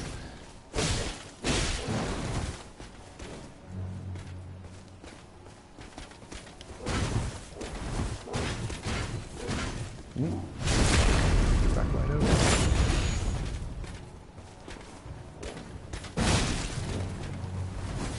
He stopped blocking for a split second while that attack interacted.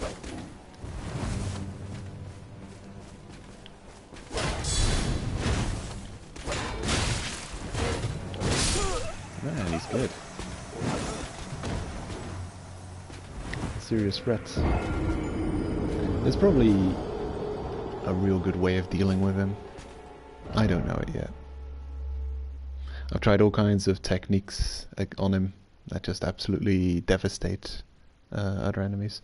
Of course, I don't have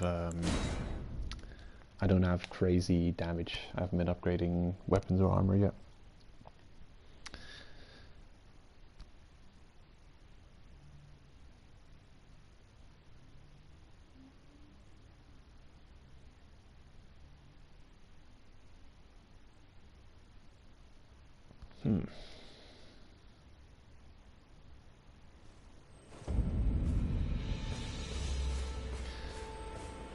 Yeah, so that's another new thing.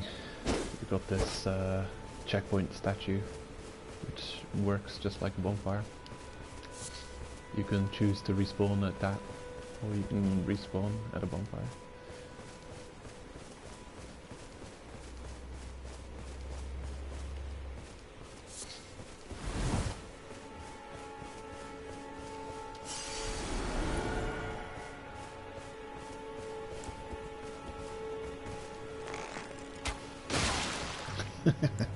Wah shields are useful in this game, nice. Yeah. They've added a new move with shields. See if I can pull it off against this guy. What he keeps doing is like super heavy attack though. Go on, hit me with a normal attack. Do it. That's in the shield bash. That's not an attack. There. Shield break. Yeah, a lot of these enemies are so shield focused, so I can't really show off what I want to show off. But they've added a type of parry that's much easier to pull off than a parry. It's a shield block it's a counter move. So straight away after you've been hit with a shield, with a attack on your shield, you can counter attack. I'll try it on this guy.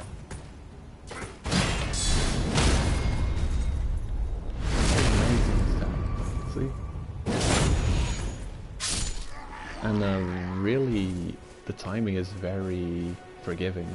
It's like made for people who can't parry, like me.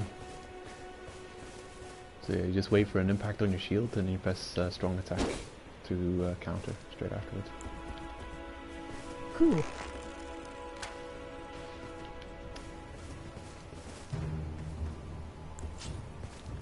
And of course you've got weapon arts again.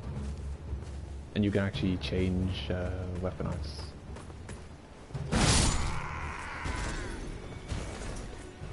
That guy.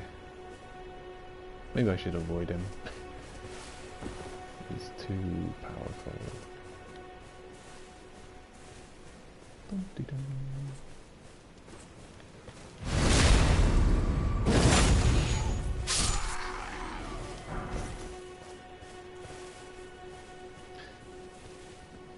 You can play it like a stealth game, actually. You can stealth around and hunt for backstabs. Or pick off enemies one at a time. And of course the crouching sprint and dodge. It's pretty awesome.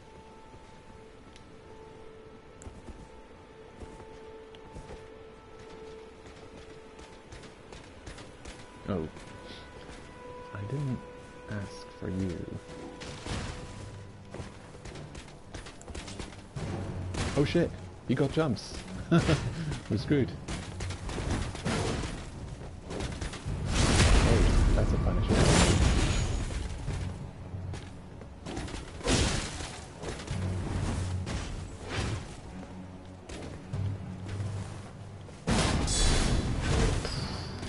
He's got so much poise with that shield that my shield break attack actually can be you can just block my shield break attack and do a shield counter straight afterwards, which is terrible news.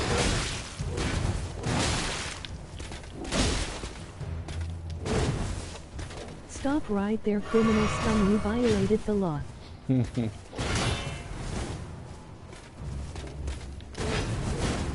Yeah, backstab. That's your weakness. I can see it now.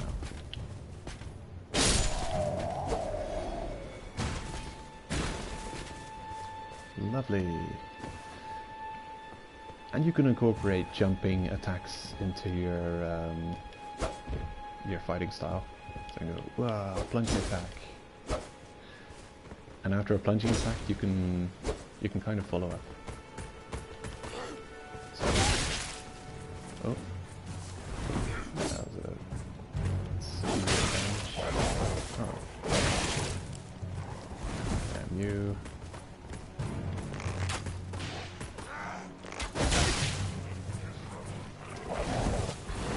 They're good at teamwork, those enemies.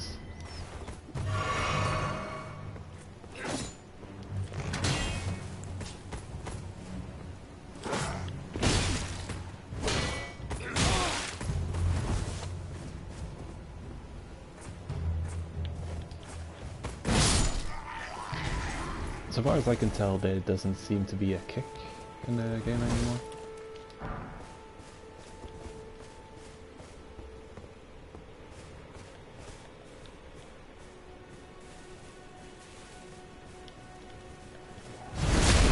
Don't mind me.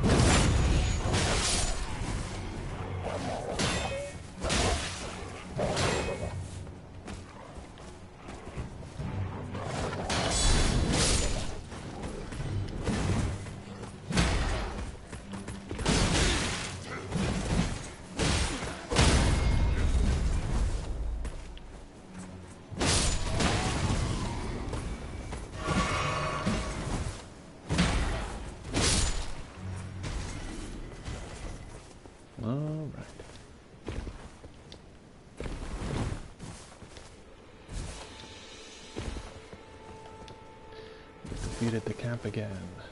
Amazing.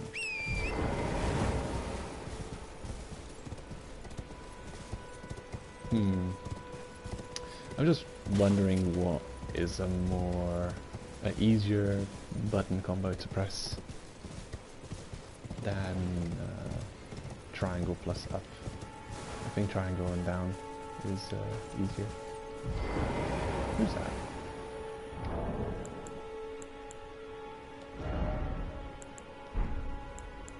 Yeah, I'll move it to triangle down.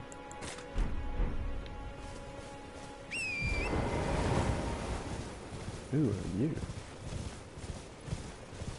A mounted enemy.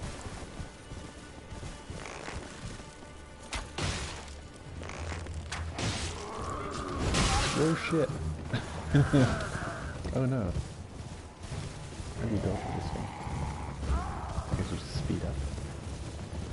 You have a range weapon? Wow.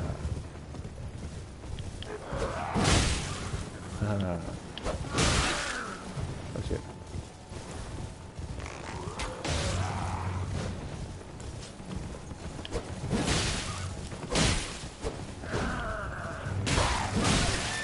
Damn.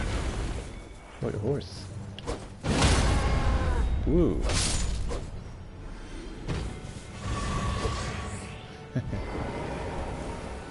Destroyed you. My horse took a lot of damage there.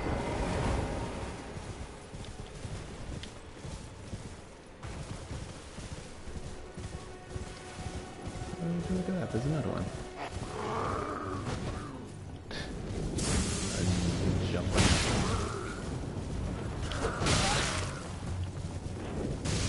Uh-oh. What do you mess up?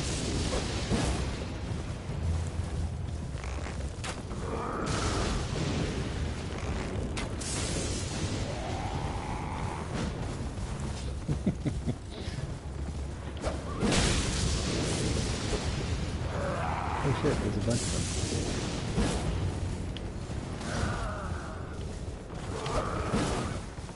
This is gonna take some getting used to. Shit. You got me. What's up with that lightning?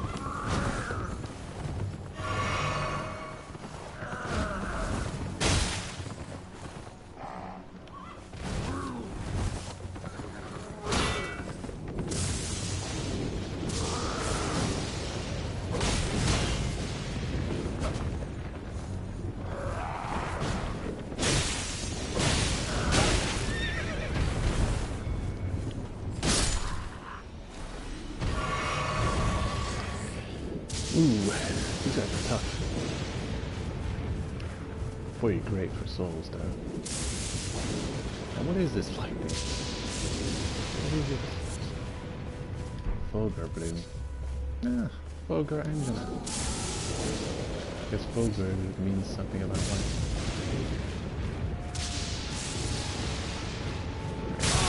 Oh, yeah, go figure. Luckily you can see it coming a second one in advance.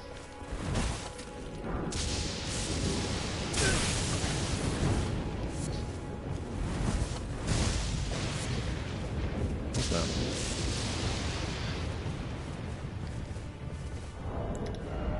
So I can craft items. I can use beast bones to craft bone bolts or bone arrows. I can add a bird feather to make it a fletched arrow, which goes with it.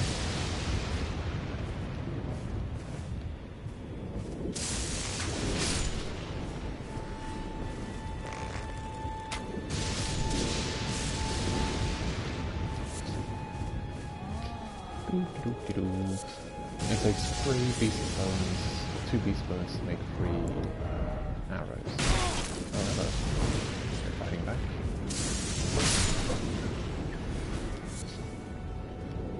Well, nice try. Oop, never mind. Still good. Yeah, 3 beast bones to make 10 arrows.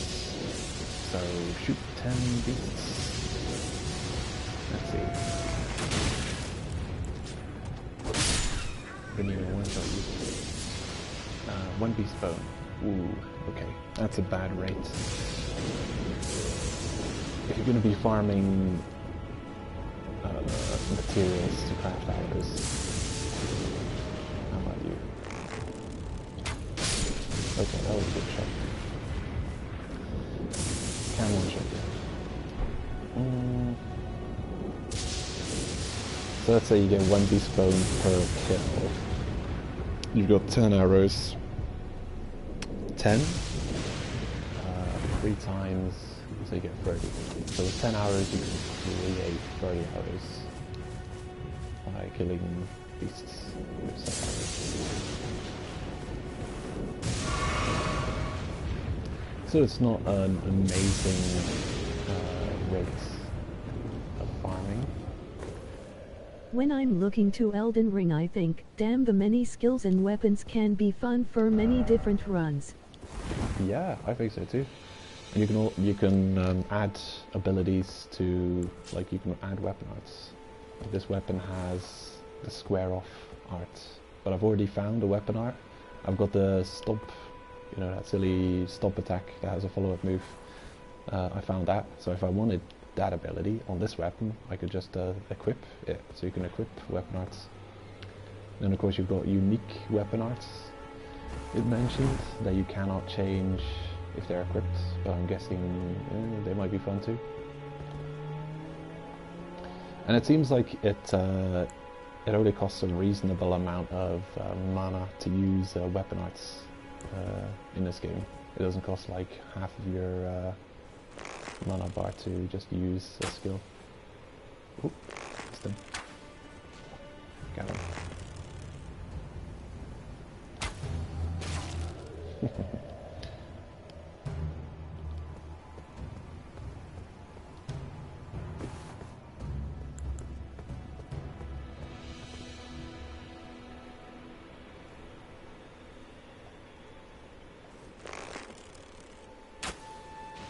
Oops.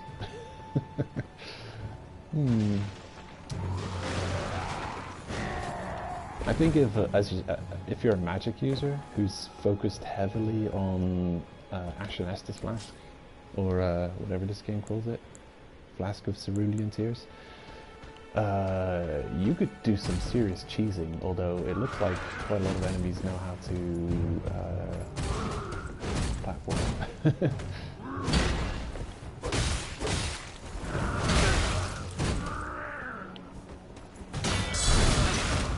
Shit, a follow-up attack. Jeez.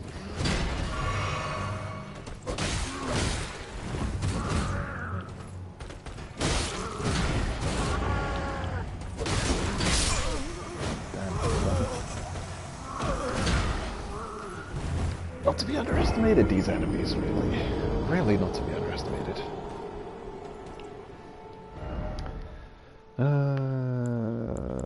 I don't know what I found last. Like even the shield counter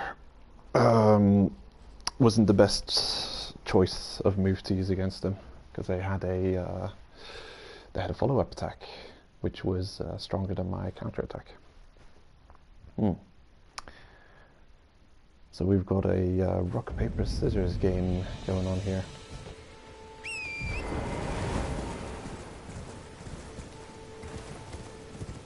Make the best choice.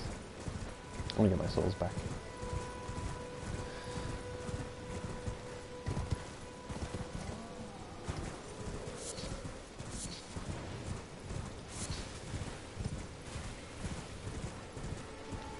The enemies looks way more buff with the armor. They also have a lot of poise. They're resisting a lot of my attacks.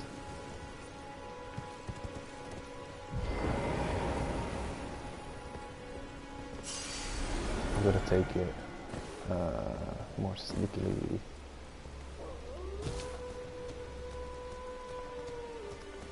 Go Gotta use sneaking, oh no, strategies to deal with them. That's a giant pack of wolves. Is anything?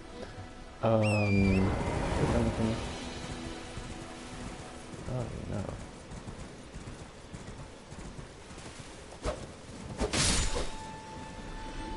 Whoop. Well, we lost that one. Okay, they're not found for me anymore.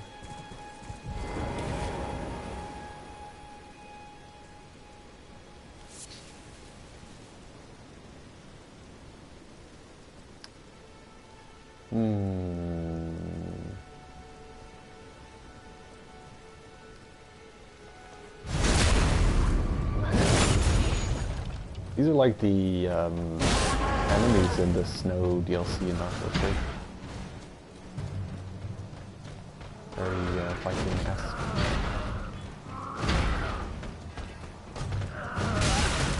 Whoa, that damage.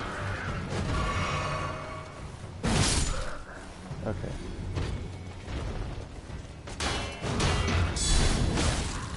Oh yeah. Yeah, for sure.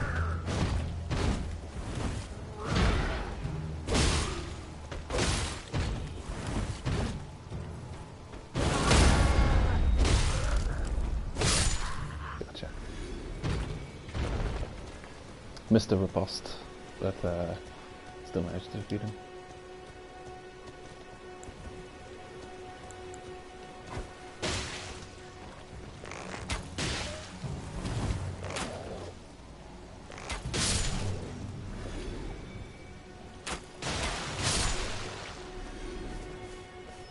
Alright, now what do we got here? An armorer's cookbook. Awesome. I wonder if that lets you make the armor. Let's have a look at it. Actually, let's get to safety and then have a look at it. And where is a safe zone? Probably here. Sure, you can't see me here. He's just not noticing that his whole camp has been slaughtered while he was gone. Okay.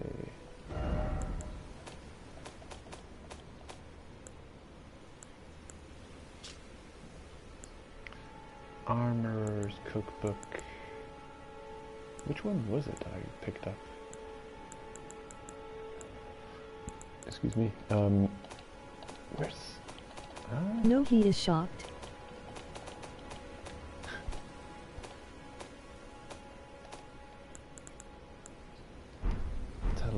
I can also look at the telescope on one of these slots. No, that makes sense.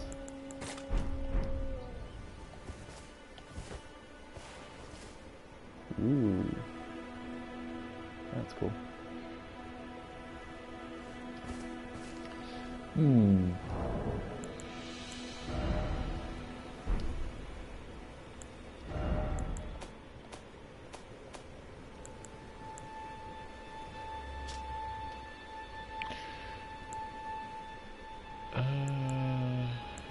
Which one did I pick up? I wasn't paying attention.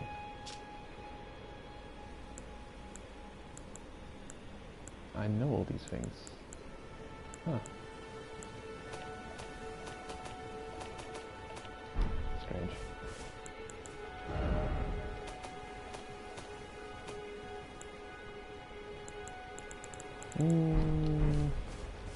I don't know. Wait, let me rewind the tape. Okay, that would be helpful.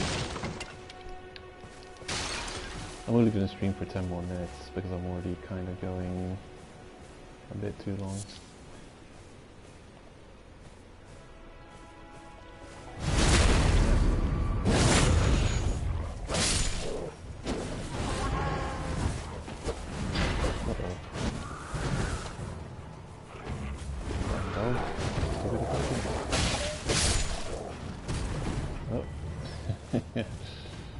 Follow me.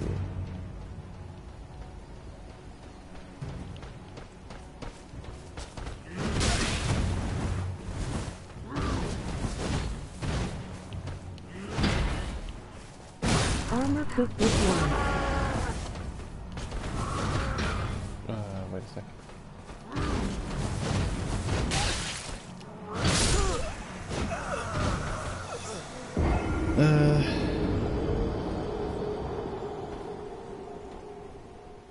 Don't have my chat open yet.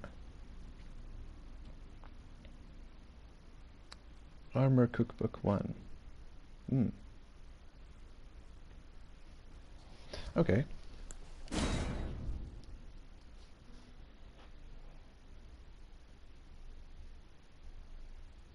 Damn.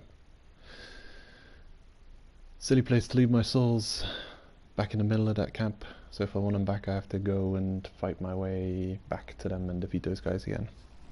Which I was actually just done with doing. That's silly. One of those things. Item. Armor cookbook.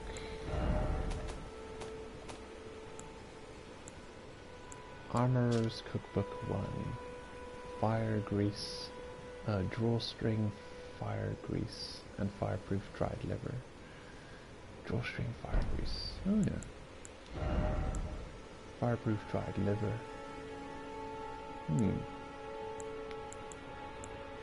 Fire grease.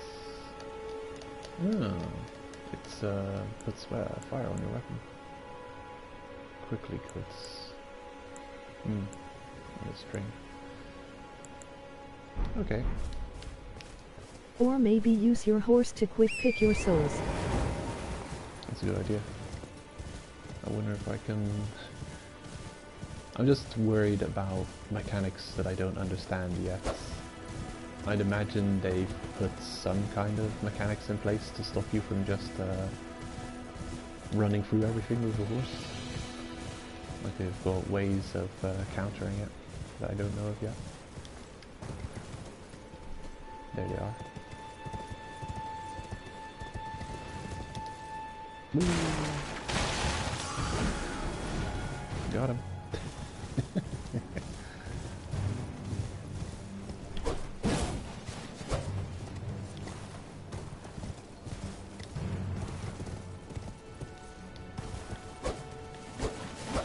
Wow, clumsy.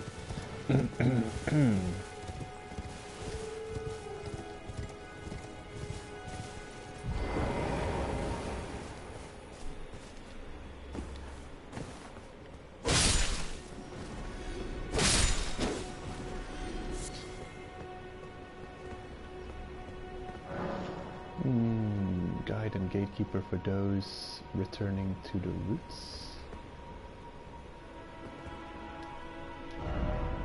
Octopus? Hey, what the hell? Yeah, what are you?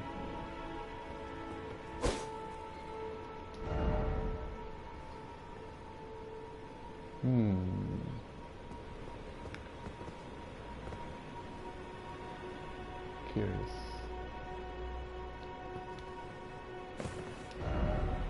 Seek down. In short, bravery required ahead. Look a trail. Yeah. I mean, can I survive? It would help if I aimed better. Ugh. Clumsiness. Okay.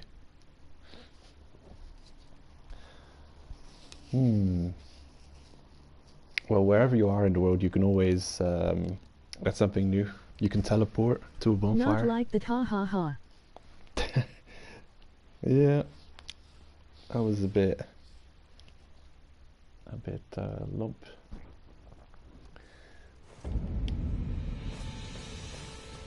Yeah, you can open the map and teleport to any bonfire you've already seen, which is pretty great. So it really has quite a few new mechanics accommodating for the open worldness of the game.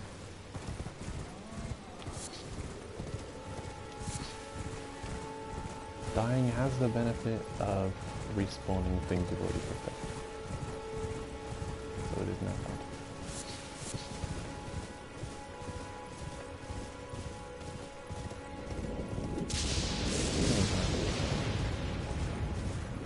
Oh, running through the pack of wolves is a bad idea.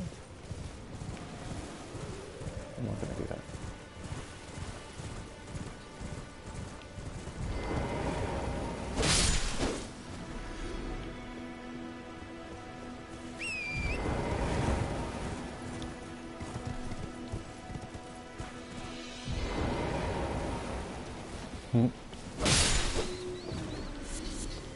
Great, that's what I wanted. They do have a good return on kill, because it only costs 1 feather to craft 10 long flying arrows. So every kill is 10 arrows, pretty much. And that one gave me 3 feathers, so that's just fantastic. They seem easy to find as well. It's nice to see a game come out and not be jank or glitz. Yeah, I wasn't worried about it. I mean, it's definitely amazed me in many aspects of what it was able to, of what it's all doing and what's all in the game.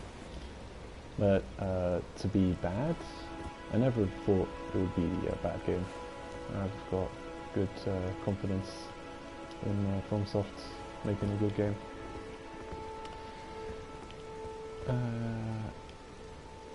But yeah, it's definitely quite something.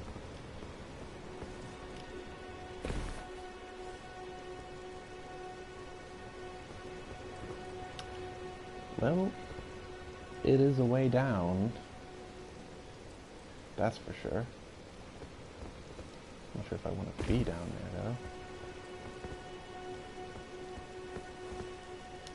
It's a bit swampy.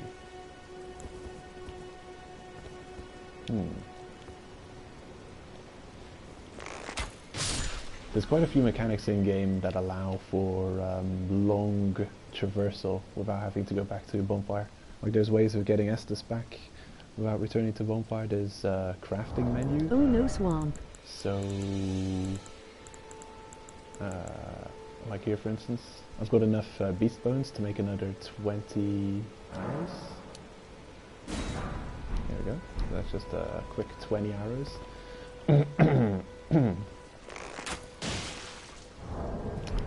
Actually, come to think of it, I should have probably made fire arrows to deal with these guys, considering they're probably resistant to physical heavily.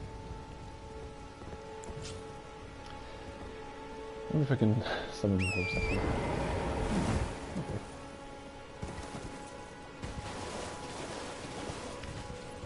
It's probably poisonous, but I think my horse doesn't care.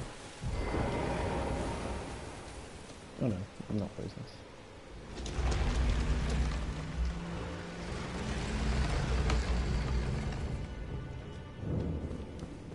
Ooh, catacombs.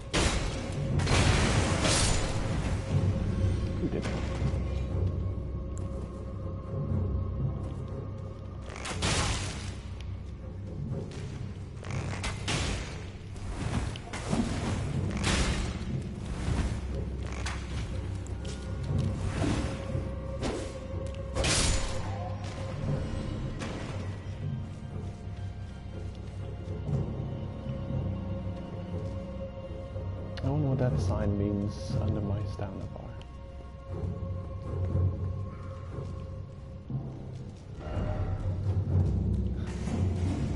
Actually, you really rely on lessons a lot when I first it's so helpful. Oh shit, these guys have ranged attacks. Not being so efficient in hunting me down.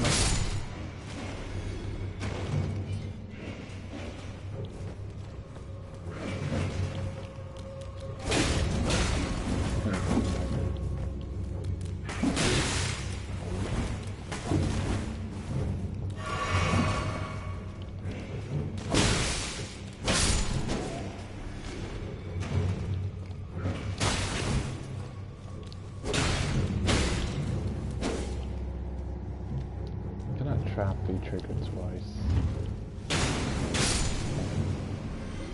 Okay.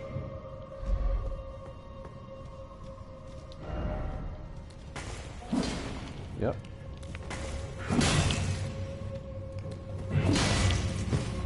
Oh, Resident Evil.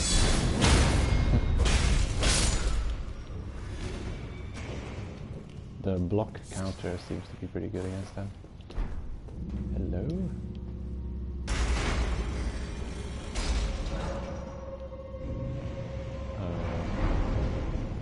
What did I just do?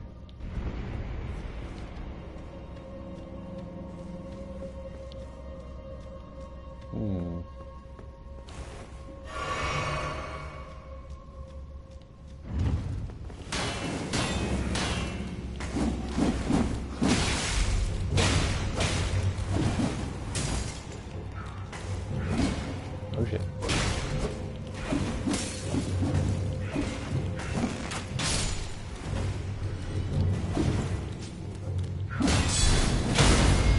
Shit. Stepped on the trap again. Being very close. Gives me bloodburn vibes from the tourist gun down. Yeah, a lot of enemies have some very wild movement patterns. And a lot of chasing down and following up attacks they have to worry about.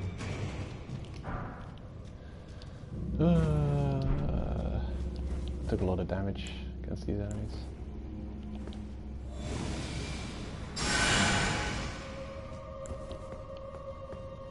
Gotta play better. Actually, does equipment have durability? Can it break?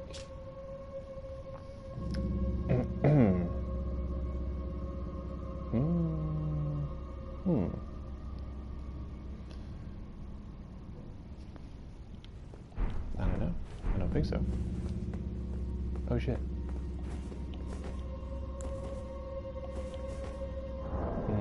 I got 5,000 runes.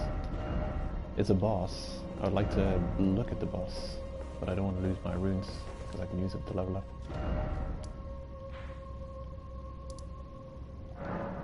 Cannot travel to the site of grace from this location. Oh, so that's what that means.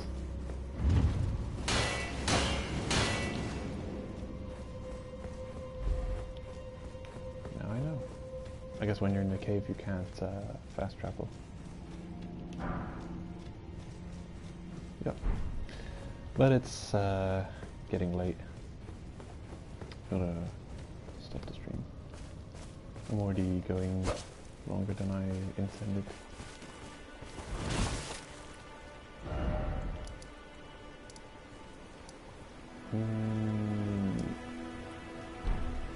There's something I want to check.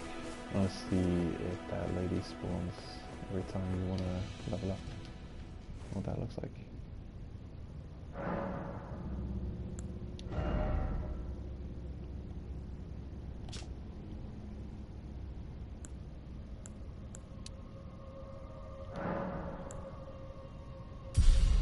Oh, that's a shame. I thought you would spawn and level you up.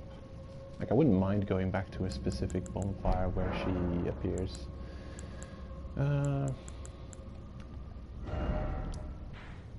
Let's go back there. I can't? That's silly. Pretty sure I can fast travel the moment I'm outside this cave.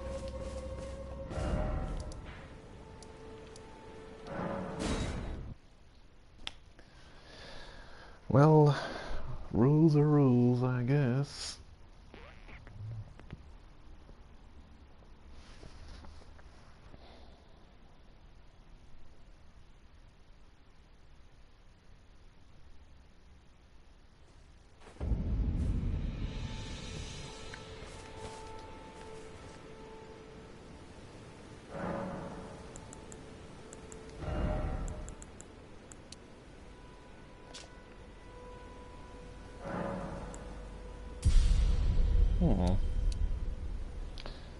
Yeah. She's not showing up anymore. That's unfortunate. I really like that leveling up interaction.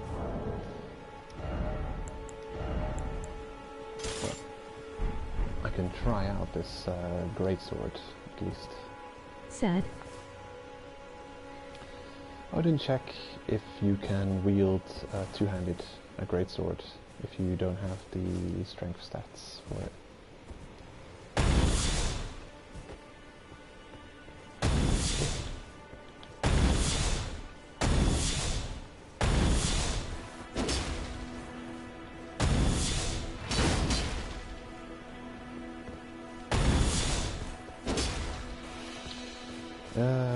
Okay then.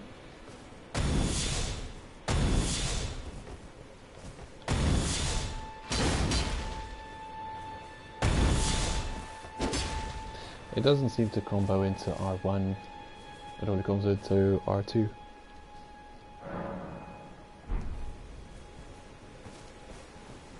Is it useful? Let's try it on this guy.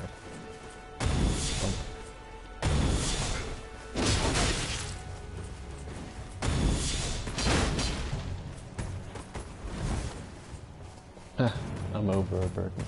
Stamp, upward cut. Okay. I guess there's different types of stamp attacks.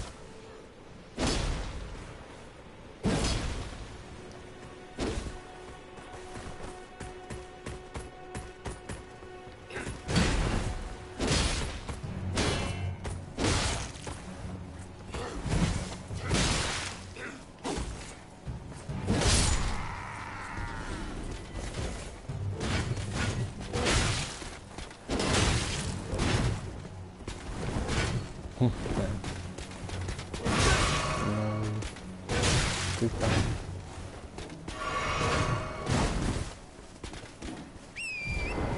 Get me out of here. Run away. It has not the good heavy pop from Dark Souls 1. Yeah, not a big fan of it. But it's just one greatsword. Maybe there's better greatswords. Anyway, I've got to call it a stream. Got stuff to do. I'm procrastinating. Yeah,